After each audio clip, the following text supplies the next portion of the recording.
ತುಂಬಾ ಜನ exams clear ಮಾಡಿದ್ದಾರೆ. First of all I would like to congratulate everyone who have cleared the preliminary examination. Okay.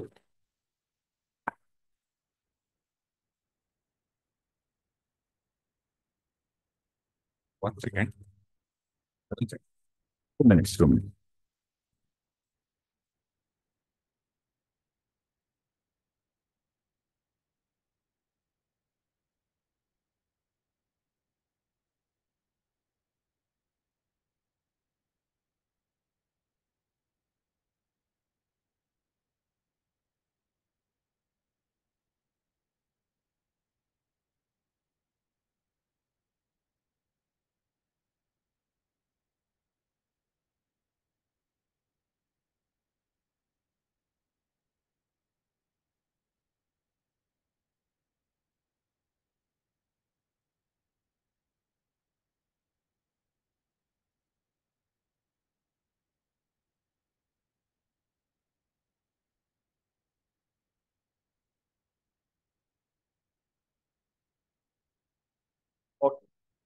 Continue.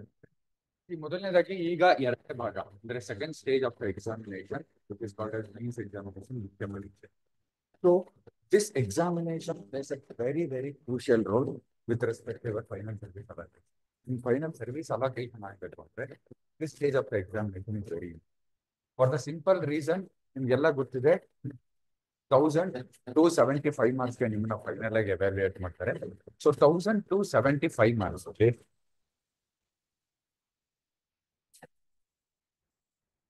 So 1275 marks. 1250 marks. 90% of the selection, 98% of your selection depends on your mains. See, prelims ಅಲ್ಲಿ ನೀವು ಎದುರಿಸುವಂತ challenges ಬೇರೆ, mains ಅಲ್ಲಿ ಎದುರಿಸುವಂತ challenges. That is very important. ನೀವು ಅದನ್ನ note ಮಾಡ್ಕೊಂಡಿದ್ದು ಯಾಕೆ ಅಂತಂದ್ರೆ ಮೊದಲನೇದಾಗಿ ಪ್ರಿಲಿಮ್ಸ್ ಅಲ್ಲಿ ಫಿಸಿಕಲ್ ಸ್ಟ್ರೆಂತ್ ಅಷ್ಟು ಟೆಸ್ಟ್ ಆಗಲ್ಲ. Only thing is to read the question. ಅಲ್ಲಿ 4 ಆಪ್ಷನ್ ಇರುತ್ತೆ, ಅದ್ರಲ್ಲಿ ಒಂದು ಸೆಲೆಕ್ಟ್ ಮಾಡೋದಿರುತ್ತೆ. ಆಲ್ರೆಡಿ ರೈಟ್ ಆನ್ಸರ್ ಅದು ಕೊಟ್ಟಿರ್ತಾರೆ. So when it comes to mains this is completely different. ಅರ್ಥ ಆಯ್ತಲ್ವಾ? ಸೊ ಯಾವ ರೀತಿ ಅಂತಂದ್ರೆ ಮೊದಲನೇದಾಗಿ ನಿಮ್ದ ಪೇಪರ್ಸ್ ಟೋಟಲಿ ನಿಮ್ಗೆ ಆಲ್ರೆಡಿ ಗೊತ್ತಿದೆ. March 28 is the date for the means examination. From March 28 it will begin. So ಅದ್ರ ಜೊತೆಗೆ ನೀವೇನ್ ಮಾಡ್ಬೇಕು ಅಂತಂದ್ರೆ ಮೊದಲನೇದಾಗಿ both your mind and body you should be very very. ಯಾವ ಕಾರಣಕ್ಕೆ ಹೇಳ್ತಾ ಇದ್ದೀನಿ ಅಂತಂದ್ರೆ as I said, this is the very crucial stage. 384 post notification ಆಗಿದೆ. ಮುಂದೆ ಇಷ್ಟು ಪೋಸ್ಟ್ ನೋಟಿಫಿಕೇಶನ್ ಯಾವಾಗ ಆಗುತ್ತೆ ಅಂತ ನಮ್ಗೆ ಗೊತ್ತಿಲ್ಲ. ಒಳ್ಳೆ ಅವಕಾಶ ಕೂಡ ಸಿಕ್ಕಿದೆ. ಸೊ ಮೈನ್ಸ್ ಅಂತ ಬಂದ್ರೆ ನಾನು ನಿಮ್ಗೆ ಹೇಳಿದೆ ಎದುರಿಸುವಂತ ಚಾಲೆಂಜಸ್ ತುಂಬಾ ವಿಭಿನ್ನವಾಗಿರುತ್ತೆ. ಯಾಕೆ ಅಂತಂದ್ರೆ ಪರ್ ಡೇ ನೀವು 2 ಪೇಪರ್ಸ್ ಬರೆಯುವಂತ ಅವಶ್ಯಕತೆ ಇರುತ್ತೆ. ಮಾರ್ನಿಂಗ್ 1 ಪೇಪರ್ ಇರುತ್ತೆ, ಯೂಶಲಿ 9 to 12 ಇರುತ್ತೆ. ಸೆಕೆಂಡ್ ಸೆಷನ್ 1 ಪೇಪರ್ ಇರುತ್ತೆ, ಯೂಶಲಿ 2 to 5 ಇರುತ್ತೆ. ಸೊ ಮಾರ್ನಿಂಗ್ 3 hours ಬರೆಯೋದಿರುತ್ತೆ, ಅದ್ರ ಜೊತೆಗೆ ಆಫ್ಟರ್ನೂನ್ 3 hours ಬರೆಯೋದಿರುತ್ತೆ. ಸೊ ನಿಮ್ಮ ಪ್ರಿಪರೇಷನ್ ಅಲ್ಲಿ ಹೊಸ ಒಂದು ಕಾಂಪೋನೆಂಟ್ ಏನಾಗುತ್ತೆ ಆನ್ಸರ್ ರೈಟಿಂಗ್. ಪ್ರಿಲಿಮ್ಸ್ ಅಲ್ಲಿ ಏನ್ ಮಾಡಿರ್ತಾರೆ ನೀವು ಅಂತಂದ್ರೆ ಟಾಪಿಕ್ಸ್ ಓದಬೇಕಾದ್ರೆ ಯೂಶಲಿ ಇನ್ ಡೆಪ್ತ್ ಓದ್ತಿರೋ ಟಾಪಿಕ್ಸ್. ಅರ್ಥ ಆಯ್ತಲ್ವಾ? ಸೊ ಏನಂದ್ರೆ ನೀವು ಸೆಲೆಕ್ಟ್ ಟಾಪಿಕ್, ಆ ಟಾಪಿಕ್ಸ್ ಅಲ್ಲಿ complete 360 understanding of the topic is required. Because questions ಯಾವ ರೀತಿ ಬರುತ್ತೆ ಅನ್ನೋದು ಗೊತ್ತಿರೋದು.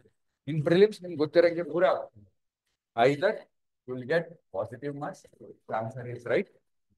If you don't attempt that particular question, you will get 0. Otherwise, it will be negative. 3 options ಇರುತ್ತೆ.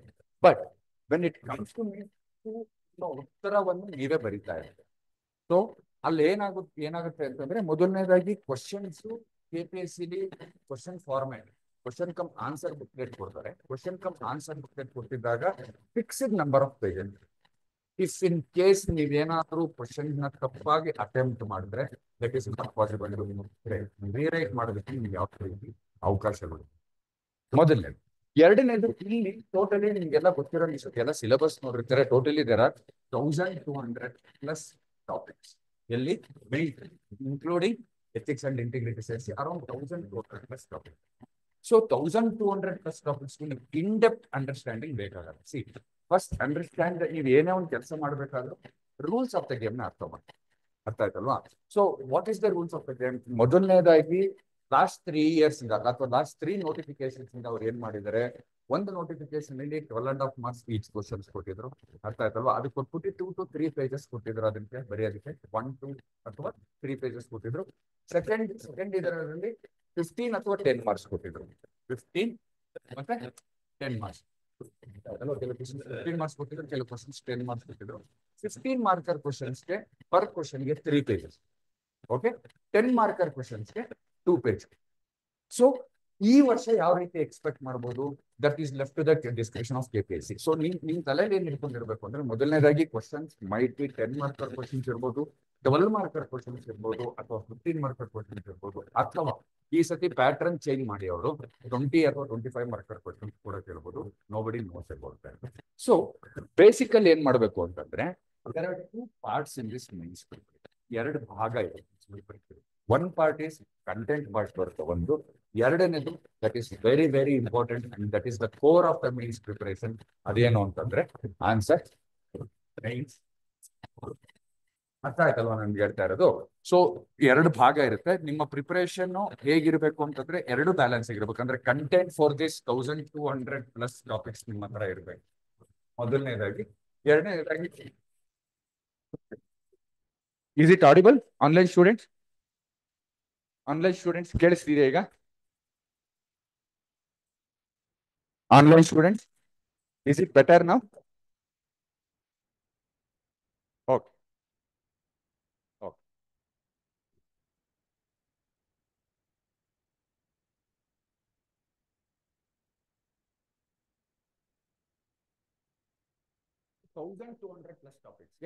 ಅಟ್ಲೀಸ್ಟ್ ಪ್ರಾಕ್ಟಿಕಲ್ ಆಗಿ ಯೋಚನೆ ಮಾಡಿ. Exam is only around 42 days. 42 ದಿನ ಮಾತ್ರ ನಿಮಗೆ ಎಕ್ಸಾಮಿನೇಷನ್ ಮುಗಿದಿದೆ.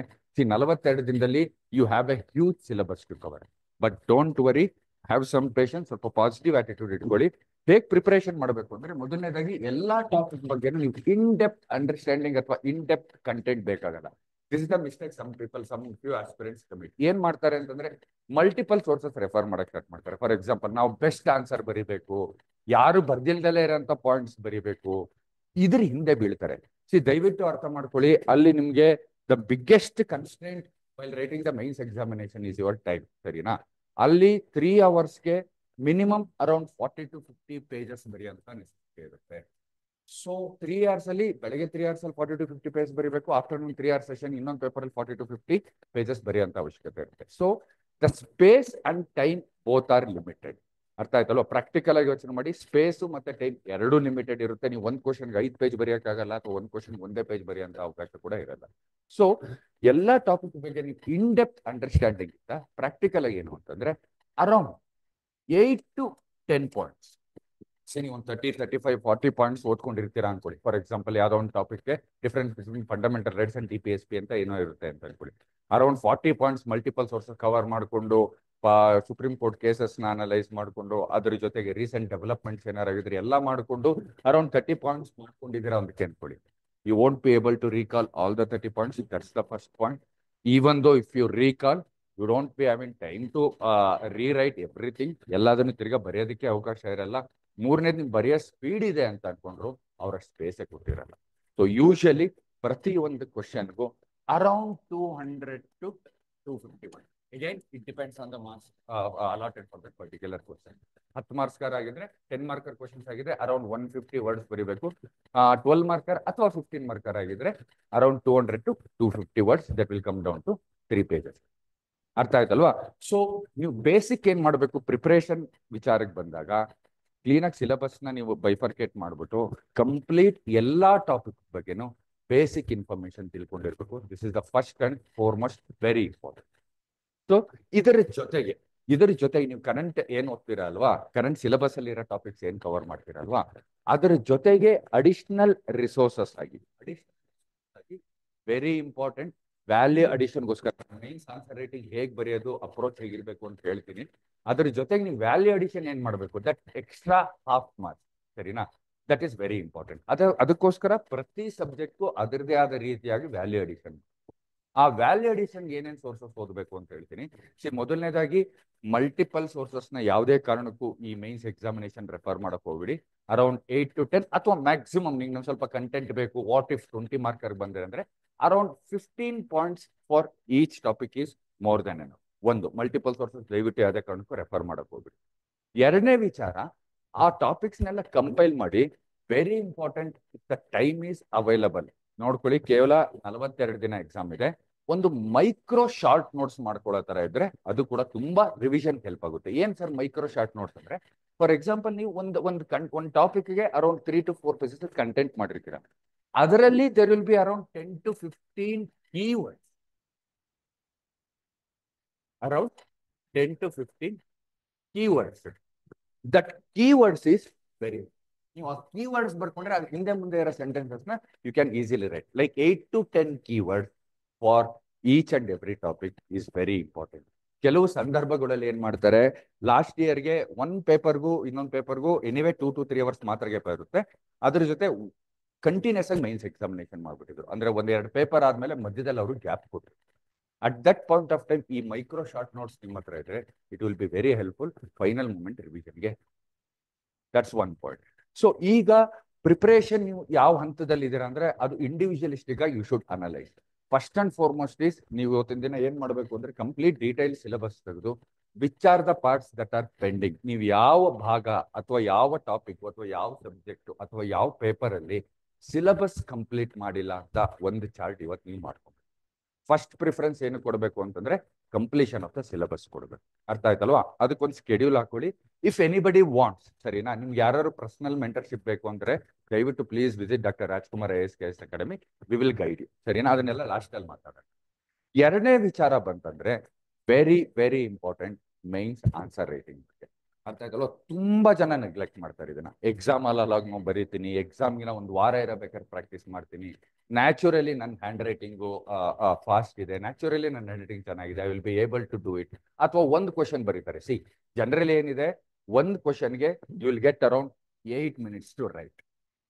ಅರ್ಥ ಆಯ್ತಲ್ವಾ? ಅವ್ರೊಂದು 2-3 ಕ್ವಶನ್ ಬರೀತಾರೆ, 2-3 question they will be able to write within the stipulated time ಅಂತ ಅನ್ಕೊಡಿ. They'll stop there. That's a very wrong strategy. ಯಾಕೆ ಅಂತಂದ್ರೆ you are not writing 2 to 3 questions in the examination. ಅದನ್ನ ಅರ್ಥ ಮಾಡ್ಕೊಳ್ಳಿ. You are writing 2 papers.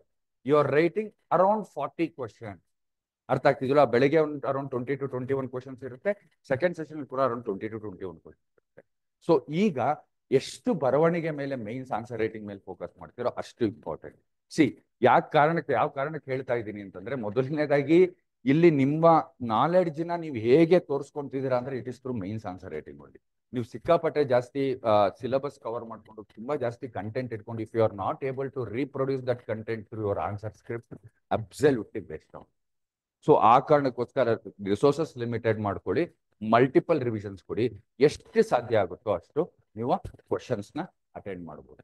ಅರ್ಥ ಆಯ್ತಲ್ವ ಹೇಳ್ತಾ ಇರೋದು?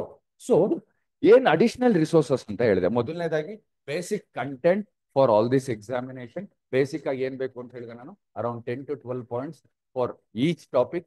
ಅದು ಒಂದು ಭಾಗ ಆಗುತ್ತೆ. ಎರಡನೇ ಭಾಗ ಅಡಿಷನಲ್ ರಿಸೋರ್ಸಸ್ ಏನು ಅಂದ್ರೆ, ಮೊದಲನೇದು ಕರ್ನಾಟಕ ಎಕನಾಮಿಕ್ಸ್, ಕರ್ನಾಟಕ ಆರ್ಥಿಕ ಸಮೀಕ್ಷೆ. ಸಿ, ಇದನ್ನ ಆಲ್ರೆಡಿ ಪ್ರಿಲಿಮ್ಸ್ ಅಲ್ಲಿ ಓದಿರ್ತೀರಾ ನೀವು. ಪ್ರಿಲಿಮ್ಸ್ ಅಲ್ಲಿ ಓದಿರೋದೇ ಬೇರೆ ರೀತಿ ಓದ್ಬೇಕು, ಮೈನ್ಸ್ ಅಲ್ಲೇ ಬೇರೆ ರೀತಿ ಅಪ್ರೋಚ್ ಇರುತ್ತೆ. So I would strongly suggest you guys, Karnataka economics ಸರ್ವೆನ ಒರಿಜಿನಲ್ ಗೌರ್ಮೆಂಟ್ ಎಡಿಷನ್ ಇರುತ್ತಲ್ವಾ, ಯಾವುದು ಕಂಪೈಲ್ಡ್ ಓದಕ್ ಹೋಗ್ಬಿಡಿ, ಒರಿಜಿನಲ್ ಗೌರ್ಮೆಂಟ್ ಎಡಿಷನ್ ಓದಿ. There are 2 reasons. ಇದನ್ನ ಹೇಳಕ್ 2 ಕಾರಣ ಇದೆ. ಮೊದಲನೇದು, ಕರ್ನಾಟಕ ಎಕನಾಮಿಕ್ ಸರ್ವೆಲಿ ಕೆಲವೊಂದು ಕಡೆ ಟಾಪಿಕ್ಸ್ ಕವರ್ ಆಗ್ದಲೇ ಇರುತ್ತೆ. ಎಸ್ಪೆಷಲಿ ಎಕಾನಮಿ ಆಗಿರ್ಬೋದು, ರೂರಲ್ ಡೆವಲಪ್ಮೆಂಟ್ ಭಾಗ ಆಗಿರ್ಬೋದು, ಅಥವಾ ಈ ಇಶ್ಯೂಸ್ ರಿಲೇಟೆಡ್ ಟು ಕರ್ನಾಟಕ ಸರ್ಕಾರದವರು ಬೇರೆ ಬೇರೆ ಪಾಲಿಸಿ ಮಾಡಿರ್ತಾರೆ. ಇಂಡಸ್ಟ್ರಿಯಲ್ ಪಾಲಿಸಿ ಅಂತ ರಿಲೀಸ್ ಮಾಡಿರ್ತಾರೆ, ಬಯೋಟೆಕ್ನಾಲಜಿ ಪಾಲಿಸಿ ಅಂತ ರಿಲೀಸ್ ಮಾಡಿರ್ತಾರೆ, ಸೆಮಿ ಕಂಡಕ್ಟರ್ ಪಾಲಿಸಿ ಅಂತ ರಿಲೀಸ್ ಮಾಡಿರ್ತಾರೆ. ಅದೆಲ್ಲಾದ್ ರಿಲೇಟೆಡ್ ಡಾಕ್ಯುಮೆಂಟ್ ನಿಮ್ಗೆ ಒಂದೇ ಕಡೆ ಸಿಗುವಂತಹ ಜಾಗ ಅಥೆಂಟಿಕೇಟೆಡ್ ಯಾವುದು, Karnataka. So around 10 to 12% of the content mains ನಿಮ್ಗೆ ಏನ್ ಹೇಳಿದೆ ನೋಡಿ, 1200+ ಟಾಪಿಕ್ಸ್ ಇದೆ ಅಂತ ಹೇಳಿದ್ನಲ್ಲ, ಅದರಲ್ಲಿ around 10 to 12% of the content direct ಆಗಿ ಕರ್ನಾಟಕ ಎಕನಾಮಿಕ್ಸ್ ಸರ್ವೆಲೆ ಸಿಗುತ್ತೆ. ಅಂತ ಕಂಪೈಲ್ಡ್ ಮಾಡಿದ್ರೆ ಅದು ಮಿಸ್ ಆಗಿರೋ ಸಾಧ್ಯತೆ ಇರುತ್ತೆ. ಸೊ ಆ ಕಾರಣಕ್ಕೋಸ್ಕರ ರಿಸ್ಕ್ ತಗೊಂಬೇಡಿ.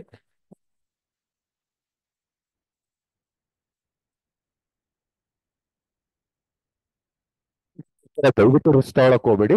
ಏನ್ ಮಾಡಿ ಅಂತಂದ್ರೆ ಕರ್ನಾಟಕ ಎಕನಾಮಿಕ್ ಸರ್ವೆ ಎರಡನೇದು ಕಂಟೆಂಟ್ ವೈಸ್ ಅಲ್ಲಿ ನಿಮ್ಗೆ ಹೆಲ್ಪ್ಫುಲ್ ಆಗುತ್ತೆ. The second part is, Karnataka economic survey ನೀವು ಓದಿದ್ರೆ ವ್ಯಾಲ್ಯೂ ಅಡಿಷನ್ ಸಿಗುತ್ತೆ. ನಾನು ನಿಮ್ಗೆ ಏನ್ ಹೇಳಿದೆ ಇಲ್ಲಿ, ಅವಾಗಲೇ ಹೇಳಿದ್ದು, ಮೊದಲನೇದು ಪ್ರತಿಯೊಂದು ಕ್ವಶನ್ಗೂ ಒಂದು ಎಕ್ಸ್ಟ್ರಾ ಎಫರ್ಟ್ ಹಾಕಿದ್ರೆ ನೀವು ಒಂದು 1/2 to 1 ಮಾರ್ಕ್ಸ್ ಅದರ್ಸ್ ಏನ್ ತಗೊಂಡಿದಾರಲ್ಲ, ಬೇರೆಯವ್ರು ಏನ್ ಬರೆದಿರ್ತಾರಲ್ಲ ಅದಕ್ಕೆ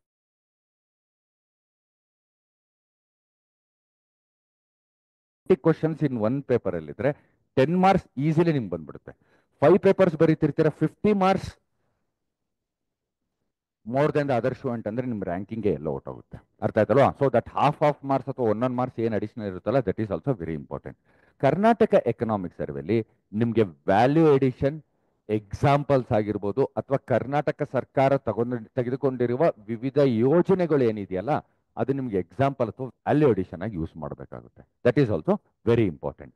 third very important point is, ಇದ್ರ ಜೊತೆಗೆ ನಿಮಗೆ ಕರ್ನಾಟಕ ರಿಲೇಟೆಡ್ ಎಸ್ಸೆ ಬರುತ್ತೊಂದು. ನಿಮ್ಗೆ ಗೊತ್ತಿದೆ ಅಲ್ವಾ, ಎಸ್ಸೆ ಒಂದು ನ್ಯಾಷನಲ್ ಇಂಟರ್ನ್ಯಾಷನಲ್ ಅಫೇರ್ಸ್ ಮೇಲೆ ಒಂದು ಎಸ್ಸೆ ಇರುತ್ತೆ, ಕರ್ನಾಟಕ ರಿಲೇಟೆಡ್ ಎಸ್ಸೆ ಮೇಲೆ ಇರುತ್ತೆ. ಕರ್ನಾಟಕ ರಿಲೇಟೆಡ್ ಎಸ್ಸೆ ಏನಾದ್ರು ಕೇಳಿದ್ರೆ ಅದು ಕೂಡ ಸಿಂಗಲ್ ಡಾಕ್ಯುಮೆಂಟ್ ಅಲ್ಲಿ ನಿಮ್ಗೆ ಎಲ್ಲಿ ಸಿಗುತ್ತೆ, ವೆರಿ ಇಂಪಾರ್ಟೆಂಟ್. ಯಾವ್ದದು? ಕರ್ನಾಟಕ ಆರ್ಥಿಕ ಸಮೀಕ್ಷೆ. ಸೊ ನಿಮ್ಗೆ ಏನ್ ಕಂಟೆಂಟ್ ಓದೋದ್ರ ಜೊತೆ ಕರ್ನಾಟಕ ಎಕನಾಮಿಕ್ ಸರ್ವೆ ಒರಿಜಿನಲ್ ಏನ್ ಗೌರ್ಮೆಂಟ್ ಅವ್ರು ಬಿಟ್ಟಿದಾರಲ್ಲ ಆ ಕಾಪಿನ ಒಂದು ಓದೋದು ವೆರಿ ಇಂಪಾರ್ಟೆಂಟ್. ಇದರ ಜೊತೆಗೆ ಸೆಂಟ್ರಲ್ ಎಕನಾಮಿಕ್ ಸರ್ವೆ ಅಂದ್ರೆ ಸೆಂಟ್ರಲ್ ಗೌರ್ಮೆಂಟ್ ಅವರು ಕೂಡ ಬಡ್ಜೆಟ್ ಮಾಡಿರ್ತಾರೆ, ಆ ಎಕನಾಮಿಕ್ ಸರ್ವೆ ಕೂಡ ನೀವು ಓದುವಂತ ಅವಶ್ಯಕತೆ ಇರುತ್ತೆ. ಅದು ಬೇಕಾದ್ರೆ ಯಾವ್ದಾದ್ರು ಕಂಪೈಲ್ಡ್ ಓದಿ, that is not an issue. ಯಾಕಂದ್ರೆ ಇಲ್ಲಿ ಮೇನ್ ಏನು ಅಂತಂದ್ರೆ ಕರ್ನಾಟಕ ರಿಲೇಟೆಡ್ ಎಷ್ಟೊಂದು ಇಶ್ಯೂಸ್ಗೆ ಅಥವಾ ಎಷ್ಟೊಂದು ಟಾಪಿಕ್ಸ್ಗೆ you won't be getting the content. ಆ ಕಾರಣಕ್ಕೋಸ್ಕರ ನೀವು ಕರ್ನಾಟಕ ಎಕನಾಮಿಕ್ ಸರ್ವೆ ಕ್ಲೀನಾಗಿ ಓದಬೇಕು. ಮೂರನೇ ಪಾರ್ಟ್ ಏನು ಅಂತಂದ್ರೆ, ಯಾವುದೇ ಒಂದು ಟಾಪಿಕ್ ಅಥವಾ ಯಾವುದೇ ಒಂದು ಕರ್ನಾಟಕ ಎಕನಾಮಿಕ್ಸ್ ಅಬ್ಸರ್ವ್ ಮಾಡಿದ್ರೆ ನೀವು ಮಿನಿಸ್ಟ್ರಿ ಆಫ್ ಅಗ್ರಿಕಲ್ಚರ್ ಆಗಿರ್ಬೋದು, ರೂರಲ್ ಡೆವಲಪ್ಮೆಂಟ್ ಆಗಿರ್ಬೋದು, ಇಂಡಸ್ಟ್ರೀಸ್ ಆಗಿರ್ಬೋದು, ಅಥವಾ ವೆಟರ್ನರಿ ಸೈನ್ಸ್ ಆಗಿರ್ಬೋದು, ಇದೆಲ್ಲದಕ್ಕೂ ಒಂದು ಚಾಪ್ಟರ್ ಸ್ಟಾರ್ಟ್ ಮಾಡ್ಬೇಕಾದ್ರೆ they would have written a beautiful introduction and conclusion. ಅರ್ಥ ಆಯ್ತಲ್ಲ? ಆ ಚಾಪ್ಟರ್ಗೆ ಹೋಲ್ ಟಾಪಿಕ್ಗೆ ಒಳ್ಳೆ ಇಂಟ್ರಡಕ್ಷನ್ ಕನ್ಕ್ಲೂಷನ್ ಬರೆದಿರ್ತಾರೆ. ಅದು ಕೂಡ ನೀವು ಎಕ್ಸಾಮಿನೇಷನ್ ಬರೀಬೇಕಾದ್ರೆ ಅದನ್ನು ಕೂಡ ಉಪಯೋಗಿಸ್ಕೊಬಹುದು. ಯಾವುದು? ಕರ್ನಾಟಕ ಎಕನಾಮಿಕ್ ಸರ್ವೆ ಇರೋದು. ಸೊ ದಯವಿಟ್ಟು ಅರ್ಥ ಮಾಡ್ಕೊಳ್ಳಿ, Karnataka economic survey prelims perspective ಇಂದ ಓದೋ ರೀತಿ ಬೇರೆ ಇರುತ್ತೆ, ಮೈನ್ಸ್ ಪರ್ಸ್ಪೆಕ್ಟಿವ್ ಇಂದ ಓದೋ ರೀತಿ ಬೇರೆ ಇರುತ್ತೆ. ಅರ್ಥ ಆಯ್ತಲ್ಲ? That is one important thing. ಎರಡನೇದು ಏನು ಅಂತಂದ್ರೆ, ನಾನು ನಿಮ್ಗೆ ಕರೆಂಟ್ ಅಫೇರ್ಸ್ ಎನಿವೇ ಓದ್ತಾ ಇರ್ತೀರಾ, ಅರ್ಥ ಆಯ್ತಲ್ವ? ಎಸ್ಸೆ ಕೂಡ ಪ್ರಿಪೇರ್ ಆಗ್ತಿರ್ತೀರಾ, ಅದ್ರ ಜೊತೆಗೆ ಸ್ವಲ್ಪ current affairs related international relations ಇದೆ, ಅದು ಕೂಡ ಪ್ರಿಪೇರ್ ಆಗ್ತಿರ್ತೀರಾ. ಎರಡನೇ ಪಾರ್ಟು ಕರೆಂಟ್ ಅಫೇರ್ಸ್, ಪ್ರಚಲಿತ ವಿದ್ಯಮಾನಗಳು. ಒಂದು ಅರ್ಥ ಮಾಡ್ಕೊಳ್ಳಿ, ನಾನು ನಿಮ್ಗೆ ಹೇಳ್ತಿರೋದು ಎಕ್ಸಾಮಿನೇಷನ್ ಅಲ್ಲಿ ಕ್ವಶನ್ ಕೊಟ್ಟಿರ್ತಾರೆ, you have to recollect the question. ಅಲ್ಲೇ ಬೇರೆ ರೀತಿ ಚಾಲೆಂಜಸ್ ಇರುತ್ತೆ, ರೀಕಲೆಕ್ಟ್ ಮಾಡ್ಕೊಂಡು ಆನ್ಸರ್ ಫ್ರೇಮ್ ಮಾಡ್ಕೊಂಡು ಒಂದು ಫ್ಲೋ ವೈಸ್ ಅಲ್ಲಿ ಬರ್ಕೊಬೇಕಾಗುತ್ತೆ. ಸೊ ನೀವೇನ್ ಮಾಡಬೇಕು ಅಂತಂದ್ರೆ, ಈಗ ನಾಳೆಯಿಂದ ಪ್ರಿಪರೇಷನ್ ಎನಿವೆ ಕಂಟಿನ್ಯೂ ಮಾಡ್ತಾ ಇದ್ದೀರಾ, I will suggest one method for you. Any topic if you study, ನೀವು ಯಾವುದೇ ರೀತಿಯಾದ ಟಾಪಿಕ್ ಓದಿದಾಗ ಕೂಡ you you you give 3 dimensions to that particular topic. ಅದರ ಅರ್ಥ, ಒಂದು ಟಾಪಿಕ್ ಹೋದ್ಮೇಲೆ ಒಂದು 3-4 ಮಿನಿಟ್ಸ್ ಗ್ಯಾಪ್ ಕೊಡಿ. ಅರ್ಥ ಆಯ್ತಾ? 3-4 ಮಿನಿಟ್ಸ್ ಗ್ಯಾಪ್ ಕೊಟ್ಬಿಟ್ಟು ಏನ್ ಮಾಡಬೇಕು ಅಂದ್ರೆ, ಮೊದಲನೇದಾಗಿ ಆ ಟಾಪಿಕ್ ಇಂದ ನೀವೇನ್ ಟಾಪಿಕ್ ಓದಿರ್ತಾರಲ್ಲ, what have I understood from that topic, ಅದು ಒಂದು ನೋಡಿ. ಸ್ಮಾಲ್ ರಿವಿಷನ್ ಇಮಿಡಿಯೇಟ್ ಆಗಿ ಮಾಡ್ಬಿಡ್ತೀರಾ. ಅರ್ಥ ಆಯ್ತಲ್ವಾ? ಕಣ್ಮುಚ್ಕೊಂಡು ಡೋಂಟ್ ಟ್ರೈ ಟು ರೀಕಲೆಕ್ಟ್, ಎಲ್ಲ ಬೈಹಾಟ್ ಮಾಡ್ಬಿಟ್ಟು ಅದನ್ನ ವಾಪಸ್ ತಿರ್ಗಿ ಹಂಗಂಗೆ ಹೇಳ್ಬೇಕು ಆ ಪಾಯಿಂಟ್ಸ್ ಅನ್ನೋದು ಉದ್ದೇಶದಿಂದ ಮಾಡ್ಬಿಡಿ. ಆ ಟಾಪಿಕ್ ಇಂದ ಏನ್ ಅರ್ಥ ಮಾಡ್ಕೊಂಡಿದ್ದೀರಾ ಅನ್ನೋದು ಒಂದು ಭಾಗ, ದಟ್ ಈಸ್ ಇಂಪಾರ್ಟೆಂಟ್. ಅರ್ಥ ಆಯ್ತಲ್ವಾ? ಎರಡನೇದು, ನಾನು ಹೇಳ್ತಿರೋದು ಕ್ಲೀನ್ ಆಗಿ ಅರ್ಥ ಮಾಡ್ಕೊಳ್ಳಿ. Any topic if you read, ಆ ಟಾಪಿಕ್ ಹೋದ್ಮೇಲೆ ಒಂದು 4 to 5 minutes give a break, close your eyes and think and give these 3 to 4 dimensions to that particular topic. 3-4 ಆಯಾಮಗಳಲ್ಲಿ ನೀವು ಆ ಟಾಪಿಕ್ ನ ಯೋಚನೆ ಮಾಡುವಂತ ಅವಶ್ಯಕತೆ ಇರುತ್ತೆ. ಮೊದಲನೇದೇನು, ಏನ್ ಅರ್ಥ ಮಾಡ್ಕೊಂಡಿದ್ದೀರಾ, ಸಿಂಪಲ್ ಆ ಟಾಪಿಕ್ ಓದಿ ಏನ್ ಅರ್ಥ ಮಾಡ್ಕೊಂಡಿದ್ದೀರಾ. ಎರಡನೇ ವಿಚಾರ, ಮೇನ್ಸ್ ಅಲ್ಲಿ ಈ ಟಾಪಿಕ್ ರಿಲೇಟೆಡ್ ಯಾವ ರೀತಿಯಾದ ಪ್ರಶ್ನೆ ಬರಬಹುದು. ಇದನ್ನ ಮಾಡೋದ್ರಿಂದ ಏನಾಗುತ್ತೆ ಅಂದ್ರೆ, ನೀವು ಪ್ರತಿ ಟಾಪಿಕ್ಗೂ ಕ್ವಶನ್ ಪೇಪರ್ ಯಾರು ಸೆಟ್ ಮಾಡ್ತಿರ್ತಾರಲ್ಲ, ಆ ಸೈಕಾಲಜಿಗೆ you will get into that psychology. ಏನ್ ಪ್ರಶ್ನೆ ಬರುತ್ತೆ ಅಂತ ಗೊತ್ತಾದ್ರೆ ಏನ್ ಆನ್ಸರ್ ಮಾಡ್ಬೋದು ಅಂತ ನೀವು ಅಲ್ಲೇ ಫ್ರೇಮ್ ಮಾಡ್ಕೊಂಡ್ಬಿಡ್ತೀರಾ. ನಾನು ಹೇಳ್ತಿರೋದು ನಿಮ್ಗೆ ಅರ್ಥ ಆಗ್ತಿದಿಲ್ಲ? ಯಾವ ರೀತಿ ಕ್ವಶನ್ಸ್ ಬರ್ಬೋದು, ಬಂದ್ರೆ ಹೇಗ್ ಬರೀಬೇಕು ಅಂತ, ಅದೊಂದು ಡೈಮೆನ್ಷನ್ ನೋಡಿ. ಅದು ಸೆಕೆಂಡ್ ಡೈಮೆನ್ಷನ್. ಥರ್ಡ್ ಡೈಮೆನ್ಷನ್ ಏನು, ಒಂದು ಟಾಪಿಕ್ ಓದಿದ್ಮೇಲೆ ಈ ಒಂದು ಪರ್ಟಿಕ್ಯುಲರ್ ಟಾಪಿಕ್ ಬೇರೆ ಸಬ್ಜೆಕ್ಟ್ ಏನಾದ್ರು ಲಿಂಕ್ ಮಾಡ್ಬೋದಾ ಅಂತ ನಾವು ಯೋಚನೆ ಮಾಡಬೇಕು. ಯಾಕೆ ಅಂತಂದ್ರೆ, ಕೆಲವು ಸಬ್ಜೆಕ್ಟ್ಸ್ ಇಂಡಿಪೆಂಡೆಂಟ್ ಆಗಿರುತ್ತೋ, ಕೆಲವು ಸಬ್ಜೆಕ್ಟ್ ಇಂಟರ್ ರಿಲೇಟೆಡ್ ಇರುತ್ತೆ. For example, geography and environment very closely related. Geography and economy is also related. ಅರ್ಥ ಆಯ್ತಲ್ವಾ? Public administration and polity is very closely related. Science and technology closely related. ಇದ್ರ ಜೊತೆಗೆ ethics ಅಂತ subject ತಗೊಂಡೆ ಪ್ರಪಂಚದಲ್ಲಿ ಏನೇನು ಸುತ್ತಮುತ್ತಲು ನಿಮ್ ನಡೀತಿದೆಯಲ್ಲ, ಇನ್ಕ್ಲೂಡಿಂಗ್ ಕರೆಂಟ್ ಅಫೇರ್ಸ್ ಆಗಿರ್ಬೋದು, ಎಲ್ಲ ಎಥಿಕ್ಸ್ಗೆ ನೀವು ವ್ಯಾಲ್ಯೂಡೇಷನ್ ಆಗಿ ಯೂಸ್ ಮಾಡ್ಕೊಬೋದು, ಯಾವ್ದು ಸರಿ ಯಾವ್ದು ತಪ್ಪು ಅಂತ. That is very important. ಎರಡನೇ ಆಂಗಲ್, ಮೈನ್ಸ್ ರಿಲೇಟೆಡ್ ಈ ಪರ್ಟಿಕ್ಯುಲರ್ ಟಾಪಿಕ್ ಓದಿದ್ಮೇಲೆ ಇಂಟರ್ ಕನೆಕ್ಟ್ ಎಲ್ಲಾರು ಮಾಡಬಹುದಾ? ಅರ್ಥ ಆಯ್ತಲ್ಲ? ಸಿ, ಯಾಕೆ ಅಂದ್ರೆ ಮಾನ್ಸೂನು ಅಗ್ರಿಕಲ್ಚರ್ ಡಿಪೆಂಡೆಂಟ್ ಇದೆ. Agriculture as a topic, geography very important topic. ಅರ್ಥ ಆಯ್ತಾ ಹೇಳ್ತಿರೋದು? ಎಸ್ಪೆಷಲಿ ಕಂಟ್ರಿ ಲೈಕ್ ಇಂಡಿಯಾದಲ್ಲಿ where still more than 50% are directly or indirectly dependent on agriculture and allied sectors ಇದ್ದಾರೆ. ಸೊ ಅವೆರಡಕ್ಕೂ ಲಿಂಕ್ ಇರುತ್ತೆ. ಅರ್ಥ ಆಯ್ತಲ್ವಾ? ಸೊ ಈ ಪರ್ಟಿಕ್ಯುಲರ್ ಟಾಪಿಕ್ ಬೇರೆ ನಾನು ಯಾವ್ದಾದ್ರು ಸಬ್ಜೆಕ್ಟ್ಗೆ ಲಿಂಕ್ ಮಾಡಬಹುದಾ ಅನ್ನೋದೊಂದನ್ನ ನೋಡ್ಕೊಬೇಕು. ಮೂರನೇ ಆಂಗಲ್, ಈ ಪರ್ಟಿಕ್ಯುಲರ್ ಟಾಪಿಕ್ ಎಸ್ಸೆ ರಿಲೇಟೆಡ್ ಏನಾದ್ರು ನ್ಯಾಷನಲ್ ಅಥವಾ ಇಂಟರ್ನ್ಯಾಷನಲ್ ಅಥವಾ ಸ್ಟೇಟ್ ರಿಲೇಟೆಡ್ ಎಸ್ಸೆ ಬಂದಾಗ ಇದನ್ನ ಎಲ್ಲರೂ ಉಪಯೋಗಿಸ್ಕೊಬೋದಾ? ನಾನು ಇಲ್ಲಿ ಓದಿರೋ ಕಂಟೆಂಟ್ ನ ಎಸ್ಸೆಗೆ ಎಲ್ಲರೂ ವ್ಯಾಲ್ಯೂ ಅಡಿಷನ್ ಆಗಿ ಉಪಯೋಗಿಸ್ಕೊಬೋದಾ? That is the third dimension. ನಾನು ನಿಮ್ಗೆ ಹೇಳ್ತಿರೋದು ಅರ್ಥ ಆಯ್ತಲ್ವಾ? ಒಂದು, ಆ ಟಾಪಿಕ್ ಬಗ್ಗೆ ಓದಿದ್ಮೇಲೆ ಮೂರು ಬೇರೆ ಬೇರೆ ಆಯಾಮದಲ್ಲಿ ಯೋಚನೆ ಮಾಡಿ ಅಂತ ಹೇಳಿದೀನಿ. ಒಂದು, ಆ ಟಾಪಿಕ್ ಬಗ್ಗೆ ಏನ್ ಅರ್ಥ ಮಾಡ್ಕೊಂಡಿರಾ. ಪ್ರಿಲಿಮ್ಸ್ ಟೈಮಲ್ಲಿ ಓದಬೇಕಾದ್ರೆ ಇನ್ನೊಂದು ಡೈಮೆನ್ಷನ್ ಕೊಡ್ತಿದ್ದು, ಪ್ರಿಲಿಮ್ಸ್ ಅಲ್ಲಿ ಏನ್ ಪ್ರಶ್ನೆ ಕೇಳಬಹುದು ಇದರಿಂದ ಅಂತ. ಈಗ ಹೆಂಗಿದ್ರು ಪ್ರಿಲಿಮ್ಸ್ ಮುಗಿದೋಗಿದೆ. ಸೊ ಆ ಟಾಪಿಕ್ ಬಗ್ಗೆ ಏನ್ ಅರ್ಥ ಮಾಡ್ಕೊಂಡಿದ್ದೀರಾ ಅನ್ನೋದು that is the first point. ಎರಡನೇದು, ಮೈನ್ಸ್ ಅಲ್ಲಿ ಇದರ ರಿಲೇಟೆಡ್ ಏನಾದ್ರು ಕ್ವಶನ್ ಬಂದ್ರೆ ಹೇಗ್ ಬರೀಬಹುದು ಅನ್ನೋದು ಎರಡನೇದು. ಮೂರನೇದು, ಇದನ್ನ ವ್ಯಾಲ್ಯೂ ಅಡಿಷನ್ ಆಗಿ ನಾವು ಬೇರೆ ಸಬ್ಜೆಕ್ಟ್ಗೆ ಏನಾದ್ರು ಲಿಂಕ್ ಮಾಡ್ಬೋದಾ.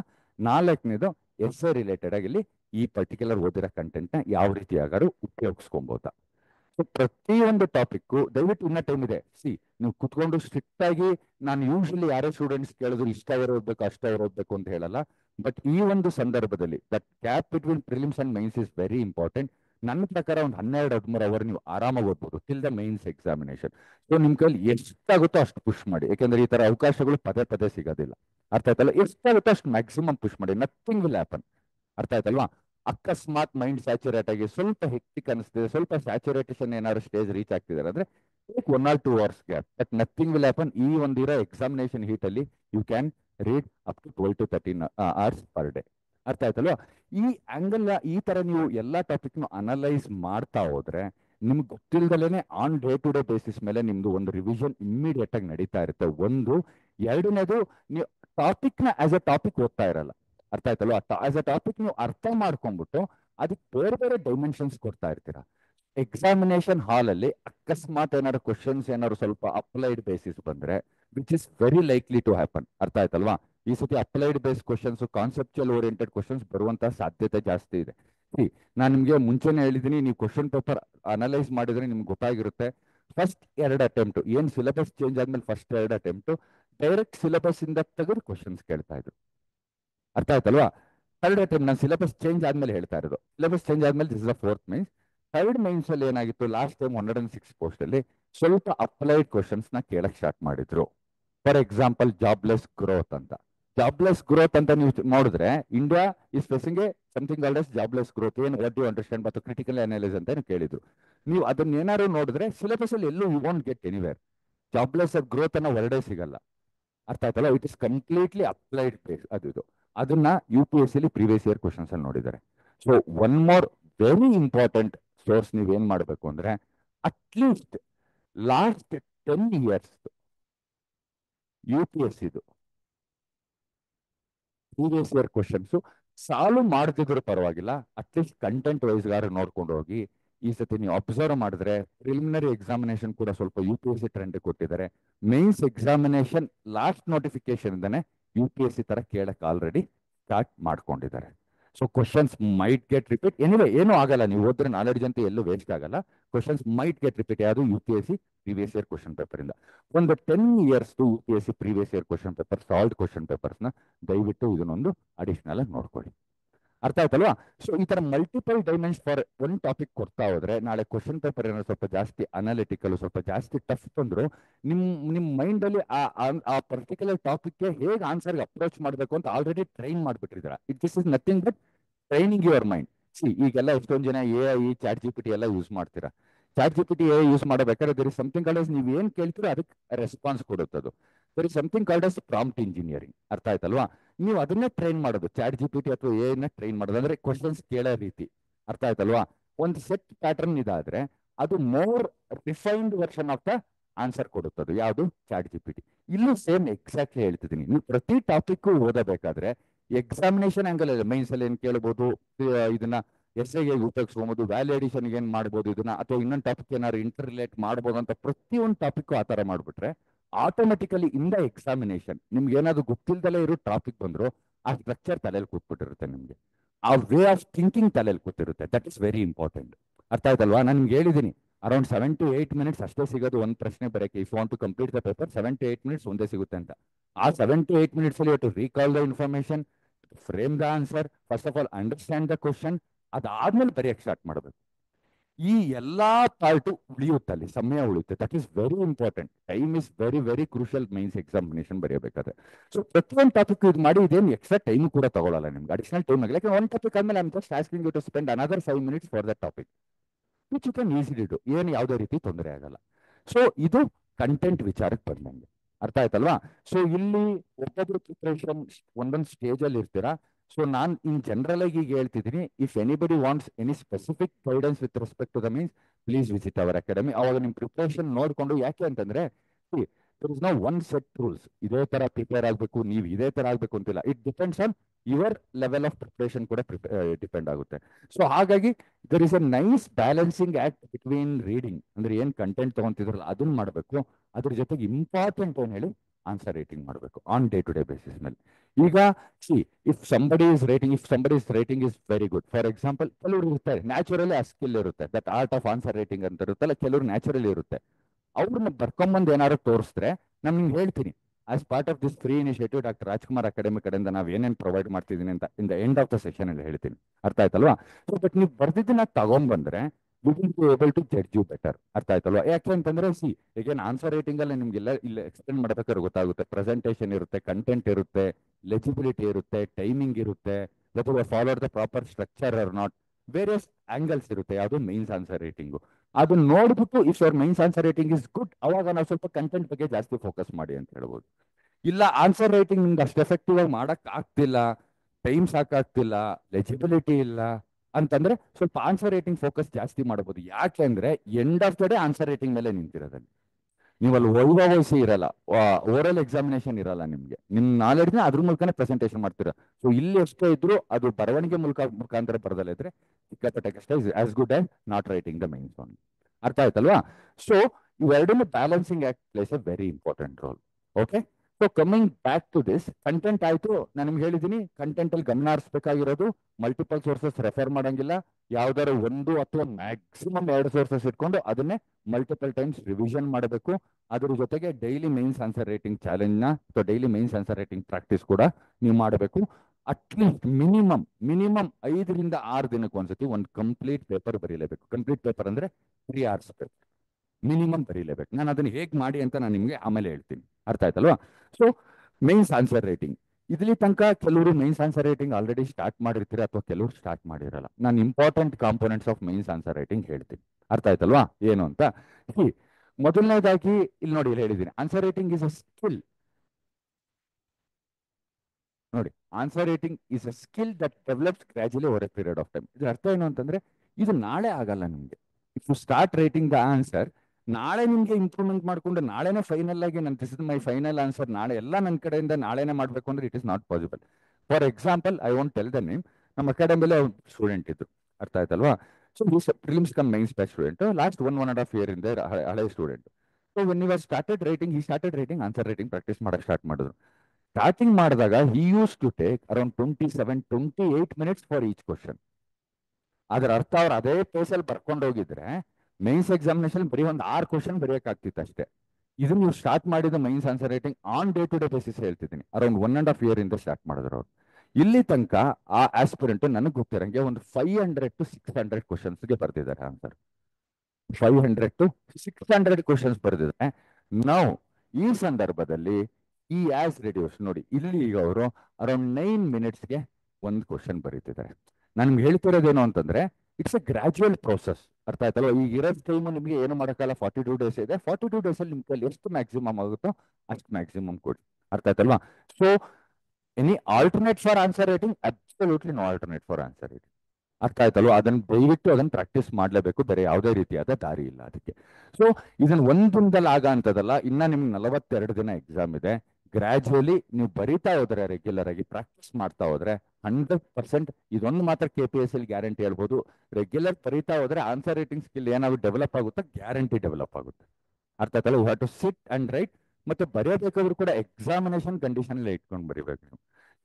ಆಸ್ ಅನ್ ಆಸ್ಪಿರೆಂಟ್ ಇಷ್ಟು ವರ್ಷ ಪ್ರಿಪರೇಷನ್ ಮಾಡಿರ್ತೀರಾ, ಇಷ್ಟು ಕಷ್ಟಪಟ್ಟು ಓದಿರ್ತೀರಾ, ಒಂದು ಮೋಸ್ಟ್ ಡಿಫಿಕಲ್ಟ್ ಸ್ಟೇಜ್, ಒಂದು ಸ್ಟೇಜ್ ಪ್ರಿಲಿಮಿನರಿ ಎಕ್ಸಾಮಿನೇಷನ್ ಕ್ಲಿಯರ್ ಮಾಡಿರ್ತೀರಾ. ನಾವು ತುಂಬಾ ಇಂಟೆನ್ಸ್ ಆಗಿ ಫೋಕಸ್ಡ್ ಆಗಿ ಪ್ರಿಪರೇಷನ್ ಮಾಡಬೇಕು. ಮೈಕ್ರೋ ಇನ್ಫಾರ್ಮೇಶನ್ ಕೂಡ ಗಮನ ಹರಿಸ್ಬೇಕು. Micro information in the sense starting from selecting the pen. ಅರ್ಥ ಆಯ್ತಲ್ಲ, ನಾನು ಹೇಳಿದೆ ಅಂತ ಅಥವಾ ಯಾರೋ ನಿಮ್ಮ ಫ್ರೆಂಡ್ಸ್ ಹೇಳಿದ್ರು ಅಂತ, ಬೇರೆ ಯಾರೋ ಟೀಚರ್ ಇದ್ರು ಅಂತ ಪೆನ್ ಆ ಥರ ಸೆಲೆಕ್ಟ್ ಮಾಡ್ಕೋಲ್ಲ. End of the day it should suit your writing. ನಿಮ್ಮ ಸ್ಟೈಲ್ ಆಫ್ ರೈಟಿಂಗ್ ಸೂಟ್ ಆಗಬೇಕು, ನಿಮಗೆ ಪೆನ್ ಇಟ್ಕೊಳ್ಳೋದು ಗ್ರಿಪ್ ಸೂಟ್ ಆಗಬೇಕು. ಇಷ್ಟೊಂದೆಲ್ಲ ಮೈಕ್ರೋ ಅನಾಲಿಸಿಸ್ ಮಾಡ್ತಾರೆ. ಐ ಹೋಪ್ ಇದನ್ನೆಲ್ಲ ಮಾಡಿ ನೀವು already have done with this ಅಂತ ಅನ್ಕೊಂಡು ನಾನು ಮುಂದೆ ಹೋಗ್ತಾ ಇರೋದು. ಅರ್ಥ ಆಯ್ತಲ್ವಾ? ಸೊ ಎರಡನೇದು to break into components. ನೀವು ನೋಡಿ, ಯಾವುದೇ ಒಂದು ಕೆಲಸ ಮಾಡಬೇಕು ಅಂತಂದ್ರೆ, ಏನೇ ಒಂದು ಪ್ರಿಪ್ರೇಷನ್ ಏನೇ ಮಾಡಬೇಕು ಅಂತಂದ್ರೆ, ಅದನ್ನ ಕಾಂಪೊನೆಂಟ್ಸ್ ಆಗಿ ಡಿವೈಡ್ ಮಾಡಿ ದೆನ್ ಈಚ್ ಕಾಂಪೊನೆಂಟ್ ನ ಅಡ್ರೆಸ್ ಮಾಡ್ತಾ ಹೋದ್ರೆ ನಿಮ್ಗೆ ಸುಲಭ ಆಗುತ್ತೆ. ಅರ್ಥ ಆಯ್ತಲ್ವಾ? ಏನ್ ಈಚ್ ಕಾಂಪೊನೆಂಟ್ ಅಂತಂದ್ರೆ, ಮೊದಲನೇದಾಗಿ ಪ್ರಶ್ನೆ ಏನ್ ಕೇಳಿದರೆ ದಟ್ ಈಸ್ ವೆರಿ ಇಂಪಾರ್ಟೆಂಟ್. ನಿಮ್ಗೆ ಏನ್ ಗೊತ್ತಿದೆ ಅನ್ನೋದು ಅದು ಎರಡನೇ ಭಾಗ. ಅದು ಅರ್ಥ ಆಯ್ತಲ್ವಾ? That is what we called as demand of the question. ಅವರು ಕ್ವಶನ್ ಪೇಪರ್ ಸಿಟ್ ಮಾಡಿದ್ರು, what are the ask. So ದಯವಿಟ್ಟು ಇದನ್ನ ಅರ್ಥ ಮಾಡ್ಕೊಳ್ಳಿ. ಬರೆಯಬೇಕಾದ್ರೆ ಮೈನ್ಸ್ ಎಸ್ಪೆಷಲಿ ಎಸ್ಸೆ ಬರೆಯಬೇಕಾದ್ರೆ there might be chances that you might deviate from the topic. ಗೊತ್ತೇ ಆಗಿರಲ್ಲ ನಿಮಗೆ, ಕಂಟಿನ್ಯೂಸ್ ಬರೀತಿರ್ತೀರಲ್ವಾ, ನೀವೇನ್ ಬರೀಬೇಕು ಅನ್ಕೊಂಡಿರ್ತೀರಲ್ವಾ, ಕೆಲವೊಂದು ಸಂದರ್ಭದಲ್ಲಿ ಅದು ಬರೆಯಕ್ಕಾಗಲ್ಲ. ಸೊ ಹಾಗಾಗಿ ನಿಮ್ಮ ಕ್ವಶನ್ ಪೇಪರ್ ಕೊಡ್ತಿದ್ದಂಗೆ key words in the question ಅಂತ ಅಂತಾರೆ, ಡಿಮ್ಯಾಂಡ್ ಆಫ್ ದ ಕ್ವಶನ್ ಅಂತ ಅಂತಾರೆ. ಆ ಕೀ ವರ್ಡ್ಸ್ ನಿಮ್ಗೆ ಪ್ರಿಲಿಮ್ಸ್ ಓದಬೇಕಾದ್ರೆ ಗೊತ್ತಾಗಿರುತ್ತೆ ನಿಮಗೆ. ವಿಚಾರದ ಕೀ ವರ್ಡ್ಸ್ ಏನ್ ಹೆಂಗ್ ಅಂಡರ್ಲೈನ್ ಮಾಡಿರ್ತಾರ ಅಥವಾ ಬೋಲ್ಡ್ ಅಲ್ಲಿ ಇರುತ್ತೆ ಒಂದು ಟೆಕ್ಸ್ಟ್ ಬುಕ್ ಅಲ್ಲಿ. ಆ ತರ ಕೀ ವರ್ಡ್ಸ್ ನ ಕ್ವಶನ್ ಅಲ್ಲಿ ಐಡೆಂಟಿಫೈ ಮಾಡಬೇಕು. ದೇರ್ ಮೈಟ್ ಬಿ ಏನಿರುತ್ತೆ ಅಂತಂದ್ರೆ, there might be 2 to 3 questions in a question. ಅರ್ಥ ಆಯ್ತಲ್ಲ? Explain the consequences and impacts ಅಂತ ಕೇಳ್ಬೋದು. ಅರ್ಥ ಆಯ್ತಲ್ವಾ? What are the advantages and disadvantages ಹೇಳ್ಬೋದು. ನೀವು ಎಲ್ಲದಕ್ಕೂ ಎರಡಕ್ಕೂ ಈಕ್ವಲ್ ಮಹತ್ವ ಕೊಡಬೇಕು. ಅರ್ಥ ಆಯ್ತಲ್ವಾ? ಅಲ್ಲಿ ಕ್ವಶನ್ ಅಲ್ಲಿ 2 ಸಬ್ ಕ್ವಶನ್ ಇದೆ ಅನ್ನೋದು ಗೊತ್ತಿರ್ಬೇಕು. ಆ 2 ಸಬ್ ಕ್ವಶನ್ ಅಲ್ಲಿ ಈಗ ನೀವು ಇರೋ 3 ಪೇಜಸ್ ಅಲ್ಲಿ ಡಿವೈಡ್ ಮಾಡ್ಕೊಬೇಕು. ಅರ್ಥ ಆಯ್ತಲ್ವಾ? So demand of the question ಯಾಕೆ ಹೇಗಿರುತ್ತೆ ಇದು ಅಂತಂದ್ರೆ, ಅವ್ರಿಗೆ ಒಂದು ಸಿನಾಪ್ಸಿಸ್ ಅಂತ ಕೊಟ್ಟಿರ್ತಾರೆ. ಮೋಸ್ಟ್ ಪ್ರಾಬಬ್ಲಿ ಸಿನಾಪ್ಸಿಸ್ ಅಂತ ಅವ್ರು ಕೊಟ್ಟಿರ್ತಾರೆ, ಮುಂಚೆ ಕೊಡ್ತಾ ಇದ್ರು ಅದನ್ನ. ಆ ಸಿನಾಪ್ಸಿಸ್ ಅಲ್ಲಿ ಏನಿರುತ್ತೆ ಅಂತಂದ್ರೆ, ಈ ತರ ಬರೆದ್ರೆ ಇಷ್ಟಿಷ್ಟು ಮಾರ್ಕ್ಸ್ ಕೊಡಿ ಅಂತ ಇರುತ್ತೆ. ಅದರ ಪ್ರಕಾರವಾಗಿ ಕೆಲವರು ಹೇಳ್ತಾರೆ, ಯು ಪಿ ಎಸ್ ಸಿಲಿ ಕೆಲವು ಸಂದರ್ಭದಲ್ಲಿ ಕೆಲವು ಸ್ಟ್ರಾಟಜಿ ಹೇಗೆ ಅಂದ್ರೆ, ಯು ಪಿ ಎಸ್ ಸಿ ಎಲ್ಲಾ ಕ್ವಶನ್ಗೂ ಕನ್ಕ್ಲೂಷನ್ ಬರೆಯ ಮ್ಯಾಂಡೇಟರಿ ಇಲ್ಲ ಅಂತ ಹೇಳ್ತಾರೆ. But when it comes to K P S C, ನನಗೆ ಗೊತ್ತಿರೋ ಪ್ರಕಾರ 100% ನೀವು ಆ ಆನ್ಸರ್ ರೈಟಿಂಗ್ ಸ್ಟ್ರಕ್ಚರ್ ಫಾಲೋ ಮಾಡಲೇಬೇಕು. ಏನಿರುತ್ತೆ ಒಂದು ಆನ್ಸರ್ಗೆ ಅಂತಂದ್ರೆ, ಒಂದು ಪೀಠಿಕೆ, ಒಂದು ಇಂಟ್ರಡಕ್ಷನ್ ಇರುತ್ತೆ. Introduction about your topic. ಅರ್ಥ ಆಯ್ತಲ್ಲ? About the topic what they have given. ಅದನ್ನ ಎಷ್ಟು ಲೈನ್ ಅಲ್ಲಿ ಬರೀಬೇಕು ಅಂದ್ರೆ, ಮ್ಯಾಕ್ಸಿಮಮ್ 5 ಲೈನ್ಸ್ ಅಲ್ಲಿ ಬರೀಬೇಕು. ಏನು ಇಂಟ್ರಡಕ್ಷನ್. ಯಾಕಂದ್ರೆ ಎಲ್ಲದಕ್ಕೂ ವೇಟೇಜ್ ಇರುತ್ತೆ, ನೀವು ಈಕ್ವಲ್ ವೇಟೇಜ್ ಕೊಡ್ಲೇಬೇಕು ಎಲ್ಲದಕ್ಕೂ. ಆ ಎಷ್ಟು ಮಾರ್ಕ್ಸ್ ಅಲಾಟೆಡ್ ಇರುತ್ತಲ್ಲ ಅಷ್ಟು ವೇಟೇಜ್ ಕೊಡ್ಬೇಕು. ಫಾರ್ ಎಕ್ಸಾಂಪಲ್, ಇಂಟ್ರಡಕ್ಷನ್ಗೆ half of the marks is allotted, 12 marks ಅಲ್ಲಿ 6 marks is allotted for introduction ಅಂತ ನಾನು ಹೇಳ್ತಿದ್ದೆ. ಒಂದೂವರೆ ಪೇಜ್ ಬರೀರಿ ಇಂಟ್ರಡಕ್ಷನ್ ಅಂತ. No, for following that structure, ಅರ್ಥ ಆಯ್ತಲ್ವಾ, around 2 marks will be there. ಯಾವ್ದಾದ್ರು ಒಂದು ಪ್ರಶ್ನೆಗೆ ಏನಿರುತ್ತೆ, ಇಂಟ್ರಡಕ್ಷನ್ ಇರುತ್ತೆ, ಬಾಡಿ ಇರುತ್ತೆ, ಹಾಗೆ ಕನ್ಕ್ಲೂಷನ್ ಇರುತ್ತೆ. ಮುಖ್ಯ ಭಾಗ ಪೀಠಿಕೆ, ಮುಖ್ಯ ಭಾಗ ಹಾಗೂ ಉಪಸಂಹಾರ ಅಂತ ಇರುತ್ತೆ. ಅರ್ಥ ಆಯ್ತಲ್ವಾ? ಇಂಟ್ರಡಕ್ಷನ್ ಎಷ್ಟು ಲೈನ್ ಅಲ್ಲಿ ಬರೀಬೇಕು? 4 to 5 ಲೈನ್ಸ್ ಅಲ್ಲಿ ಬರೀಬೇಕು. Immediately after writing the introduction. ಅರ್ಥ ಆಯ್ತಲ್ವಾ? ಇಮಿಡಿಯೇಟ್ಲಿ ಈಗ ಏನೋ ಬೇರೆ ಬರೀತಾ ಡಿವೇಟ್ ಫ್ರಮ್ ದ ಟಾಪಿಕ್ ಆಗಬಾರ್ದು. You should not deviate from the topic. Introduction ಬರೀತಿದಂಗೆ ಒಂದು ಪ್ರಶ್ನೆ ಪತ್ರಿಕೆಯಲ್ಲಿ ಒಂದು ಕ್ವಶನ್ ಇರುತ್ತೆ. ಆ ಕ್ವಶನ್ ಬೇಡಿಕೆ ಏನಿದೆಯಲ್ಲ, use that as the sub heading.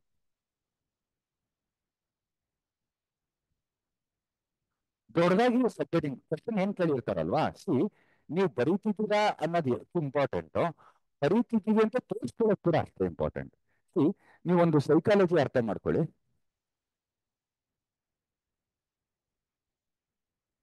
ನಾನು ನಿಮ್ಗೆ ಏನೇನು ಕ್ವಶನ್ಸ್ ಇದೆ ಅಲ್ವಾ, ಸ್ವಾತಿಯವರು ನೀವೆಲ್ಲ ಕ್ವಶನ್ಸ್ ಇದು ಮಾಡಿ, ಲಾಸ್ಟ್ ಒಂದು 10-15 ಮಿನಿಟ್ಸ್ ನಾವು ನಿಮ್ನ ಅನ್ಮ್ಯೂಟ್ ಮಾಡ್ತೀವಿ. You can also ask the questions. ಈಗ ಏನೇನು ಕ್ವಶನ್ಸ್ ಇದೆ ಚಾಟ್ ಬಾಕ್ಸ್ ಅಲ್ಲಿ ಹಾಕಿ, I will complete the session ಮತ್ತು ಒಂದೊಂದಾಗಿ I will answer all your questions. Okay? ಹಾ. ಸೊ ಎಸ್, ನೀವು immediately demand of the question ಬರೀತಾರೆ, ತೋರಿಸ್ಕೊಳ್ಳೋ result very important. Understand the logic. ಅವ್ರು ಏನ್ ಸೈಕಾಲಜಿ ಅರ್ಥ ಮಾಡ್ಕೊಳ್ಳಿ. ಆ ವ್ಯಾಲ್ಯೂಯೇಷನ್ ಮಾಡಕ್ ಬಂದವರು ಅವರು ಬೆಳಗ್ಗೆ 9 ಗಂಟೆಗೆ ವ್ಯಾಲ್ಯೂಯೇಷನ್ ಮಾಡಕ್ ಸ್ಟಾರ್ಟ್ ಮಾಡಿದ್ರೆ ಸಂಜೆ 5:30-6 ಗಂಟೆ ತನಕ ಅದೇ ಮಾಡ್ತಿರ್ತಾರೆ. ಇಮ್ಯಾಜಿನ್, ಇವಾಗ ನಿಮ್ಗೆ ಯಾವ್ದೋ ಒಂದು ಮೂವಿ ಹಾಕೊಟ್ಬಿಟ್ಟು ಇಡೀ ದಿನ ಪೂರ್ತಿ ಬ್ಯಾಕ್ ಟು ಬ್ಯಾಕ್ ಅದೇ ಮೂವಿ ನೋಡಿ ಅಂತಂದ್ರೆ ನೋಡಕ್ಕಾಗುತ್ತೆ ನಿಮ್ ಕೈಲಿ? ಅವ್ರಿಗೆ ಅದೇ ತರ ವ್ಯಾಲ್ಯೂಯೇಷನ್ ಅದೇ ಕ್ವಶನ್ಸ್ ಬ್ಯಾಕ್ ಟು ಬ್ಯಾಕ್ ನೋಡ್ತಾ ಇರ್ತಾರೆ. ಅರ್ಥ ಆಯ್ತಲ್ವಾ? ಸೊ ಅವ್ರ ಕೆಲಸನ ಆದಷ್ಟು ಸುಲಭ ಮಾಡಬೇಕು. ಸುಲಭ ಯಾವ್ದ್ರ ಮುಖಾಂತರ ಮಾಡಬೇಕು? ನಿಮ್ಮ ಆನ್ಸರ್ ಮುಖಾಂತರ ಮಾಡಬೇಕು. ಸರ್ ಹ್ಯಾಂಡ್ ರೈಟಿಂಗ್ ತುಂಬಾ ಚೆನ್ನಾಗಿರ್ಬೇಕಾ? ತುಂಬಾ ಚೆನ್ನಾಗಿದ್ರೆ ಒಳ್ಳೇದು, ಬಟ್ ಬೇರ್ ಮಿನಿಮಮ್ ಲೆಜಿಬಲ್ ಇರ್ಲೇಬೇಕು. ಅರ್ಥ ಆಯ್ತಲ್ಲ? ಅವ್ರು ಓದಿದ ಅರ್ಥ ಆಗಂಗ್ ಇರ್ಲೇಬೇಕು. ಸಿ ಅವ್ರೇನ್ ತುಂಬಾ ಎಕ್ಸ್ಟ್ರಾ ಎಫರ್ಟ್ ಹಾಕಿ ಮಾಡದಲ್ಲೇ ಇರುವಂತ ಸಾಧ್ಯತೆ ಇರುತ್ತೆ. ಆದಷ್ಟು ಅವ್ರ ಕೆಲಸ ಯಾರು ವ್ಯಾಲ್ಯೂಯೇಷನ್ ಮಾಡ್ತಾರಲ್ಲ ಅವ್ರ ಕೆಲಸ ಸುಲಭ ಮಾಡ್ಬೇಕು ನೀವು. ಯಾವ್ದ್ರಲ್ಲಿ? ಬರವಣಿಗೆ ಮುಖಾಂತರ. ಸೊ ಅವ್ರು ಏನ್ ಎಕ್ಸ್ಪೆಕ್ಟ್ ಮಾಡ್ತಿರ್ತಾರೆ? They might be having that synopsis ಇರುತ್ತೆ. ಸಿನಾಪ್ಸಿಸ್ ಅಲ್ಲಿ ಏನಿರುತ್ತೆ? ಇಂಟ್ರೊಡಕ್ಷನ್, ಬಾಡಿ, ಕನ್ಕ್ಲೂಷನ್, ಮೂರು ಬರ್ತಿದಾರಾ? ಅದ್ ಬರ್ದಿದ್ರೆ 2 ಮಾರ್ಕ್ಸ್ ಅಂತ ಇರುತ್ತೆ. I'm just saying. ಅರ್ಥ ಆಯ್ತಲ್ವಾ? ಅದು 1.5 ಮಾರ್ಕ್ಸ್ ಇರ್ಬೋದು ಅಥವಾ 2 ಇರ್ಬೋದು, ಮ್ಯಾಕ್ಸಿಮಮ್ 2 ಇರುತ್ತೆ. ಅರ್ಥ ಆಯ್ತಲ್ವಾ? ಅದಾದ್ಮೇಲೆ ಡಿಮ್ಯಾಂಡ್ ಆಫ್ ದ ಕ್ವಶನ್ ಏನ್ ಕೇಳ್ತಾ ಇದೀವಲ್ಲ ನಾವು, ಅದನ್ನ ಅಡ್ರೆಸ್ ಮಾಡ್ತಾವ್ರಾ? That is important. ಅದಕ್ಕೆ ನಾನು ಹೇಳಿದ್ದು immediately after writing the introduction question paper ಇರುತ್ತಲ್ವಾ ಅಲ್ಲಿ, what are the advantages of having unicameral legislature ಅಂತ ಕೇಳಿದ್ರು ಅಂತ ಅನ್ಕೊಳ್ಳಿ. Advantages of having the unicameral legislature ಅಂತ ಹಾಕಿ ಕ್ಲೀನ್ ಆಗಿ ಒಂದು ಬಾಕ್ಸ್ ಹಾಕ್ಬಿಡಿ ಅದಕ್ಕೆ. ಅದರ ಅರ್ಥ ಕ್ವಶನ್ ಏನ್ ಕೇಳಿದಾರಲ್ಲ, have started answering that part of the question ಅಂತ ತೋರಿಸ್ಕೊಂತಿದ್ರು. ಏನ್ ಒಳಗಡೆ ಕಂಟೆಂಟ್ ಅದು ಬೇರೆ ವಿಚಾರ. ಅರ್ಥ ಆಯ್ತಲ್ವಾ? So demand of the question answer ಮಾಡಿ. ಇಷ್ಟು ಡಿಮ್ಯಾಂಡ್ ಆಫ್ ದ ಕ್ವಶನ್ಸ್ ಏನಾದ್ರು 2-3 ತರ ಇದ್ರೆ ಇದೇ ತರ 2-3 ಸಬ್ ಹೆಡಿಂಗ್ ಹಾಕ್ಬೇಕು. ನೀವು ಅಲ್ಲಿ ಡಿಸೈಡ್ ಮಾಡಬೇಕು, ನಾನು ಎಷ್ಟು ಬರೀಬೇಕು, ಎಷ್ಟು ಪಾಯಿಂಟ್ಸ್ ಬರೀಬೇಕು, ಎಷ್ಟು ಅಲಾಟ್ ಆಗಿದೆ ಅಂತ ನೋಡ್ಕೊಂಡು ನೀವು ಆ ಮೊಮೆಂಟ್ ಅಲ್ಲಿ ಡಿಸೈಡ್ ಆಗಬೇಕು. ನಿಮ್ಮ ಹತ್ರ ಇರೋ, ನಾನು ಅದನ್ನೇ ಹೇಳಿ, ನಿಮ್ಮ ಹತ್ರ ಇರೋ ಕಂಟೆಂಟ್ ಅಥವಾ ನೀವೇನ್ ಬರೀತೀರಾ ಅನ್ನೋದಕ್ಕಿಂತ ಏನ್ ಕೇಳಿದ್ದಾರೆ ಅನ್ನೋದು ಇಂಪಾರ್ಟೆಂಟ್ ಆಗುತ್ತೆ. ಅರ್ಥ ಆಯ್ತಲ್ವಾ? So demand of the question answer ಮಾಡಿಬಿಟ್ಟು ಯು ಸ್ಟಾರ್ಟ್ ಆನ್ಸರಿಂಗ್. ಇಲ್ಲಿ ಕೆಲವು ಕೇಳ್ಬೋದು, ಸರ್ ಪಾಯಿಂಟ್ ವೈಸ್ ಅಲ್ಲಿ ಬರೀಬೇಕು, ಪ್ಯಾರಾಗ್ರಾಫ್ ಅಲ್ಲಿ ಬರೀಬೇಕು ಅಂತ ಹೇಳ್ಬಿಟ್ಟು. See that again depends on the question. That decision have to take in the examination hall. ನನ್ ಕೇಳಿದ್ರೆ ಯಾವ್ದೋ ಒಂದು particular, for example uniform civil code ಅಂತ ಕೇಳಿದ್ರು ಅಂತ ಅನ್ಕೊಡಿ, ಏಕರೂಪ ನಾಗರಿಕ ಸಂಹಿತೆ ಅಂತ ಕೇಳಿ, you have lot of points for that. ಅದಕ್ಕೆ ಪ್ಯಾರಾಗ್ರಾಫ್ ವೈಸ್ ಅಲ್ಲಿ ಬರೀತಾ ಹೋದ್ರೆ ನಿಮ್ಮಲ್ಲಿರೋ ಕಂಪ್ಲೀಟ್ ಕಂಟೆಂಟ್ ನೀವು ರೀಪ್ರೊಡ್ಯೂಸ್ ಮಾಡಕ್ಕಾಗಲ್ಲ. ಸೊ ನಾನು ಹೇಳೋ ಅರ್ಥ ಏನು ಅಂದ್ರೆ, if you have more content, ತುಂಬಾ ಜಾಸ್ತಿ ಕಂಟೆಂಟ್ ಇದ್ರೆ ರೈಟ್ ಇನ್ ಪಾಯಿಂಟ್ ಫಾರ್ಮೆಟ್. ಅರ್ಥ ಆಯ್ತಲ್ವಾ? ಕಂಟೆಂಟ್ ಸ್ವಲ್ಪ ಕಡಿಮೆ ಇದೆ ಅಂದ್ರೆ ಆ ಪಾಯಿಂಟ್ ಫಾರ್ಮೆಟ್ ಎಕ್ಸ್ಪ್ಲೈನ್ ಮಾಡಿ ಬರೀರಿ, ಸ್ವಲ್ಪ ಎಕ್ಸ್ಪ್ಲೈನ್ ಮಾಡಿ ಬರೀರಿ. ಯಾಕೆ ನೀವು ಪ್ಯಾರಾಗ್ರಾಫ್ ಅಲ್ಲಿ ಏನಾದ್ರು ಬರೀತಿದ್ರೆ ಪ್ಯಾರಾಗ್ರಾಫ್ ಅಲ್ಲಿ ಅಂದ್ರೆ ಆ ಪ್ಯಾರಾಗ್ರಾಫ್ ಕೂಡ around 4 to 5 lines, maximum 6 lines ಇರಲಿ. ಸೊ ದಟ್ ಅವ್ರಿಗೆ ಸುಲಭ ಇರುತ್ತೆ. ಅದನ್ನು ವ್ಯಾಲ್ಯೂಯೇಷನ್ ಮಾಡ್ತಿರ್ತಾರಲ್ಲ ಅವ್ರಿಗೆ ಸುಲಭ ಆಗುತ್ತೆ. ಅರ್ಥ ಆಯ್ತಲ್ವಾ? ಪಾಯಿಂಟ್ ಫಾರ್ಮೆಟ್ ಅಲ್ಲಿ ಬರೀಬೇಕು, ಪ್ಯಾರಾಗ್ರಾಫ್ ಫಾರ್ಮೆಟ್ ಅಲ್ಲಿ ಬರೀಬೇಕು ಅಂತ, that depends on the question. If you have more content, write in point format. Content ಸ್ವಲ್ಪ ಕಡಿಮೆ ಇದೆ ಅಂತಂದ್ರೆ ಯಾವ್ದ್ರಲ್ಲಿ ಬರೀಬೇಕು? ಪ್ಯಾರಾಗ್ರಾಫ್ ವೈಸ್ ಅಲ್ಲಿ ಬರೀಬೇಕು, ಸ್ವಲ್ಪ ಎಕ್ಸ್ಪ್ಲನೇಷನ್ ಮಾಡ್ಕೊಂಡ್ ಬರೀಬೇಕು. ಇನ್ನೂ ಒಂದು ವೆರಿ ಇಂಪಾರ್ಟೆಂಟ್ ಏನು ಅಂತಂದ್ರೆ, ಇವ್ರು ಏನ್ ಮಾಡಿದ್ದಾರೆ, ನಿಮ್ಗೆ ಏನ್ ಮಾಡ್ತಾರೆ, ಸೆಕ್ಷನ್ ವೈಸ್ ಡಿವೈಡ್ ಮಾಡ್ಬಿಟ್ಟಿದ್ದಾರೆ. ಅರ್ಥ ಆಯ್ತಲ್ವಾ? ಮುಂಚೆ ಇದ್ದಿದ್ದು KS ಎಲ್ಲ ಹೇಗಿರ್ತಿತ್ತು ಅಂದ್ರೆ, ಕ್ವಶನ್ ಪೇಪರ್ ಕೊಡೋರು ನಿಮ್ಗೆ ಯಾವ ಕ್ವಶನ್ ಚೆನ್ನಾಗಿರುತ್ತೋ ಅದನ್ನ ನೋಡ್ಕೊಂಡ್ ಬರೀಬಹುದಾಯ್ತು. ನೀವು ಫಸ್ಟ್ ಚೆನ್ನಾಗಿರೋದು ಬರೀತಾರೆ. ನಾರ್ಮಲ್ ಸ್ಟ್ರಾಟಜಿ ಸ್ಕೂಲ್ ಕಾಲೇಜಸ್ ಎಲ್ಲ ಫಸ್ಟ್ ಫ್ಯೂ ಕ್ವಶನ್ಸ್ ತುಂಬಾ ಚೆನ್ನಾಗಿ ಬರೀಬೇಕು, ಅವಾಗಲೇ ಫಸ್ಟ್ ಇಂಪ್ರೆಷನ್ ಕ್ರಿಯೇಟ್ ಮಾಡೋದು, ಈ ತರದೆಲ್ಲ ಹೇಳ್ತಾ ಇದ್ರು. That logic applies to here also. ಅರ್ಥ ಆಯ್ತಲ್ವಾ? ಆದ್ರೆ ಇಲ್ಲೇನ್ ಮಾಡ್ಬಿಟ್ಟಿದ್ದಾರೆ, ಅವ್ರು ಕ್ವಶನ್ ಕಮ್ ಆನ್ಸರ್ ಬುಕ್ಲೆಟ್ ಕೊಡೋದ್ರಿಂದ ಮೇಲ್ಗಡೆ ಕ್ವಶನ್ ಇರುತ್ತೆ, ಅದ್ರ ಕೆಳಗಡೆ ನೀವು ಎಂಟಿ ಸ್ಪೇಸ್ ಕೊಟ್ಟಿರ್ತಾರೆ, ಅದ್ರ ಕೆಳಗಡೆ ಆನ್ಸರ್ ಬರ್ಕೊಂಡು ಹೋಗ್ಬೇಕು. ಸೊ ಹಿಸ್ಟ್ರಿ ಅಂತ ಅನ್ಕೊಡಿ, for example history and cultural heritage, social and political perspective, ಮೂರನೇದು Indian economy, planning and rural development. ಇದಿಷ್ಟು ಸೇರಿಸಿ ಒಂದು ಪೇಪರ್ ಇದೆ. ಅರ್ಥ ಆಯ್ತಲ್ವಾ? ಸೊ ಹಿಸ್ಟ್ರಿ ಹೆಂಗಿರುತ್ತೆ ಅಂದ್ರೆ, ಫಸ್ಟ್ 1 to 7 ಅಥವಾ 1 to 6 ಕ್ವಶನ್ಸ್ ಎಷ್ಟು ಇರುತ್ತಲ್ವಾ, ಫಸ್ಟ್ ಪೂರ್ತಿ ಹಿಸ್ಟ್ರಿ ಕ್ವಶನ್ಸ್ ಇರುತ್ತೆ. ನಿಮ್ದು ಇದು ಪ್ರಿಲಿಮಿನರಿ ಈ ತರ ಇರಲ್ಲ, ಜಂಬಲ್ಡ್ ಆಗಿರುತ್ತೆ. ಅರ್ಥ ಆಯ್ತಲ್ವಾ? ಸೆಕೆಂಡ್ ಭಾಗದಲ್ಲಿ ಭಾಗ 2 ಅಂತ ಇರುತ್ತೆ, ಅಥವಾ ಭಾಗ B ಅಂತ ಇರುತ್ತೆ, ಅಲ್ಲಿ ಪೂರ್ತಿ ಎಕಾನಮಿಕ್ ಕ್ವಶನ್ಸ್ ಇರುತ್ತೆ, ಅಥವಾ ಸೋಷಿಯಲ್ ಅಂಡ್ ಪೊಲಿಟಿಕಲ್ ಪರ್ಸ್ಪೆಕ್ಟಿವ್. ನೀವು ಸಿಲೆಬಸ್ ಅಲ್ಲಿ ಯಾವ ಆರ್ಡರ್ ಇದೆಯಲ್ಲ, 3rd ಸೆಕ್ಷನ್ ಅಲ್ಲಿ ಎಷ್ಟು ಇರುತ್ತೆ, ಈಗೇನ್ ಏನಿರುತ್ತೆ, 3rd ಸೆಕ್ಷನ್ ಅಲ್ಲಿ ಎಕಾನಮಿ ಇರುತ್ತೆ, ಈಗೇನ್ ಕಂಪ್ಲೀಟ್ ಕ್ವಶನ್ಸ್ ಎಕಾನಮಿ ಇರುತ್ತೆ. ಸೊ ಇಲ್ಲಿ ಸಬ್ಜೆಕ್ಟ್ ಎಕ್ಸ್ಪರ್ಟ್ ಕಡೆಯಿಂದ ಎವಾಲ್ಯೂಯೇಷನ್ ಮಾಡಿಸ್ತಾರೆ ಅವರು. ಅರ್ಥ ಆಯ್ತಲ್ವಾ? ಹಿಸ್ಟ್ರಿ ಪ್ರೊಫೆಸರ್ ಕಳಿಸೋದು, ಎಕಾನಮಿಕ್ ಪ್ರೊಫೆಸರ್ ಕಳಿಸೋದು. ಸೊ ಸಬ್ಜೆಕ್ಟ್ ಎಕ್ಸ್ಪರ್ಟ್ಗೆ ಕಡೆಯಿಂದ ಎವಾಲ್ಯೂಯೇಷನ್ ಮಾಡೋದ್ರಿಂದ ಸಪರೇಟ್ ಸ್ಕ್ಯಾನಿಂಗ್ ಮಾಡ್ತಾರೆ ಅವರು. Each candidate history separate scan ಮಾಡಿಟ್ಬಿಡ್ತಾರೆ, social and political perspective separate scan ಮಾಡಿರ್ತಾರೆ, ಎಕಾನಮಿಕ್ಸ್ ಸಪರೇಟ್ ಸ್ಕ್ಯಾನ್ ಮಾಡಿರ್ತಾರೆ. ನೀವು ಬರೆಯಿರ್ತಿರ್ತೀರಲ್ವ ಮೈನ್ಸು, ಹಿಸ್ಟ್ರಿ ಕಂಪ್ಲೀಟ್ ಮುಗಿಸ್ತೀರಾ ಅಂತ ಅನ್ಕೊಳ್ಳಿ, 1 ಸೆಕ್ಷನ್ 1 hour ಅಲ್ಲಿ ಮುಗೀತು ಅಂತ ಅನ್ಕೊಳ್ಳಿ. ಅದಾದ್ಮೇಲೆ what will be starting, sociology start ಮಾಡ್ತೀರಾ ಅಂತ ಅನ್ಕೊಳ್ಳಿ. ನೀವು ಸೋಷಿಯಲ್ ಅಂಡ್ ಪೊಲಿಟಿಕಲ್ ಪರ್ಸ್ಪೆಕ್ಟಿವ್ ಅಥವಾ ಸೋಷಿಯಾಲಜಿ ಸ್ಟಾರ್ಟ್ ಮಾಡಿರೋದು, that might to your 7th or 8th question ಇರುತ್ತೆ.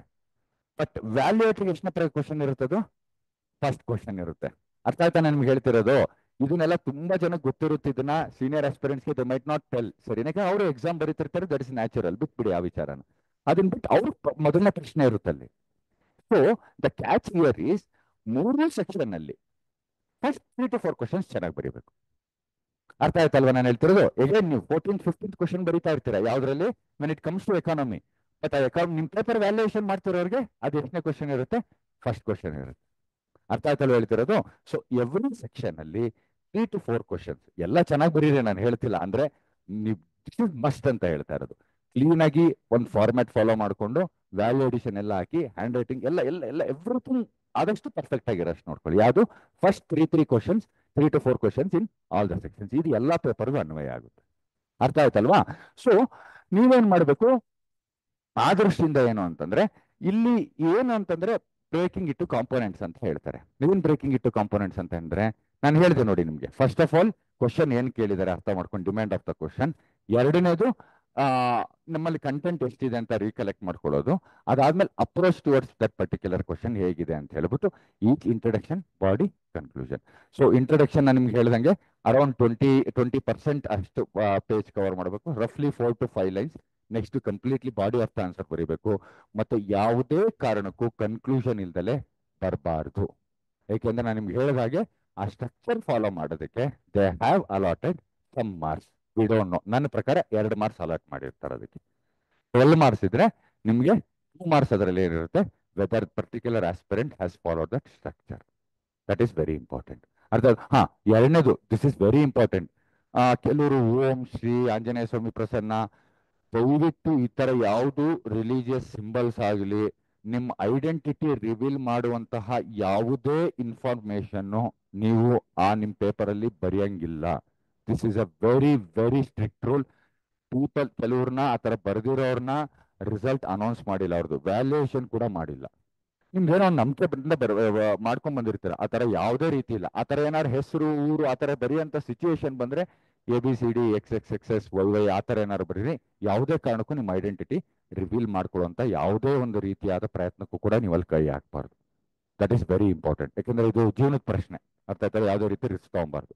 ಅದ್ರ ಜೊತೆಗೆ ನಿಮ್ಗೆ ಇದೆಲ್ಲ ಗೊತ್ತಿರುತ್ತೆ. ನೀವು ಯಾವ ಕಲರ್ ಪೆನ್ನಲ್ಲಿ ಬರೀತಿರ್ತಾರಲ್ಲ ಅದೇ ಕಲರ್ ಪೆನ್ನಲ್ಲಿ ಬರೀಬೇಕು. If you are changing that colour pen, ಅಲ್ಲಿ ಇನ್ವಿಜುವಲೇಟರ್ ಹತ್ರ ಸೈನ್ ತಗೊಬೇಕು. ಅರ್ಥ ಆಯ್ತಲ್ವಾ? ಅವರೆಲ್ಲ ಇನ್ಸ್ಟ್ರಕ್ಷನ್ಸ್ ಎಲ್ಲ ಕೊಡ್ತಾರೆ. I know you guys are matured enough, ಆ ಇನ್ಸ್ಟ್ರಕ್ಷನ್ಸ್ ಎಲ್ಲ ಕ್ಲೀನ್ ಆಗಿ ನೋಡ್ತೀರಾ ಅಂತ. But as part of the session I have to tell that. ಅರ್ಥ ಆಯ್ತಲ್ಲ? ಹುಷಾರಾಗಿರ್ಬೇಕು. ಈಗ ಸಿಗ್ನೇಚರ್ ಎಲ್ಲ ಹಾಕ್ಬೇಕು, ಅದನ್ನ ನೋಡ್ಕೊಬೇಕು. ಹಾಲ್ ಟಿಕೆಟ್ ತಗೊಂಡೋಗ್ಬೇಕು. ಎನಫ್ ಪೆನ್ಸ್ ತಗೊಂಡೋಗಿರ್ಬೇಕು ಎಕ್ಸಾಮಿನೇಷನ್ ಹಾಲಲ್ಲಿ. ಏನೇನು ಅಲ್ಲಿ ಇನ್ವಿಜುವಲೇಟರ್ ಸಿಗ್ನೇಚರ್ ಎಲ್ಲ ಹಾಕ್ಬೇಕು, ನೀವೆಲ್ಲಿ ಸಿಗ್ನೇಚರ್ ಹಾಕ್ಬೇಕು. ಅದ್ರ ಜೊತೆ ಕ್ವಶನ್ ಪೇಪರ್ ಒಂದು ನಿಮ್ಗೆ ವಾಪಸ್ ಒಂದು ಕಾಪಿ ಕೊಡ್ತಾರೆ, ಅದನ್ನೆಲ್ಲ ತಗೊಂಬಂದು ಇಟ್ಕೊಂಡಿರ್ಬೇಕು. Okay, yes, coming back to this. ಇದೇನು ಅಂತಂದ್ರೆ ಲರ್ನಿಂಗ್ ಪ್ರೊಸೆಸ್ ಅಂದ್ರೆ ಯಾವ್ದ್ರ ಬಗ್ಗೆ? ಆನ್ಸರ್ ರೈಟಿಂಗ್ ಪ್ರೊಸೆಸ್ ಅಲ್ಲಿ ಇಲ್ಲಿ it needs time and responded reflected in the answer. ನೀವು ಏನ್ ಓದಿರ್ತೀರಾ ಅಲ್ವಾ, ನೀವು ಓದಿದಾಗ ಎಲ್ಲ ಅರ್ಥ ಆಗ್ತಾ ಇರುತ್ತೆ. ಹೌದು ಇಷ್ಟೇ ಇದೆಯಲ್ವಾ, ಓಕೆ, ಗೊತ್ತಾಯ್ತು, ಓಕೆ. ನೆಕ್ಸ್ಟ್ ಏನಾಗುತ್ತೆ, when it comes to pen paper ಇಡ್ತೀರಲ್ವಾ, that is when the challenge come. So ಇಲ್ಲಿ ತನಕ ಅಕಸ್ಮಾತ್ ಯಾರಾದ್ರೂ ಒಬ್ರು ಒಂದು ಆನ್ಸರ್ ರೈಟಿಂಗ್ ಪ್ರಾಕ್ಟೀಸ್ ಮಾಡಿರಲಿಲ್ಲ ಅಂತಂದ್ರೆ ಸ್ಟಾರ್ಟಿಂಗ್ ಅಲ್ಲಿ that inertia will be there, that resistance will be there. ಅರ್ಥ ಆಯ್ತಲ್ವಾ? ಅದು ಬರೆದಾಗ ಡಿಮೋಟಿವೇಟ್ ಆಗುವಂತ ಸಾಧ್ಯತೆ ಇರುತ್ತೆ. ನಾನು ನಿಮ್ಗೆ ಅದಕ್ಕೆ ಫಸ್ಟ್ ಪಾಯಿಂಟ್ ಏನ್ ಹೇಳ್ತಿದ್ದೀನಿ, over a period of time develop ಆಗೋಂತಹ ಒಂದು ಸ್ಕಿಲ್ ಇದು, ಓವರ್ ನೈಟ್ ಆಗೋಂಥದ್ದಲ್ಲ. ಅರ್ಥ ಆಯ್ತಲ್ವಾ? ಇದನ್ನ ದಯವಿಟ್ಟು ಅರ್ಥ ಮಾಡ್ಕೊಳ್ಳಿ. ಫಸ್ಟ್ ಸ್ಟಾರ್ಟ್ ರೈಟಿಂಗ್, ಒಂದೇ ಲೈನ್ ನ್ಯಾಪ್ಕಮ್ then fine, identify your mistakes. ಸರಿನಾ? ಹೆಸಿಟೇಟ್ ಮಾಡ್ಕೊಳಕ್ ಹೋಗ್ಬಿಡಿ, ಅಯ್ಯೋ ಹಿಂಗ ಆಗ್ತಿದೆ ಆ ತರ ಆಗ್ತಿದೆ. Don't compare yourself with anyone. ನೀವಿದ್ರೆ ಯು ಆಸ್ ಎನ್ ಇಂಡಿವಿಜುವಲ್. ನಾನು ಈ ಪ್ರಿಲಿಮ್ಸ್ ಕ್ಲಿಯರ್ ಮಾಡಿದ್ದೀನಿ, ಮೈನ್ಸ್ ಎಕ್ಸಾಮ್ಗೆ ನನ್ನ ಸ್ಟ್ರೆಂತ್ ಇದು, ನಂದು ವೀಕ್ನೆಸ್ ಇದು, ನಂದು ಆಪರ್ಚುನಿಟಿ. ಸ್ವಾಟ್ ಅನಾಲಿಸಿಸ್ ಅಂತ ಬರುತ್ತೆ. ಸ್ಟ್ರೆಂತ್, ವೀಕ್ನೆಸ್, ಆಪರ್ಚುನಿಟಿ, ಥ್ರೆಟ್, ಇದನ್ನೆಲ್ಲ ಅನಾಲಿಸಿಸ್ ಮಾಡ್ಕೊಂಡು okay I have to go in this direction. Forget about rest of the world. ಏನ್ ಮಾಡ್ತಿದ್ದಾರೆ ಅಂತ ನೋಡಿ ಜನರಲ್ ಆಗಿ, ಆಯ್ತಲ್ವಾ? ಬಟ್ ಅವ್ರು ಆ ತರ ಮಾಡ್ತಿದ್ದಾರೆ, ಅಲ್ಲಿ ಅವ್ರು ಬರೆಯೋಕೆ ಸ್ಟಾರ್ಟ್ ಮಾಡ್ಬಿಟ್ಟಿದ್ದಾರೆ, ನಾನು ಇನ್ನ ಬರ್ದಲ್ಲನೋ, that is none of your business. ನಿಮ್ದೇನಿದೆ ಅಷ್ಟನ್ನು ಮಾತ್ರ ನೀವು ನೋಡ್ಕೊಳ್ಬೇಕು. ಅರ್ಥ ಆಯ್ತಲ್ವಾ? ಸೊ ನೀವು ಪ್ರತಿಯೊಂದು ಪ್ರಶ್ನೆ ಬರೆದಾಗ, ಪ್ರತಿಯೊಂದು ಪ್ರಶ್ನೆಗೆ ಉತ್ತರ ಬರೆಯಕ್ಕೆ ಸ್ಟಾರ್ಟ್ ಮಾಡಿದಾಗ ನಿಮ್ಮನ್ನ ನೀವು ವೆರಿ ಇಂಪಾರ್ಟೆಂಟ್. ಇಲ್ಲಿ ಬರೆದು ಇಲ್ಲಿ ವ್ಯಾಲ್ಯೂಯೇಷನ್ ಮಾಡಿದ್ರೆ ನಾವು ಫೀಡ್ಬ್ಯಾಕ್ ಎಲ್ಲ ಕೊಡ್ತೀವಿ, ನಾವು ವ್ಯಾಲ್ಯೂಯೇಷನ್ ಮಾಡಿ ಕೊಡೋ ಮಾರ್ಕ್ಸ್ ಏನು ಕೂಡ ತುಂಬಾ ಇಂಪಾರ್ಟೆಂಟ್ ಅಲ್ಲ. ಬಟ್ ನಾವೇನ್ ರಿಮಾರ್ಕ್ಸ್ ಕೊಡ್ತೀವಲ್ವಾ, ಅದು ಇಂಪಾರ್ಟೆಂಟ್. ಅದನ್ನ you should make sure that after each test, ಸುಮ್ಮನೆ ಟೆಸ್ಟ್ ಬರ್ದು ಬಂದು ಹೋಗ್ಬಿಡೋದಲ್ಲ. ಆಫ್ಟರ್ ಈಚ್ ಟೆಸ್ಟ್ ಆದ್ಮೇಲೆ ವಾಟ್ ಆರ್ ದ ಚಾಲೆಂಜಸ್ ಅಥವಾ problem you faced while writing this, ಅದನ್ನ ಅರ್ಥ ಮಾಡ್ಕೊಬೇಕು ನೀವು.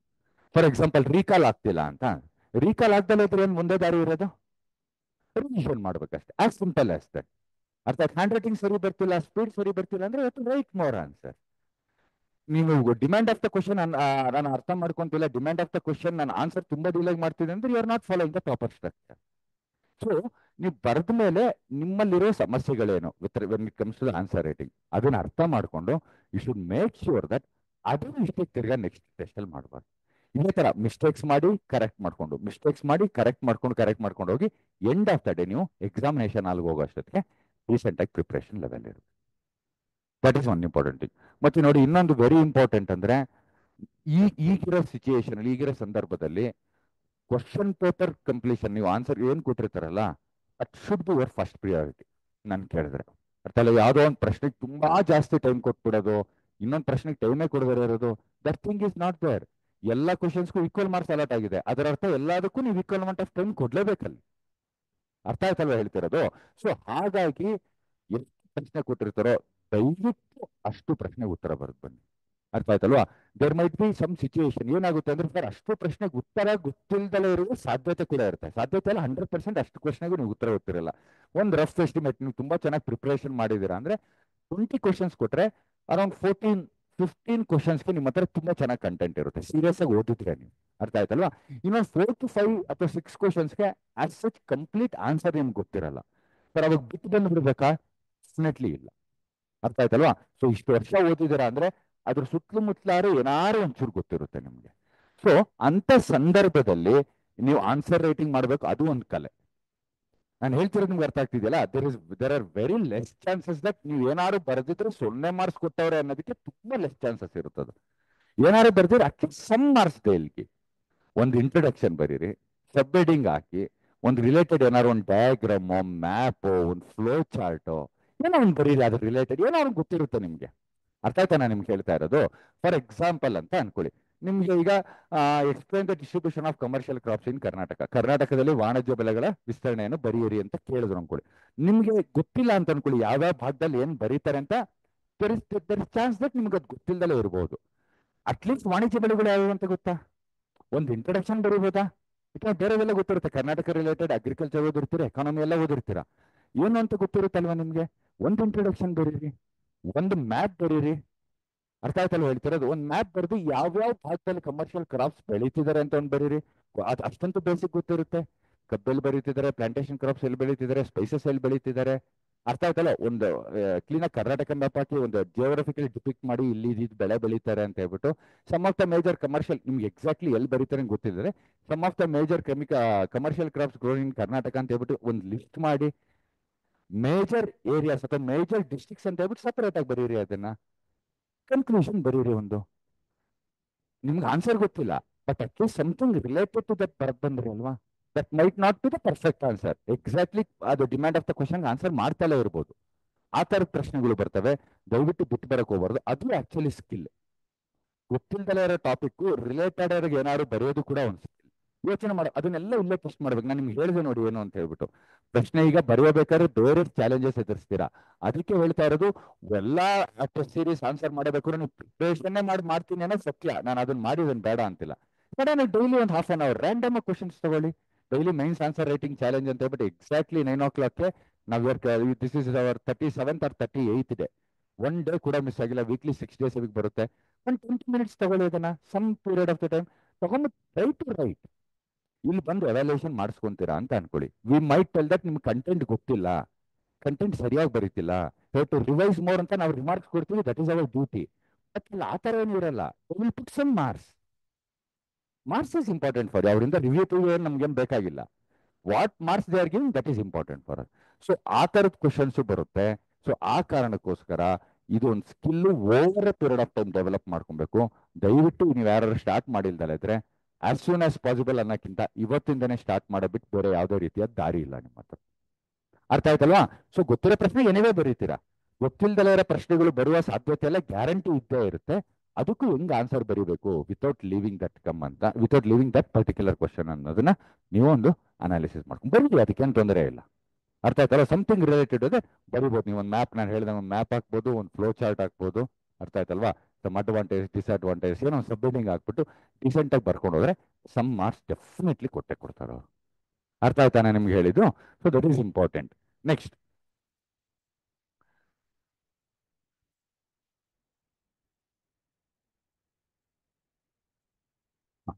ಪಾಯಿಂಟ್ಸ್ ಎಲ್ಲ ಹೇಳಿದೆ ನೋಡಿ ಇಲ್ಲಿ. The answers are suppose to be return in the mains examination are about what is being ಆಸ್ ರಾದರ್ ದೆನ್ ವಾಟ್ ಯು. ನಾನು ಹೇಳಿದೆ ನೋಡಿ, ನಿಮ್ಗೆ ಏನ್ ಗೊತ್ತಿದೆ ಅನ್ನೋದಕ್ಕಿಂತ ಪ್ರಶ್ನೆ ಏನ್ ಕೇಳಿದ್ದಾರೆ ಅನ್ನೋದು ಇಂಪಾರ್ಟೆಂಟ್. ಅದನ್ನೇ ಹೇಳಿದ್ ನಾನು, ಡಿಮ್ಯಾಂಡ್ ಆಫ್ ದ ಕ್ವಶನ್ಗೆ ಆನ್ಸರ್ ಮಾಡಬೇಕು ಅಂತ. ಅರ್ಥ ಆಯ್ತಲ್ವಾ? Next ability address demand. ನೋಡಿ ಇದನ್ನ ಹೇಳಿದೆ ನಾನು. ಡಿಮ್ಯಾಂಡ್ ಆಫ್ ದ ಕ್ವಶನ್ ಎಲ್ಲಿ ಬರೀತಾರೆ, ಎಲ್ಲಿ ಡಿಮ್ಯಾಂಡ್ ಆಫ್ ದ ಕ್ವಶನ್ ನಾನು ಏನ್ ಹೇಳಿದೆ, ಏನ್ ಕ್ವಶನ್ ಕೇಳಿದ್ರೆ ಅಂತ ಇಮಿಡಿಯೇಟ್ಲಿ ಆಫ್ಟರ್ ದ ಇಂಟ್ರೊಡಕ್ಷನ್ ಏನ್ ಮಾಡಿ ಅಂದ್ರೆ ಸಬ್ಮಿಟಿಂಗ್ ಆಗಿ ದೊಡ್ಡದಾಗ ಒಂದು ಬಾಕ್ಸ್ ಹಾಕ್ಬೇಕು, ಕಾಣಿಸ್ಬೇಕು ಕ್ಲೀನ್ ಆಗಿ ಅವ್ರಿಗೆ. ಅರ್ಥ ಆಯ್ತಲ್ವಾ? ಅದಾದ್ಮೇಲೆ you can start addressing the demand of the question. So demand of the question answer ಮಾಡಕ್ಕಿಂತ ಮುಂಚೆ ನಾನು ಇನ್ನೊಂದು ಏನು ಹೇಳಿದೆ, ಕ್ವಶನ್ ಪೇಪರ್ ಅಲ್ಲಿ what are the asking keywords highlight ಮಾಡ್ಕೊಳ್ಳಿ ಅಂತಂದ್ರೆ, ಕೀವರ್ಡ್ಸ್ ಅಂಡರ್ಲೈನ್ ಮಾಡ್ಕೊಳ್ಳಿ. ಸೊ ದಟ್ ನೀವು ಬರೆಯಬೇಕಾದ್ರೆ ಫೋಕಸ್ ಮಿಸ್ ಆಗಲ್ಲ, ಆ ಒಂದು ಫ್ಲೋ ಕರೆಕ್ಟ್ ಆಗಿರುತ್ತೆ. ಅರ್ಥ ಆಯ್ತಲ್ವ ಹೇಳ್ತಿರೋದು? ನೆಕ್ಸ್ಟ್ ನೆಕ್ಸ್ಟ್ ಏನು ಅಂತಂದ್ರೆ, ಸಿ ಬೇಸಿಕ್ ಇದನ್ನ ಹೇಳಿದೀನಿ ಏನಿರುತ್ತೆ, introduction, body, conclusion, flow and presentation ಅಂತ ಇರುತ್ತೆ. ಇದನ್ನ ನಾನು ಸರ್ ಫ್ಲೋ ಅಂಡ್ ಪ್ರೆಸೆಂಟೇಷನ್ ಬಗ್ಗೆ ಹೇಳಿ ಅಂತಂದ್ರೆ ನೀವು ಬರ್ಕೊಂಬಂದ್ರೆ ಅದ್ರಲ್ಲಿ ಏನಿದೆಯೋ ಅದು ಚೇಂಜಸ್ ಮಾಡಿಸ್ಬೋದು. ಅರ್ಥ ಆಯ್ತಲ್ಲ? So correct of this is you have to write the answer, come and show to us. ಸರಿನಾ? 1-to-1 ವ್ಯಾಲ್ಯೂಯೇಷನ್ ಮಾಡಿ ವಿಲ್ ಗಿವ್ ದ ಫೀಡ್ಬ್ಯಾಕ್. ಏನ್ ಫೀಡ್ಬ್ಯಾಕ್ ಬೇಕೋ ಅದನ್ನ 1-to-1 ಕೂಡಿಸ್ಕೊಂಡು ಕೊಡ್ತೀವಿ. ಯಾಕಂದ್ರೆ ನಿಮ್ಗೆ ಬೇರೆ ಚಾಲೆಂಜಸ್ ಇರುತ್ತೆ, ಅವ್ರಿಗೆ ಬೇರೆ ಚಾಲೆಂಜಸ್. ಅರ್ಥ ಆಯ್ತಲ್ವಾ? ಸಿ ನಾನು ನಿಮ್ಗೆ ಹೇಳಿದ್ದೇನು, ನೀವು ಏನೇ ಸಂದರ್ಭದಲ್ಲಿ, ಯಾವುದೇ ಸಂದರ್ಭದಲ್ಲಿ ಅವ್ರು ವ್ಯಾಲ್ಯೂಯೇಷನ್ ಮಾಡ್ತಿದಾರಲ್ಲ ಅವ್ರ ಕೆಲಸ ಸುಲಭ ಮಾಡಬೇಕು. ಅರ್ಥ ಆಯ್ತಲ್ವಾ? ಸೊ ಇಂಟ್ರೊಡಕ್ಷನ್ ಬರೀತೀರಾ, ಸಬ್ಮಿಟಿಂಗ್ ಆಗ್ತೀರಾ, ಅಥವಾ ಡಿಮ್ಯಾಂಡ್ ಆಫ್ ದ ಕ್ವಶನ್ ಏನು ಅಂತ ಕ್ಲೀನ್ ಆಗಿ ಬಾಕ್ಸ್ ಹಾಕ್ತೀರಾ. ನೆಕ್ಸ್ಟ್ ಪಾಯಿಂಟ್ ವೈಸ್ ಬರ್ಕೊಂಡು ಹೋಗ್ಬೇಕಾರೆ ಎಲ್ಲಾ ಪಾಯಿಂಟ್ ಅಲ್ಲೂ ಅಗೇನ್ ಕೀವರ್ಡ್ಸ್ ಇರುತ್ತೆ.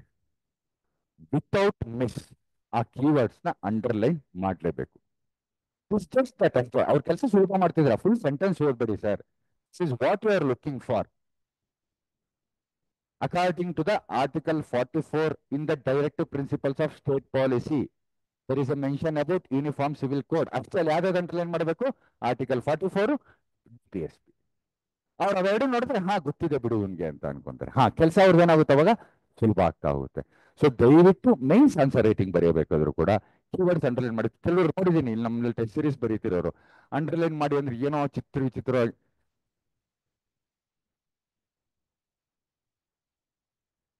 ಅಂಡರ್ಲೈನ್ ಮಾಡಿ ಅಂದ್ರೆ ಈ ತರ ಮೆಥಡ್ ಎಲ್ಲ ಫಾಲೋ ಮಾಡಿರ್ತಾರೆ, ಹಿಂಗೆಲ್ಲ ಅಂಡರ್ಲೈನ್ ಮಾಡ್ತಾರೆ. ನೋ, ಸಿಂಪಲ್ ಅಷ್ಟೇ, ಟೈಮ್ ಇಲ್ಲ. ಸಿಂಪಲ್ ಒಂದು ಪ್ಲೈನ್ ಲೈನ್ ಹಾಕೊಂಡು ಏನ್ ಕೆಲವರು ಅಂಡರ್ಲೈನ್ ಮಾಡಿ ಅಂತಂದ್ರೆ ಎಲ್ಲ ಪಾಯಿಂಟ್ ಅಂಡರ್ಲೈನ್ ಮಾಡ್ಬಿಡ್ತಾರೆ. The purpose itself is defeated. ನಾವೇನಕ್ಕೆ ಹೇಳ್ತೀವಿ ಅಂಡರ್ಲೈನ್ ಮಾಡಿ ಅಂತಂದ್ರೆ, ಯಾವ್ದು ಕೀವರ್ಡ್ ಯಾವ್ದು ಎಕ್ಸಾಮಿನೇಷನ್ ತೋರಿಸ್ಬೇಕು ಅಂತಿದ್ರೆ ಅದನ್ನ ಮಾಡಿ ಅಂತಂದ್ರೆ. ಇಟ್ ಇಸ್ ನೀವು ಆ ಎಲ್ಲ ನಿಮ್ಗೆ ಏನಾದ್ರು ಎಲ್ಲ ಅಂಡರ್ಲೈನ್ ಮಾಡ್ತಿದ್ರೆ ಬರ್ದಿರೋ ಹೋಲ್ ಪಾಯಿಂಟ್ ಅಂದ್ರೆ ಅದ್ರ ಬದಲು ಅಂಡರ್ಲೈನ್ ಮಾಡದಲ್ಲ ಇರೋದೇ ಬೆಟ್ರು. ಅರ್ಥ ಆಯ್ತಲ್ಲ? ಅಟ್ಲೀಸ್ಟ್ ಕ್ಲೀನ್ ಆಗಾರ ಕಾಣಿಸ್ತೈತೆ. ಇದು ಬರ್ದಿರೋದೆಲ್ಲ ದಯವಿಟ್ಟು ಯಾವುದೇ ಕಾರಣಕ್ಕೂ underline. These are the basic mistakes. ಸರಿನಾ? ಇದನ್ನೆಲ್ಲ ಕಮಿಟ್ ಮಾಡಬಾರ್ದು ಅಂತ ನಾನು ಹೇಳ್ತೀನಿ. ಅದಾದ್ಮೇಲೆ ಆನ್ಸರ್ ರೈಟಿಂಗ್ ಬರ್ಕೊಂಬಂದ್ರೆ ನಾನು ಹೇಳ್ತೀನಿ ಹೇಗೆ ಏನ್ ಚೇಂಜಸ್ ಮಾಡ್ಕೊಬೇಕು ಅಂತ. We have a team, will definitely let you know. Okay, so next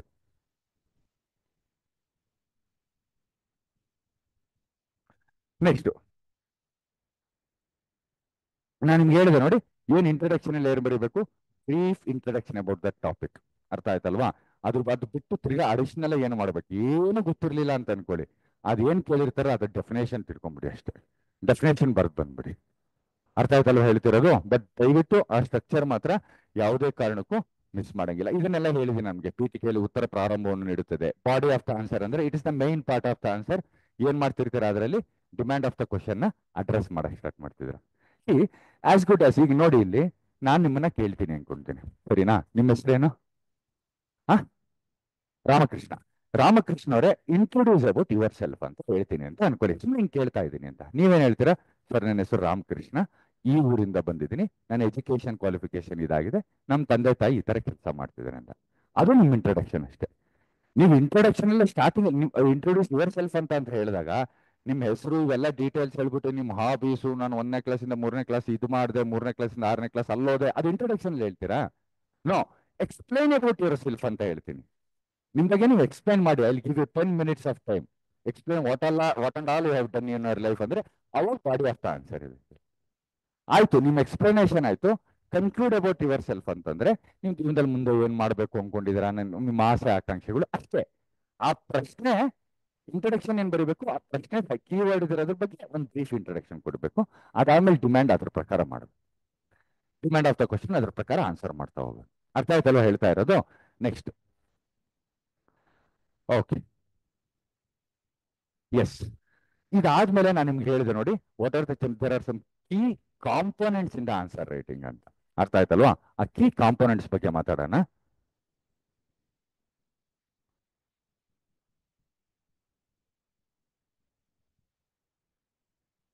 okay, C, ಮೊದಲನೇದು ಅದು ನಾನೇನು ಹೇಳಿದೆ, structure of the answer which contains introduction, body and conclusion. ಅದಾದ್ಮೇಲೆ ಆರ್ಟ್ ಆಫ್ ಆನ್ಸರ್ ರೈಟಿಂಗ್, ಅದಾದ್ಮೇಲೆ ರಿಲೆವೆಂಟ್ ಅಂಡ್ ಅಕ್ಯುರೇಟ್ ಇನ್ಫಾರ್ಮೇಶನ್. ಏನಂದ್ರೆ ನಿಮ್ಮ ಹತ್ರ information ಎಷ್ಟಿದೆ ಆ ಪರ್ಟಿಕ್ಯುಲರ್ ಟಾಪಿಕ್, ಅದನ್ನ ಹೇಗೆ ರೀಪ್ರೊಡ್ಯೂಸ್ ಮಾಡಬೇಕು ಅಂತ, that is also very important. ಮತ್ತೆ ಇನ್ನೊಂದು ಕೆಲವ್ರು ಕೇಳ್ತೀರಾ, ಸರ್ ಏನ್ ಸರ್ ಇದು ಹಿಂದೂ ಪೇಪರ್ ಓದ್ತಿರ್ತೀರಾ ಅಥವಾ ಕರೆಂಟ್ ಅಫೇರ್ಸ್ ಯಾವ್ದೋ ನ್ಯೂಸ್ ಪೇಪರ್ ಅಡಿಷನಲ್ ಏನಾದ್ರು ಓದ್ತಾ ಇರ್ತಾರೆ ಕರೆಂಟ್ ಅಫೇರ್ಸ್, ಆ ಲ್ಯಾಂಗ್ವೇಜ್ ಅಲ್ಲಿ ಬರೆಯಕ್ಕಾಗುತ್ತಾ? ಖಂಡಿತವಾಗಿ ಆ ಲ್ಯಾಂಗ್ವೇಜ್ ಅಲ್ಲಿ ಬರೆಯಕ್ಕಾಗಲ್ಲ, ಮತ್ತೆ ಆ ಲ್ಯಾಂಗ್ವೇಜ್ ಅಲ್ಲಿ ಬರೆಯೋ ಅವಶ್ಯಕತೆ ಕೂಡ ಇಲ್ಲ. ನೀವು ಏನ್ ಅರ್ಥ ನಾನು ಅದನ್ನೇ ಹೇಳಿದೆ, understand the examination is very important. Examination ವ್ಯಾಲ್ಯೂಯೇಷನ್ಗೆ ಡಿಗ್ರಿ ಕಾಲೇಜ್ ಪ್ರೊಫೆಸರ್ಸ್ಗಳು ಬರ್ತಾರೆ, ಗೌರ್ಮೆಂಟ್ ಡಿಗ್ರಿ ಕಾಲೇಜ್ ಪ್ರೊಫೆಸರ್ಸ್ಗಳು ಬರ್ತಾರೆ, ಬೇರೆ ಬೇರೆ ಯೂನಿವರ್ಸಿಟೀಸ್ ಇಂದ ಬರ್ತಾರೆ. ಯಾವ್ಯಾವ ಯೂನಿವರ್ಸಿಟಿ ಇದೆ ಬೆಂಗಳೂರಲ್ಲಿ? Dharwad university, Bengaluru university, Mysuru university, Kuvempu university, major universities ಹೇಳ್ತಾರೆ, ಗುಲ್ಬರ್ಗ ಯೂನಿವರ್ಸಿಟಿ ಇದೆ. ಸೊ ಯೂಶಲಿ ಅಲ್ಲಿರೋ ಪ್ರೊಫೆಸರ್ಸ್, ಆ ಯೂನಿವರ್ಸಿಟಿಗೆ ಅಫಿಲಿಯೇಟೆಡ್ ಕಾಲೇಜ್ ಇರೋ ಪ್ರೊಫೆಸರ್ಸ್ ಬರ್ತಾರೆ. ಅವರು ಲೆಟ್ಸ್ ಅಸ್ಯೂಮ್ ಒಂದು 55 ವರ್ಷದವ್ರು, ಸ್ವಲ್ಪ ಸೀನಿಯರ್ಸ್ ಬರ್ತಾರೆ, ವ್ಯಾಲ್ಯೂಯೇಷನ್ಗೆಲ್ಲ ಸ್ವಲ್ಪ ಸೀನಿಯರ್ಸ್ನ ಕರೆಸ್ತಾರೆ. ನೀವು ತುಂಬಾ ಕಾಂಪ್ಲಿಕೇಟೆಡ್ ಲ್ಯಾಂಗ್ವೇಜ್ ಬರೆದ್ರೆ there is every chance that ಅವ್ರಿಗೆ ಅರ್ಥ ಆಗ್ದಲೇ ಇರ್ಬೋದು. ಅದು ನಾನು ಹೇಳ್ತಿರೋದು ಅರ್ಥ ಆಗ್ತಿದೆಯಲ್ಲ? ಸೊ ದಯವಿಟ್ಟು ಆ ತರ ಏನಾದ್ರು ನಿಮ್ ತಲೆಯಲ್ಲಿ ಆ ಭ್ರಮೆ ಇದ್ರೆ, ಅಂದ್ರೆ ನಾನು ಅದೇ ನ್ಯೂಸ್ ಪೇಪರ್ ಅಲ್ಲಿ ಇರೋ ಲ್ಯಾಂಗ್ವೇಜ್ ರೀಪ್ರೊಡ್ಯೂಸ್ ಮಾಡಬೇಕು, ಪ್ರಜಾವಾಣಿಲಿ ಇರೋ ತರ ಅಥವಾ ಇಂಡಿಯನ್ ಎಕ್ಸ್ಪ್ರೆಸ್, ಸಾಧ್ಯ ಇಲ್ಲ. ಅದು ಮೊದಲನೇದು, ಅದರ ಅವಶ್ಯಕತೆ ಕೂಡ ಇಲ್ಲ. ಅರ್ಥ ಆಯ್ತಲ್ವ ನಾನು ನಿಮ್ಗೆ ಹೇಳ್ತಿರೋದು?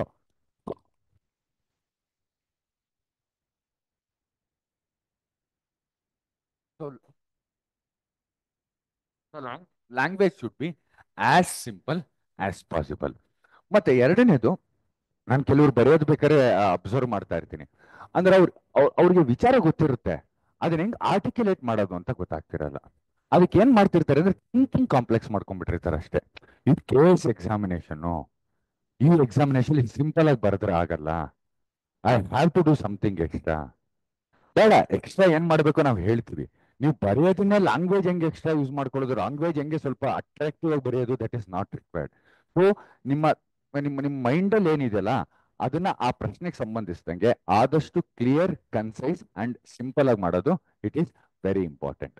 ಅದಾದ್ಮೇಲೆ ಇಲ್ಲಿ ಇನ್ನೊಂದು ವೆರಿ ಕ್ರೂಷಿಯಲ್ ಇದನ್ನ ಹೇಳ್ತಿದ್ದಾರೆ, use facts, figures and other examples ಅಂತ ಹೇಳ್ತಿದ್ದಾರೆ. ನಾನು ನಿಮ್ಗೆ ಹೇಳಿದೆ ನೋಡಿ ಸ್ಟಾರ್ಟಿಂಗ್, ಸೋರ್ಸಸ್ ಏನ್ ರೆಫರ್ ಮಾಡಬೇಕು, ಪ್ರತಿಯೊಂದು ಪ್ರಶ್ನೆಗೂ ಆ ಎಕ್ಸ್ಟ್ರಾ ಒಂದು ಅರ್ಧ ಮಾರ್ಕ್ಸ್ ಬಂದ್ರೆ ಎಷ್ಟು ಇಂಪಾರ್ಟೆಂಟ್ ಆಗುತ್ತೆ ಅಂತ, this is what it is. ಅರ್ಥ ಆಯ್ತಲ್ವಾ?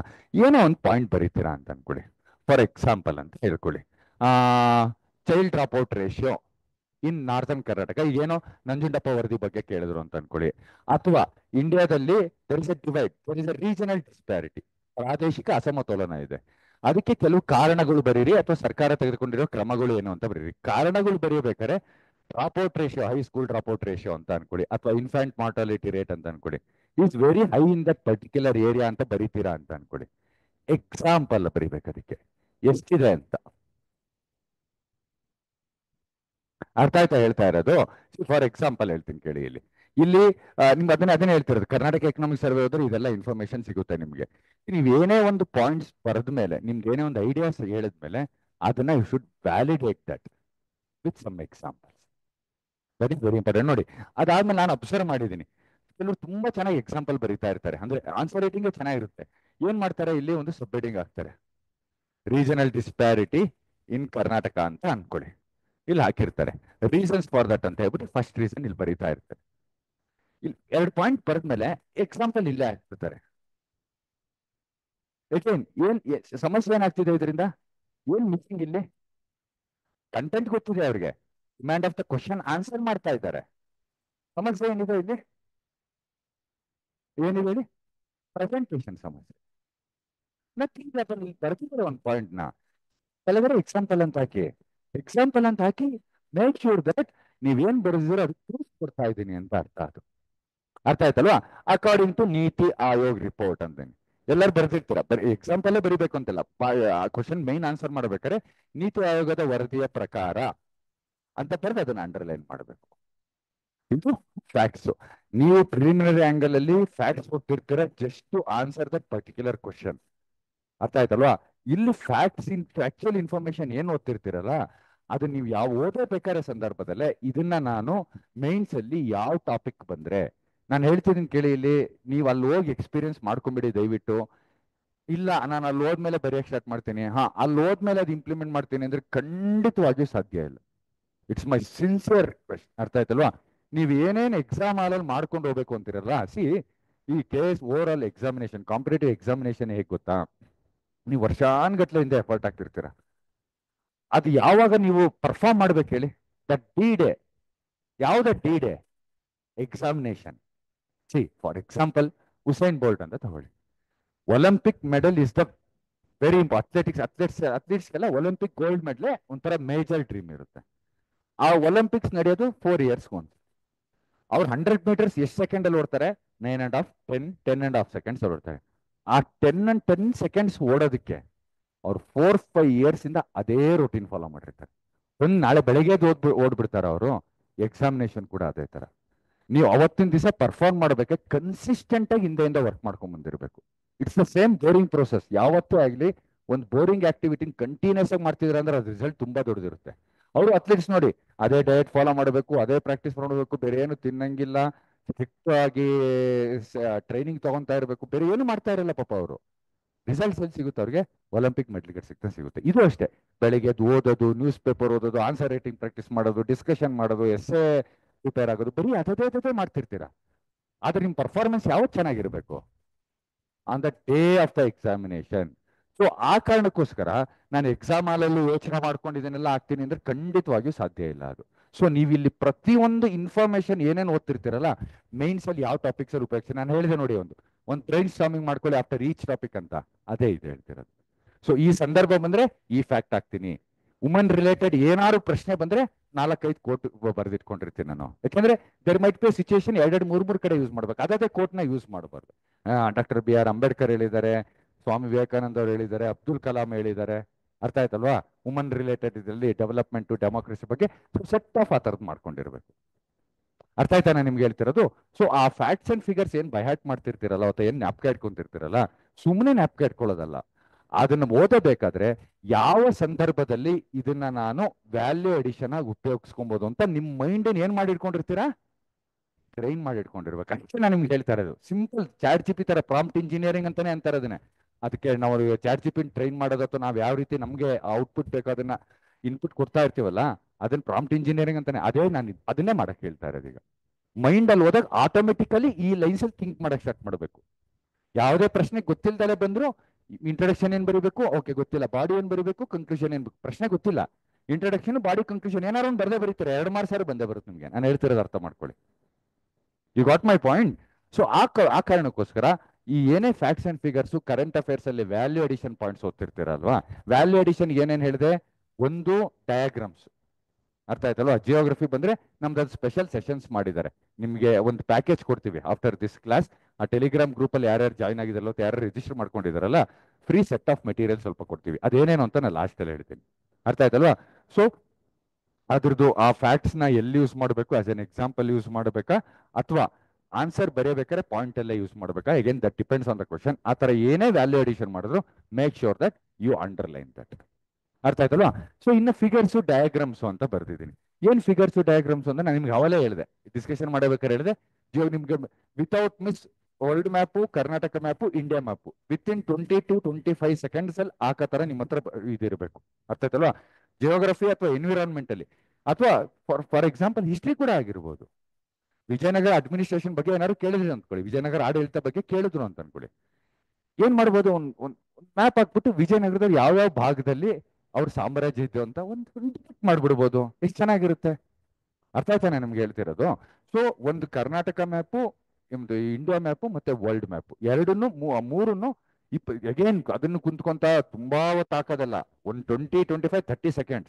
ಅದು that is not your main answer. That is that value addition which is giving additional 1/2 or 1 marks for your particular question, for that particular question ಇರುತ್ತೆ. So ಪ್ರತಿಯೊಂದಕ್ಕೂ ಆ ಒಂದು facts use ಮಾಡ್ಕೊಬೇಕು. ಅದಕ್ಕೆ sources ಏನೇನು ಅಂತ ಹೇಳಿದೆ ನಾನು ನಿಮಗೆ, ಕರ್ನಾಟಕ ಎಕನಾಮಿಕ್ ಸರ್ವೆ ಮತ್ತೆ ಕರೆಂಟ್ ಅಫೇರ್ಸ್ ಅಷ್ಟೇ. ಅರ್ಥ ಆಯ್ತಲ್ವಾ? ಫಿಗರ್ಸ್ ಯೂಸ್ ಮಾಡಬೇಕು. ಎಕ್ಸಾಂಪಲ್ ಏನಂತ ಹೇಳಿದೆ, ಯಾವ್ದಾದ್ರು ಒಂದು ನಿಮ್ದು ಅನಾಲಿಟಿಕಲ್ ಪಾರ್ಟ್ ಯಾವ್ದಾದ್ರು ಒಂದು ಬರೆದಾಗ ಅದ್ರ ಕೆಳಗಡೆ, ನಾನು ಇಲ್ಲೇ ಬರ್ತಿದ್ದೆ ನೋಡಿ, ಅದ್ರ ಕೆಳಗಡೆ ಕ್ಲೀನ್ ಆಗಿ ಆ ಪಾಯಿಂಟ್ ಕೆಳಗಡೆ ಎಕ್ಸಾಂಪಲ್ ಅಂತ ಹಾಕ್ಬೇಕು. ಅರ್ಥ ಆಯ್ತಲ್ವಾ ಹೇಳ್ತಿರೋದು? ಸೊ ಕಂಬೈನಿಂಗ್ ಆಲ್ ದಿಸ್ ಒಂದು ಮೈನ್ಸ್ ಒಳ್ಳೆ ಆನ್ಸರ್ಸ್ ಬರೀಬಹುದು. So to brief everything again with respect to the mains answer writing, ಯಾವುದೇ ಕಾರಣಕ್ಕೂ ಬೇಕಾದ್ರೆ ನೋಟ್ ಮಾಡ್ಕೊಳಂಗಿದ್ರೆ ಆನ್ಲೈನ್ ಸ್ಟೂಡೆಂಟ್ಸ್ ನೋಟ್ ಮಾಡ್ಕೊಳಂಗೆ ನೋಟ್ ಮಾಡ್ಕೊಳ್ಳಿ. You should never ever miss the structure. That is an answer will contain introduction, body, conclusion. ಯಾವುದೇ ಸಂದರ್ಭದಲ್ಲಿ ಅದು miss ಮಾಡಬಾರ್ದು. ಒಂದು ಪಾಯಿಂಟ್ ಬಾಡಿಲಿ ಕಡಿಮೆ ಬರೆದ್ರು ಪರವಾಗಿಲ್ಲ, ಬಟ್ ಕನ್ಕ್ಲೂಷನ್ ಮಿಸ್ ಮಾಡಬಾರ್ದು. ಅರ್ಥ ಆಯ್ತಲ್ವಾ? ಸೊ ಆ ಸ್ಟ್ರಕ್ಚರ್ ಮಿಸ್ ಮಾಡಬಾರ್ದು. ಮತ್ತೆ ಡಿಮ್ಯಾಂಡ್ ಆಫ್ ದ ಕ್ವಶನ್ನ ನೀವು ಕ್ವಶನ್ ಓದ್ತಿದ್ದಂಗೆ ಏನ್ ಕೇಳ್ತಿದ್ದಾರೆ ಅಂತ ಕೀವರ್ಡ್ಸ್ ಅಂಡರ್ಲೈನ್ ಮಾಡ್ಕೊಂಡ್ಬಿಟ್ಟು ಅದನ್ನ ಮಾಡಬೇಕಾಗುತ್ತೆ. ಅದಾದ್ಮೇಲೆ ಇಂಟ್ರಡಕ್ಷನ್, ಬಾಡಿ, ಕನ್ಕ್ಲೂಷನ್ ಅಲ್ಲಿ ಇಂಟ್ರಡಕ್ಷನ್ 4 to 5 ಲೈನ್ಸ್ ಇರಬೇಕು. ಇಂಟ್ರಡಕ್ಷನ್ ಬರೀತಿದ್ದಂಗೆ ಇಮ್ಮಿಡಿಯೇಟ್ಲಿ ಆಫ್ಟರ್ ದಟ್ ನೀವೇನ್ ಮಾಡಬೇಕು, ಒಂದು ಸಬ್ ಹೆಡಿಂಗ್ ಹಾಕಿ ಡಿಮ್ಯಾಂಡ್ ಆಫ್ ದ ಕ್ವಶನ್ ಏನ್ ಕೇಳ್ತಿದ್ರೆ ಅದನ್ನ ಅಡ್ರೆಸ್ ಮಾಡಕ್ಕೆ ಸ್ಟಾರ್ಟ್ ಮಾಡಬೇಕು. ಅಗೇನ್ ನೀವು ಪಾಯಿಂಟ್ ಫಾರ್ಮೆಟ್ ಅಲ್ಲಿ ಬರಿಬೇಕಾ ಅಥವಾ ಪ್ಯಾರಾಗ್ರಾಫ್ ಫಾರ್ಮೆಟ್ ಅಲ್ಲಿ ಬರಿಬೇಕಾ ಅನ್ನೋದು that depends on your knowledge ಮತ್ತೆ ಎಕ್ಸಾಮ್ ಅಲ್ಲಿ ಏನ್ ಕೇಳಿದ್ದಾರೆ ಅಂತ. ಓವರ್ ಆಲ್ ಜನರಲ್ ಆಗಿ ಹೇಳಬೇಕು ಅಂದ್ರೆ if you have more content ಯಾವ್ದ್ರಲ್ಲಿ ಬರೀರಿ, ಪಾಯಿಂಟ್ ಫಾರ್ಮೆಟ್ ಅಲ್ಲಿ ಬರೀರಿ. ಇಲ್ಲ ಕಂಟೆಂಟ್ ಕಡಿಮೆ ಇದೆ ಅಂತಂದ್ರೆ ಎಕ್ಸ್ಪ್ಯಾಂಡ್ ಮಾಡಿ ಪ್ಯಾರಾಗ್ರಾಫ್ ಅಲ್ಲಿ ಬರೀರಿ. ಅರ್ಥ ಆಯ್ತಲ್ವಾ? ಅದಾದ್ಮೇಲೆ ಪ್ರತಿಯೊಂದು ಸಾಧ್ಯವಾದ್ರೆ ಪ್ರತಿಯೊಂದು ಪ್ರಶ್ನೆಗೂ ಈ ಇದು ಇದು ಯಾವುದು ಎಕ್ಸಾಂಪಲ್, ಫ್ಯಾಕ್ಟ್ಸ್, ಫಿಗರ್ಸ್. ಅರ್ಥ ಆಗ್ತಿದೆಯಾ ನಾನು ಹೇಳ್ತಿರೋದು? That place a very important roll. C ನೋಡಿ, ನೀವು ಇದನ್ನೆಲ್ಲ ಎಲ್ಲೂ ಸಪರೇಟ್ ಆಗಿ ಮಾಡ್ಕೊಳಂಗಿಲ್ಲ. ನ್ಯೂಸ್ ಪೇಪರ್ ಓದ್ತಾ ಇರ್ತೀರಾ ಅಂತ ಅನ್ಕೊಳ್ಳಿ, economy related index of industrial production ಅಂತ ಅನ್ಕೊಳ್ಳಿ. ಅರ್ಥ ಆಯ್ತಲ್ವಾ? ಕೈಗಾರಿಕಾ ಬೆಲೆ ಸೂಚ್ಯಂಕ ಬಂದಿರುತ್ತೆ ಎಲ್ಲ ಒಂದು. ಬಂದಾಗೆ 6 ಕೋರ್ ಇಂಡಸ್ಟ್ರೀಸ್ ಇದೆ, ಅದ್ರದ್ದೊಂದು ಗ್ರಾಫ್ ಅಲ್ಲಿ ಕೊಟ್ಟಿರ್ತಾರೆ ಅಂತ ಅನ್ಕೊಳ್ಳಿ. ಆ ಗ್ರಾಫ್ನ ರಿಪ್ರೊಡ್ಯೂಸ್ ಮಾಡಿ ಅಲ್ಲಿ. ನಾನು ನಿಮ್ಗೆ ಹೇಳ್ತಿರೋದು ಅರ್ಥ ಆಗ್ತಿದೆ ಅಲ್ವಾ? ಸೊ ಒಂದು ಟೇಬಲ್ ಅಲ್ಲಿ ಏನೋ ಒಂದು ಕೊಟ್ಟಿರ್ತಾರೆ, ರೂರಲ್, ಅರ್ಬನ್. ಅರ್ಥ ಆಯ್ತಲ್ಲ? ಗ್ರಾಮೀಣ ಪ್ರದೇಶ, ನಗರ ಪ್ರದೇಶ, ಅಥವಾ ನಾರ್ತ್ ಸೌತ್ ಡಿವೈಡ್ ಅಂತ ಕೂಡ ಹೇಳ್ತಾರೆ. ಅರ್ಥ ಆಯ್ತಲ್ಲ? ಇಂಡಿಯಾದಲ್ಲಿ ಭಾರತ್ ಇದೆ which is not so developed, India ಕೂಡ ಇದೆ which is develop, north south divide ಅಂತ ಇದೆ. ಸೊ ಅಲ್ಲಿ ಏನಾದ್ರು ಎರಡು ಕಂಪೇರ್ ಮಾಡಬೇಕಾದ್ರೆ ಒಂದು ಬಾಕ್ಸ್ ಹಾಕ್ಬೋದು. ಅರ್ಥ ಆಯ್ತಲ್ಲ? ಒಂದು ಗ್ರಾಫ್ ಬರಿಬೋದು, ಅದು ಪೈ ಚಾರ್ಟ್ ಬರಿಬೋದು, ಬಾರ್ ಗ್ರಾಫ್ ಬರಿಬೋದು, ಅಥವಾ ಲೈನ್ ಗ್ರಾಫ್ ಬರಿಬೋದು. ಇದನ್ನೆಲ್ಲ ಸ್ವಂತವಾಗಿ ನೀವೇನು ಮಾಡಿ ಅಂತ ಹೇಳ್ತಿಲ್ಲ, ಓದಬೇಕಾದ್ರೆ ಅಲ್ಲಿ ಸಿಗುತ್ತೆ ನಿಮಗೆ. ಅದನ್ನ ಎಲ್ಲಿ ಉಪಯೋಗಿಸ್ಕೊಬೇಕು ಅನ್ನೋದು ಮಾತ್ರ ನೀವು ಒಂದು ಪ್ಲಾನ್ ಮಾಡಿಟ್ಕೊಬೇಕು. ಅರ್ಥ ಆಯ್ತಲ್ವಾ? ಮತ್ತೆ ಅದ್ರ ಜೊತೆ last point that is very important, you have to complete the paper. Paper complete ಮಾಡಲೇಬೇಕು. That is very very important. ಅರ್ಥ ಆಯ್ತಲ್ಲ? This is about the answer writing. ಇದು ನಿಮಗೆ ಸ್ಪೆಸಿಫಿಕ್ ಆಗಿ ಹೆಂಗೆ ನಿಮ್ದು ಹೇಗಿದೆ ಆನ್ಸರ್ ರೈಟಿಂಗ್ ಹೇಗೆ ಬರ್ತಿದೆ ಅಂತಂದ್ರೆ, without saying it is very difficult to tell. ನೀವು ನಮ್ಮ daily mains answer writing challenge questions ಇದೆ, ವಿ ಹ್ಯಾವ್ ಕಂಪೈಲ್ಡ್ ಇಟ್. ಸರಿ, ಈ 30 days ಅಲ್ಲಿ ಅರೌಂಡ್ 100 ಕ್ವಶನ್ಸ್ ಆಗಿದೆ, 35-36 days ಅಲ್ಲಿ. ಅದನ್ನೆಲ್ಲ ಕಂಪೈಲ್ ಮಾಡಿಬಿಟ್ಟು ನಾವು ನಿಮ್ಗೆ ಕಳಿಸ್ತೀವಿ. ಅರ್ಥ ಆಯ್ತಲ್ವಾ? ನೀವು ಅದನ್ನ ಯಾವ್ದಾದ್ರು ಬರೆದು ನಮಗೆ ಬಂದು ತೋರಿಸ್ಬೋದು ಅದನ್ನ. ಓಕೆ, ಫ್ರೀ ಆಗಿ ಅದನ್ನ ವ್ಯಾಲ್ಯೂಯೇಷನ್ ಮಾಡಿ will provide mentorship, 1-to-1 mentorship provide ಮಾಡ್ತೀವಿ. ಅರ್ಥ ಆಯ್ತಲ್ವಾ? So this is about the main preparation. ಏನು 2 ಭಾಗ. ಒಂದು, ನಿಮ್ಗೆ ಏನು ಗೊತ್ತಿದೆ ಕಂಟೆಂಟ್, ನಾನೇನು ಹೇಳಿದ್ದೇನೆ ಹೇಳಿ, ಎಲ್ಲಾ ಟಾಪಿಕ್ಗೂ ನಿಮಗೆ ಅಟ್ಲೀಸ್ಟ್ 8 to 10 ಪಾಯಿಂಟ್ಸ್ ಗೊತ್ತಿರಬೇಕು. Don't go beyond that. Maximum 15 point. Multiple sources, this is not the time. Notes making ಮಾಡ್ಕೊಬೇಕಾ? ಈ ಸಂದರ್ಭದಲ್ಲಿ ಕಂಪ್ಲೀಟ್ ಇದಕ್ಕೆ ನೋಟ್ಸ್ ಮೇಕಿಂಗ್ ಮಾಡ್ಕೊಳ್ಳುವಂತಹ ಸಾಧ್ಯತೆ ಕಡಿಮೆ ಇದೆ, ಯಾಕಂದ್ರೆ ಟೈಮು ಕಡಿಮೆ ಇದೆ, ಆಗೋದು ಇಲ್ಲ. Micro notes ಮಾಡ್ಕೊಬೋದಾ? ಡೆಫಿನೆಟ್ಲಿ ಮಾಡ್ಕೊಬೋದು. ಅದ್ರ ಜೊತೆಗೆ ವ್ಯಾಲ್ಯೂ ಅಡಿಷನ್ಗೆ ಅಂತಾನೆ ಬೇಕಾದ್ರೆ ಸಪರೇಟ್ ನೋಟ್ಸ್ ಮಾಡ್ಕೊಂಬಿಡಿ. ಅರ್ಥ ಆಯ್ತಲ್ಲ? ಹೆಂಗೆ ವ್ಯಾಲ್ಯೂ ಅಡಿಷನ್ಸ್ ನೋಟ್ಸ್ ಮಾಡ್ಕೊಳ್ಳೋದು ಅಂತ ಅಂದ್ರೆ, ಫಾರ್ ಎಕ್ಸಾಂಪಲ್ ಅನ್ಬಿಡಿ, ಪೊಲಿಟಿ ಓದ್ತಾ ಇರ್ತೀರಾ ಅಂತ ಅನ್ಬಿಡಿ, ಕೀಪ್ ಎ ಸಪರೇಟ್ ಡೈರಿನ ಏನಾದ್ರು ಒಂದು ಇಟ್ಕೊಳ್ಳಿ. ಪೊಲಿಟಿಲಿ ಏನು ವ್ಯಾಲ್ಯೂ ಅಡಿಷನ್ ಏನ್ ಮಾಡ್ಬೋದು ನೀವು? ಪೊಲಿಟಿಲಿ ಒಂದು ಆನ್ಸರ್ ಪೊಲಿಟಿ ತರನೇ ಹೆಂಗ್ ಬರೀಬೋದು, ಪೊಲಿಟಿ ಎಕ್ಸ್ಪರ್ಟ್ ತರ ಹೆಂಗ್ ಬರೀಬೋದು, ಅಲ್ಲಿ ಕಡೆ ಆರ್ಟಿಕಲ್ಸ್ ಹಾಕ್ಬೇಕು, ಸುಪ್ರೀಂ ಕೋರ್ಟ್ ಜಡ್ಜ್ಮೆಂಟ್ಸ್ ಹಾಕ್ಬೇಕು, ಯಾವ ಸ್ಕೆಡ್ಯೂಲು ಅಂತ ಹಾಕ್ಬೇಕು, ಕರೆಂಟ್ ಅಫೇರ್ಸ್ ಅಲ್ಲಿ ಏನಾರು ಅದ್ರ ಬಗ್ಗೆ ಏನಾರ್ತಿದ್ರೆ ಅದು ಹಾಕ್ಬೋದು. ಜಿಯೋಗ್ರಫಿಗೇನು ಮುಂಚೆನೆ ಹೇಳ್ಬಿಟ್ಟಿದ್ದೀನಿ, ಮ್ಯಾಪು. ಎಕಾನಮಿಗೆ again facts, figures, diagrams, pie chart ಈ ತರ ಹಾಕ್ಬೋದು. ಎನ್ವಿರಾನ್ಮೆಂಟ್ಗೆ ಎನ್ವಿರಾನ್ಮೆಂಟ್ಗೇನು ನಿಮ್ದು ಡಯಾಗ್ರಾಮ್ ಹಾಕ್ಬೋದು, ಅಥವಾ ಫ್ಯಾಕ್ಟ್ಸ್ ಫಿಗರ್ಸ್ ಕೂಡ ಅಲ್ಲ ಹಾಕ್ಬೋದು. ಅರ್ಥ ಆಯ್ತಲ್ವಾ? ತಿರ್ಗಾ ಸೋಷಿಯಾಲಜಿ ಪಾರ್ಟ್ ಬಂದ್ರೆ ಕರೆಂಟ್ ರಿಲೇಟೆಡ್ ಎಕ್ಸಾಂಪಲ್ಸ್ ಹೇಳ್ಬೋದು, ಯಾಕೆಂದ್ರೆ ಸೋಷಿಯಲ್ ಅಂಡ್ ಪೊಲಿಟಿಕಲ್ ಪರ್ಸ್ಪೆಕ್ಟಿವ್ ಅಲ್ಲಿ westernisation, modernisation, Sanskritisation, post independence Karnataka development ಏನಾಯ್ತು, ಕರೆಂಟ್ ರಿಲೇಟೆಡ್ ಏನಾರು ಒಂದು ಹಾಕ್ಬೋದು. ಅಲ್ಲಿ ಏನ್ ನಡೀತಿದೆಯಾ ಪ್ರಪಂಚದಲ್ಲಿ ಅದನ್ನೊಂದು ಹಾಕ್ಬೋದು ಅದರ ತರ. ಸೊ ಪ್ರತಿಯೊಂದಕ್ಕೂ ಅದರದೇ ಆದ ವ್ಯಾಲ್ಯೂ ಅಡಿಷನ್ ಇರುತ್ತೆ. ದಯವಿಟ್ಟು ವ್ಯಾಲ್ಯೂ ಅಡಿಷನ್ ಬಗ್ಗೆನೂ ಗಮನ ಕೊಡಿ. ಕಂಟೆಂಟ್ ಓದಬೇಕಾರೆ, ಪ್ರಿಪ್ರೇಷನ್ ಆಗ್ಬೇಕಾದ್ರೆ ಟಾಪಿಕ್ಸ್ ರಿಲೇಟೆಡ್ ದಯವಿಟ್ಟು 4 ಡೈಮೆನ್ಷನ್ ಹೇಳಿದೆ ನೋಡಿ ನಾನು. ಅರ್ಥ ಆಯ್ತಲ್ಲ? ಮೈನ್ಸ್ ಅಲ್ಲಿ ಏನ್ ಬರ್ಬೋದು, ಇದರಿಂದ ನನ್ಗೇನು ಅರ್ಥ ಆಗಿದೆ, ಒಂದು ಮೈನ್ಸ್ ಅಲ್ಲಿ ಯಾವ ರೀತಿ ಪ್ರಶ್ನೆ ಬರ್ಬೋದು, ವ್ಯಾಲ್ಯೂ ಅಡಿಷನ್ ಆಗಿ ಹೇಗೆ ಉಪಯೋಗಿಸ್ಕೊಬೋದು, ಎಸ್ಸೆಗೆ ಏನಾದ್ರು ಉಪಯೋಗಿಸ್ಕೊಬೋದಾ ಅಂತ ಹೇಳಿ. So at each and every step of your preparation mains angle ಯೋಚನೆ ಮಾಡ್ತಾ ಇರ್ಬೋದು. ಅಂದ್ರೆ ಮಾತ್ರ ನಿಮ್ಮ ಮೈಂಡನ್ನ ಟ್ರೈನ್ ಮಾಡ್ಬೋದು, ಅಥವಾ ನಿಮ್ಮಲ್ಲಿರೋ ಇನ್ಫಾರ್ಮೇಶನ್ನ ಅಲ್ಲಿ ರೀಪ್ರೊಡ್ಯೂಸ್ ಮಾಡ್ಬೋದು. ಇಲ್ಲ ಅಂದ್ರೆ ಎಲ್ಲರೂ ಬರ್ದಂಗೆ ಕಾಮನ್ ಆನ್ಸರ್ಸ್ ಬರ್ತೀರಾ. ಅರ್ಥ ಆಯ್ತಲ್ವಾ? ಸೊ ಇದು ಕಂಟೆಂಟ್ ಪಾರ್ಟ್ಗಾದ್ರೆ ಅದ್ರ ಜೊತೆಗೆ ಮೈನ್ಸ್ ಆನ್ಸರ್ ರೇಟಿಂಗ್ ನಾನು ನಿಮ್ಗೆ ಆಗಲೇ ಹೇಳಿದ್ದೀನಿ. ಈಗ ನನ್ನ ಪ್ರಕಾರ ಏನ್ ಮಾಡ್ಬೋದು ಅಂದ್ರೆ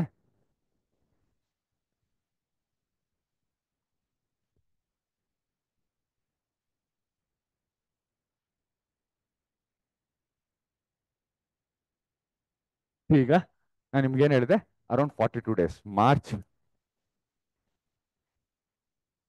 28th ಎಕ್ಸಾಮ್ ಇದೆ. So around your left with around 42 days. ಈ 42 days ಅಲ್ಲಿ ಏನ್ ಮಾಡಬಹುದು ಅಂತಂದ್ರೆ, see minimum minimum per day 1.5 hours of writing ಮಾಡಬೇಕು.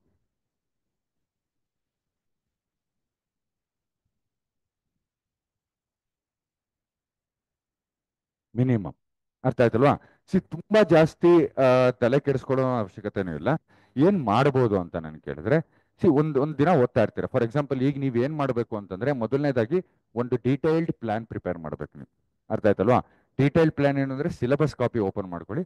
ಸಿಲೆಬಸ್ ಕಾಪಿ ವರ್ಕ್ ಮಾಡ್ಕೊಂಡು ಪೇಪರ್ 1 ಯಾವ್ದಾವ್ದು ಬರುತ್ತೆ ಇದರಲ್ಲಿ, ಹಿಸ್ಟ್ರಿ, ಸೋಷಿಯಾಲಜಿ, ಎಕಾನಮಿ. ಅದೇ ತರ ಪೇಪರ್ 2 ಎಲ್ಲ ಸಬ್ಜೆಕ್ಟ್ಗೂ ಸಪರೇಟ್ ಆಗಿ ತಿರ್ಗಾ ಬರ್ಕೊಂಡು ಎಷ್ಟು ಪರ್ಸೆಂಟೇಜ್ ಕವರ್ ಆಗಿದೆ ಸಿಲೆಬಸ್ ಪ್ರಕಾರ, ಅಥವಾ ಯಾವ್ಯಾವ ಟಾಪಿಕ್ ಪೆಂಡಿಂಗ್ ಇದೆ ಅಂತ ಸ್ಪೆಸಿಫಿಕ್ ಆಗಿ ಹಾಕೊಳ್ಳಿ. ಈಗ ನಾನು ಅರ್ಧ ದಿವಸ ಇದು ಓದ್ತೀನಿ, ತಿರ್ಗಾ ಹಿಸ್ಟ್ರಿ ಇನ್ಯಾವಾಗ್ಲೂ ಇನ್ನೊಂದು 15 ದಿವಸ ಬಿಟ್ಟು ಓದ್ತೀನಿ, ಆ ಥರ ಮಾಡಬಾರ್ದು. This is not the time to do that. ಈಗ ಏನಂದ್ರೆ ಒಂದು ಸಬ್ಜೆಕ್ಟ್ ತಗೊಂಡ್ರೆ ಅದನ್ನ ಕ್ಲೀನಾಗಿ ಕಂಪ್ಲೀಟ್ ಮಾಡಬೇಕು. ಕಂಪ್ಲೀಟ್ ಮಾಡ್ತಿದ್ದಂಗೆ ಇಮ್ಮಿಡಿಯೇಟ್ಲಿ ಏನು ಬರೀಬೇಕು, ಟೆಸ್ಟ್ ಬರೀಬೇಕು ಅದ್ರ ಮೇಲೆ. ಅರ್ಥ ಆಯ್ತಲ್ವಾ? ನಾನೊಂದು ಎಕ್ಸಾಂಪಲ್ ಹೇಳ್ತೀನಿ. ಸಿ ಫಾರ್ ಎಕ್ಸಾಂಪಲ್, ನಾಳೆಯಿಂದ history and culture related start ಮಾಡ್ಕೊಳ್ಳಿ ಅನ್ಕೊಳ್ಳಿ. ಹಿಸ್ಟ್ರಿ ಅಂಡ್ ಕಲ್ಚರ್ ಅಂತ ಅನ್ಕೊಳ್ಳಿ. ಒಬ್ಬೊಬ್ರದ್ದು ಒಂದೊಂದು ಎಬಿಲಿಟಿ ಇರುತ್ತೆ. ಕೆಲವರು ಒಂದು ಸಬ್ಜೆಕ್ಟ್ ಅಲ್ಲಿ ಸ್ಟ್ರಾಂಗ್ ಇರ್ತಾರೆ, ಕೆಲವರು ಒಂದು ಸಬ್ಜೆಕ್ಟ್ ಅಲ್ಲಿ ವೀಕ್ ಇರ್ತಾರೆ. ನೀವು ಇವತ್ತು ಮಾಡ್ಕೊಬೇಕಾದ್ರೆ ಟೈಮ್ ಟೇಬಲ್ ಅಲ್ಲಿ ಎಲ್ಲಾ ವಿಚಾರನೂ ಬರ್ಕೊಳ್ಳಿ. ಅರ್ಥ ಆಯ್ತಲ್ಲ? ಎಲ್ಲ ಸಬ್ಜೆಕ್ಟ್ಸ್ ಬರ್ಕೊಳ್ಳಿ. ಎಲ್ಲ ಸಬ್ಜೆಕ್ಟ್ಸ್ ಬರ್ಕೊಂಡು ಫಾರ್ ಈಚ್ ಇಂಡಿವಿಜುವಲ್ ಸಬ್ಜೆಕ್ಟ್ ಎಷ್ಟು ದಿನ ಬೇಕಾಗುತ್ತೆ ನನಗೆ, ನನ್ ರೀಡಿಂಗ್ಗೆ ಅಥವಾ ನಾನ್ ಪ್ರಿಪರೇಷನ್ ಲೆವೆಲ್ ಅಲ್ಲಿ ಎಷ್ಟು ದಿನ ಬೇಕಾಗುತ್ತೆ ಅಂತ ಅನ್ಕೊಳ್ಳಿ. ಅರ್ಥ ಆಯ್ತಲ್ವಾ? ಸೊ ಇಲ್ಲೇನ್ ಮಾಡಿ, ಲೆಟ್ಸ್ ಅಸ್ಯೂಮ್ 5 ದಿನ ಬೇಕು ನಿಮ್ಗೆ ಅಂತ ಅನ್ಕೊಳ್ಳಿ. ಯಾವ್ದಕ್ಕೆ? ಹಿಸ್ಟ್ರಿ ಕಂಪ್ಲೀಟ್ ಮಾಡಕ್ಕೆ. ಸೊ 5 ದಿನ ಅಂತಂದ್ರೆ ನಾನು ನಿಮ್ಗೆ ಏನ್ ಹೇಳ್ತಿದ್ದೆ ನೋಡಿ, ಇಲ್ಲಿ ಸಂಡೇಯಿಂದ ಸ್ಟಾರ್ಟ್ ಮಾಡ್ಕೊಂತಿದ್ರೆ ನಾಳೆಯಿಂದ ಅಂತ ಅನ್ಕೊಳ್ಳಿ. ಸಂಡೇ, ಮಂಡೇ, ಟ್ಯೂಸ್ಡೇ, ಫ್ರೈಡೇ ಮುಗಿಸ್ತೀರಾ ಅಂತ ಅನ್ಕೊಳ್ಳಿ. ಅರ್ಥ ಆಯ್ತಲ್ವಾ? ಏನ್ ಮಾಡ್ಬೇಕು, ಸಂಡೇ ಸ್ಟಾರ್ಟ್ ಮಾಡಿದ್ಮೇಲೆ ಓದಕ್ ಸ್ಟಾರ್ಟ್ ಮಾಡ್ತೀರಾ ಪರ್ಟಿಕ್ಯುಲರ್ ಸಬ್ಜೆಕ್ಟ್ನ. By the end of the ಡೇನ ಅದು ಯಾವಾಗ ಅದ್ ನೀವು ನೋಡ್ಕೊಳ್ಳಿ ಅದನ್ನ. ಆ ಏನ್ ಓದಿರ್ತೀರಲ್ಲ ಟಾಪಿಕ್ನ, ಏನ್ ಓದಿರೋ ಟಾಪಿಕ್ನೇ make it as a question, ಅಥವಾ ಸಿಂಪಲ್ ಆ ಟಾಪಿಕ್ ತಗೊಳ್ಳಿ. ಆ ಟಾಪಿಕ್ ತಗೊಂಡು ನಾನು ಏನಂತ ಹೇಳಿದೀನಿ, ಮಿನಿಮಮ್ 1.5 hour ಬರೀಬೇಕು ಅಂತ ಹೇಳಿದೀನಿ. 1.5 hour ಅಂದ್ರೆ ಎಷ್ಟು ಕ್ವಶನ್ಸ್ ಬರೀಬೇಕು? 10 questions. ಒನ್ ಥಿಂಗ್ ಏನ್ ಮಾಡಿ ಅಂತಂದ್ರೆ, ಒನ್ ಅವರ್ದು ಒಂದು ಟೆಸ್ಟ್ ಬರೀರಿ. ಆ 1 hour ಟೆಸ್ಟ್ ಏನು ಅಂದ್ರೆ, ಅವತ್ತಿನ ದಿನ ಏನ್ ಹಿಸ್ಟ್ರಿ ಓದಿರ್ತೀರ ಅಲ್ವಾ, ಅದರಿಂದ 7 ಟಾಪಿಕ್ ತಗೊಳ್ಳಿ. 1 hour ಅಂದ್ರೆ ನೋಡಿ, ಎಲ್ಲ ಎಕ್ಸಾಮ್ ಕಂಡೀಷನ್ ಹೇಳ್ತಿದ್ದೀನಿ ನಾನು. ಅರೌಂಡ್ 20 to 21 questions ಬರುತ್ತೆ ಅಂತಿದ್ದೀನಿ. 1 hour ಎಷ್ಟು ಕ್ವಶನ್ ಬರೀಬೇಕು ನೀವು? 7 questions ಬರೀಬೇಕು. ಸೊ ಅದ್ರದ್ದು 7 questions ತಗೊಳ್ಳಿ. ಅರ್ಥ ಆಯ್ತಲ್ವಾ? 7 questions ತಗೊಂಡು ನಿಮ್ಗೆ ಅದ್ರ ಬಗ್ಗೆ ಏನ್ ಗೊತ್ತಿದೆ, 2 to 3 pages question and answer format ಅಲ್ಲಿ 2 to 3 pages ಬರೀರಿ. ಇದೇನು ಓದಿದ್ ರಿವಿಷನ್ ಆದಂಗೂ ಆಗುತ್ತೆ, ಅದ್ರ ಜೊತೆಗೆ ಆನ್ಸರ್ ರೈಟಿಂಗ್ ಪ್ರಾಕ್ಟೀಸ್ ಆದಂಗೂ ಆಗುತ್ತೆ. That is very important. ಇನ್ ಮಿಕ್ಕಿದ 20 minutes ಅಥವಾ ಹಾಫ್ ಅನ್ ಅವರ್, ನಾನು ನಿಮ್ಗೆ ಏನಂತ ಹೇಳಿದೆ, there will be definitely 4 to 5 questions. ನೀವು ಎಷ್ಟೇ ಚೆನ್ನಾಗಿ ಪ್ರಿಪೇರ್ ಆಗಿದ್ರು 4 to 5 ಪ್ರಶ್ನೆ ಇದ್ದೇ ಇರುತ್ತೆ ನಿಮ್ಗೆ ಗೊತ್ತಿಲ್ದಿದ್ದು ಅಂತ. ಸೊ ಗೊತ್ತಿಲ್ದಿದ್ದನ್ನ ಬಿಟ್ಟು ಬರ್ಬೇಕಾ? ಡೆಫಿನೆಟ್ಲಿ ಇಲ್ಲ. ಇನ್ನೊಂದು ಅರೌಂಡ್ ದಟ್ ಏನಾದ್ರು ಹಂಗಂದ್ರೆ ಏನಂದ್ರೆ ಅದೇ ಬರ್ದು ಬಂದ್ಬಿಡ್ಬೇಡಿ. ಅರ್ಥ ಆಯ್ತಲ್ಲ? ಅದು ನೆಗೆಟಿವ್ ಇಂಪ್ರೆಷನ್ ಕ್ರಿಯೇಟ್ ಆಗೋದು. ಸಮ್ವೇರ್ ಅರೌಂಡ್ ದಟ್, ವ್ಯಾಲ್ಯೂಯೇಷನ್ ಮಾಡ್ತಿರೋರು ಹ್ಯೂಮನ್ ಬೀಯಿಂಗ್ಸ್, ಅವ್ರಿಗೂ ಗೊತ್ತಿರುತ್ತೆ, ಎಲ್ಲರಿಗೂ ಎಲ್ಲ ಟಾಪಿಕ್ ಗೊತ್ತಿರಲ್ಲ. ಅಟ್ಲೀಸ್ಟ್ ರಿಲೇಟೆಡ್ ಟು ಇಟ್ ಬರ್ದಿದ್ದಾನೆ ಅಂತ they will he or she will definitely give some marks. ಅರ್ಥ ಆಯ್ತಲ್ವಾ? So in half an hour ಏನ್ ಮಾಡಿ ಅಂದ್ರೆ, ರ್ಯಾಂಡಮ್ ಕ್ವಶನ್ಸ್ ತಗೊಂಡ್ ಬರೀರಿ. ಅರ್ಥ ಆಯ್ತಲ್ಲ? ಫಸ್ಟ್ ಏನ್ ಪ್ರಿಪೇರ್ ಆಗ್ತಿದ್ರೆ ಅದ್ರ ಬರೀರಿ. ಇನ್ನೇನು ಅಂತಂದ್ರೆ, ನಾನು ನಿಮಗೆ ಡೈಲಿ 3 questions ಕೊಡ್ತಾ ಇದೀವಿ. ನಮ್ಮ ಟೆಲಿಗ್ರಾಮು, ಇನ್ಸ್ಟಾಗ್ರಾಮ್ ಅಲ್ಲಿ, ಅಥವಾ ಎಲ್ಲ ಕಡೆ, ಎಲ್ಲ ಸೋಷಿಯಲ್ ಮೀಡಿಯಾ ಎಲ್ಲ ಕಡೆ ಹೋಗ್ತಿದೆ. ಎಕ್ಸಾಕ್ಟ್ಲಿ 9 ಗಂಟೆ ಹೋಗ್ತಿದೆ. ಸುಮ್ಮನೆ ಈವ್ನಿಂಗ್ ಒಂದು ಕ್ವಶನ್ ತಗೊಳ್ಳಿ, ಅದರಿಂದ ಕ್ವಶನ್ಸ್ ತಗೊಳ್ಳಿ. 3 question ಇರುತ್ತೆ. Right it. ಓದಿದ್ರೆ ಬಿಟ್ಟಿದ್ರೆ ಸೆಕೆಂಡ್ರಿ. ನಾನು ಓದೋ ಬರೀರಿ ಅಂತ ಇದಕ್ಕೆ ಹೇಳ್ತಿಲ್ಲ. ಓದ್ ಬರೀರಿ ಅಂತ ಯಾವ್ದು ಕೇಳ್ತಾ ಇದ್ದೀನಿ, ಈ 1 hour ಪ್ರಾಕ್ಟೀಸ್ ಮಾಡ್ತಿರಲ್ಲ ಅದನ್ನ ಓದಿರೋದು ಬರೀರಿ ಅಂತ ಹೇಳ್ತಿದ್ದೀನಿ. ಯಾಕೆಂದ್ರೆ there will be some questions which you won't be aware. ಅದಕ್ಕೂ ಕೂಡ ಬರೀಬೇಕು, ಅದನ್ನ ಇಲ್ಲೇ ಪ್ರಾಕ್ಟೀಸ್ ಮಾಡಬೇಕು. ನಮ್ಗೆ ಹೇಳಿದ ಅರ್ಥ ಆಗ್ತಿದೆ ಅಲ್ವಾ? ಅದನ್ನ ಇಲ್ಲೇ ಪ್ರಾಕ್ಟೀಸ್ ಮಾಡ್ಕೊಂಡು ಹೋಗ್ಬೇಕು. Okay, that is important. So ಈ ತರ ಒಂದು ಬರೀರಿ. ಎಕ್ಸಾಕ್ಟ್ಲಿ ನೋಡಿ, ಸಂಡೇ ಅಲ್ಲಿ ನೋಡಿ, ಮಂಡೇ ಏನ್ ಮಾಡ್ತೀರಾ?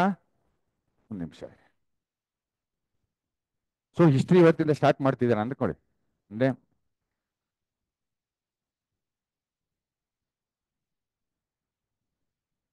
1 ಅವರ್ ಏನ್ ಬರೀಬೇಕು, ಡೈಲಿ ರಿವಿಷನ್ ಮಾಡಿರೋ ಕ್ವಶನ್ಸ್ ಬರೀಬೇಕು, ಪ್ಲಸ್ 3 to 4 ಕ್ವಶನ್ಸ್. ನಾವೇನು academy daily mains answer writing challenge ಮಾಡ್ತಿದ್ವಲ್ಲ, ರ್ಯಾಂಡಮ್ ಆಗಿ ತಗೊಂಡು 20 ಮಿನಿಟ್ಸ್ ಕೂತ್ಕೊಂಡು ಬರ್ದ್ಬಿಡಿ, ಅದು ನೋಡ್ಕೊಂಡಲೆ. ಅರ್ಥ ಆಯ್ತಲ್ವಾ? ಅದೇ ತರ ಮಂಡೇನು ರಿಪೀಟ್ ಮಾಡಬೇಕು, ಟ್ಯೂಸ್ಡೇನು ರಿಪೀಟ್ ಮಾಡಬೇಕು, ವೆನ್ಸ್ಡೇ, ಥರ್ಸ್ಡೇ, ಫ್ರೈಡೇ ಕಂಪ್ಲೀಟ್ ಆಯ್ತು ಅಂತ ಅನ್ಕೊಳ್ಳಿ. ಸಾಟರ್ಡೆ ಹಿಸ್ಟ್ರಿದು ಕಂಪ್ಲೀಟ್ ಫುಲ್ ಲೆಂತ್ 3 ಅವರ್ಸ್ ಒಂದು ಟೆಸ್ಟ್ ಬರೀಬೇಕು. ಅರ್ಥ ಆಯ್ತಾ ನಮ್ಗೆ ಹೇಳ್ತಿರೋದು? ಇದು ಕಂಪಲ್ಸರಿ ಮಿನಿಮಮ್ ಇಷ್ಟು ಮಾಡಬೇಕು. ನೀವು ಯಾವುದೇ ಹಂತ ಪ್ರಿಪರೇಷನ್ ಇದ್ರು ಇಷ್ಟು ಮಾಡಲೇಬೇಕು ನೀವು. ಅಗೇನ್ ನೆಕ್ಸ್ಟ್ ವೀಕಿಂದ ಇನ್ನೊಂದು ಸಬ್ಜೆಕ್ಟ್ ತಗೊಳ್ಳೋದು, ಅದು ಅದೇ ತರ ಕವರ್ ಮಾಡ್ಕೊಂಡು ಬರ್ಕೊಂಡು ಹೋಗೋದು. ಅದು day to day answer writing ಬರ್ಕೊಬೇಕು. ಅದಾದ್ಮೇಲೆ ಎಂಡ್ ಆಫ್ ದಟ್ ಒಂದು ಟೆಸ್ಟ್ ಬರೀಲೇಬೇಕು. ಯಾವುದು? ಫುಲ್ ಲೆಂತ್ ಟೆಸ್ಟ್ ಬರೀಲೇಬೇಕು. ದಯವಿಟ್ಟು ಟೆಸ್ಟ್ ಬರೆಯೋದಕ್ಕೆ ಹೆಸಿಟೇಟ್ ಮಾಡ್ಕೊಂಬಿಡಿ. ಇನ್ 42 ಡೇಸು ಇದೇ ಮಾಡಿ. ಸಿ, ಒಂದು ರಿವಿಷನ್ ಈಗ for example in another 30 days ಅಂತ ಅನ್ಕೊಳ್ಳಿ. 30 ಡೇಸ್ ಅಲ್ಲಿ if you are able to finish the entire KPSC main syllabus along with this answer writing, next revision ತುಂಬಾ ಫಾಸ್ಟ್ ಆಗುತ್ತೆ. ಅರ್ಥ ಆಯ್ತಲ್ಲ? ನೆಕ್ಸ್ಟ್ ರಿವಿಷನ್ 30 ಡೇಸ್ ಬೇಕಾಗಲ್ಲ ನಿಮಗೆ. It might get reduce to 20 days, whatever it is, 18-20 days ಏನಾರು ಆಗುತ್ತೆ. So next revision ಒಂದು ಕೊಡಲೇಬೇಕು. ಮಿನಿಮಮ್ ಈಗಿರೋ ಸಮಯದಲ್ಲಿ ಒಂದು ಫಾರ್ ಎಕ್ಸಾಂಪಲ್ ಇರಿ 42 ಡೇಸ್ ಇದೆ, ಮಿನಿಮಮ್ 2 ರಿವಿಷನ್ಸ್ ಕೊಡಬೇಕು. ಎಷ್ಟು ಹೇಳಿ?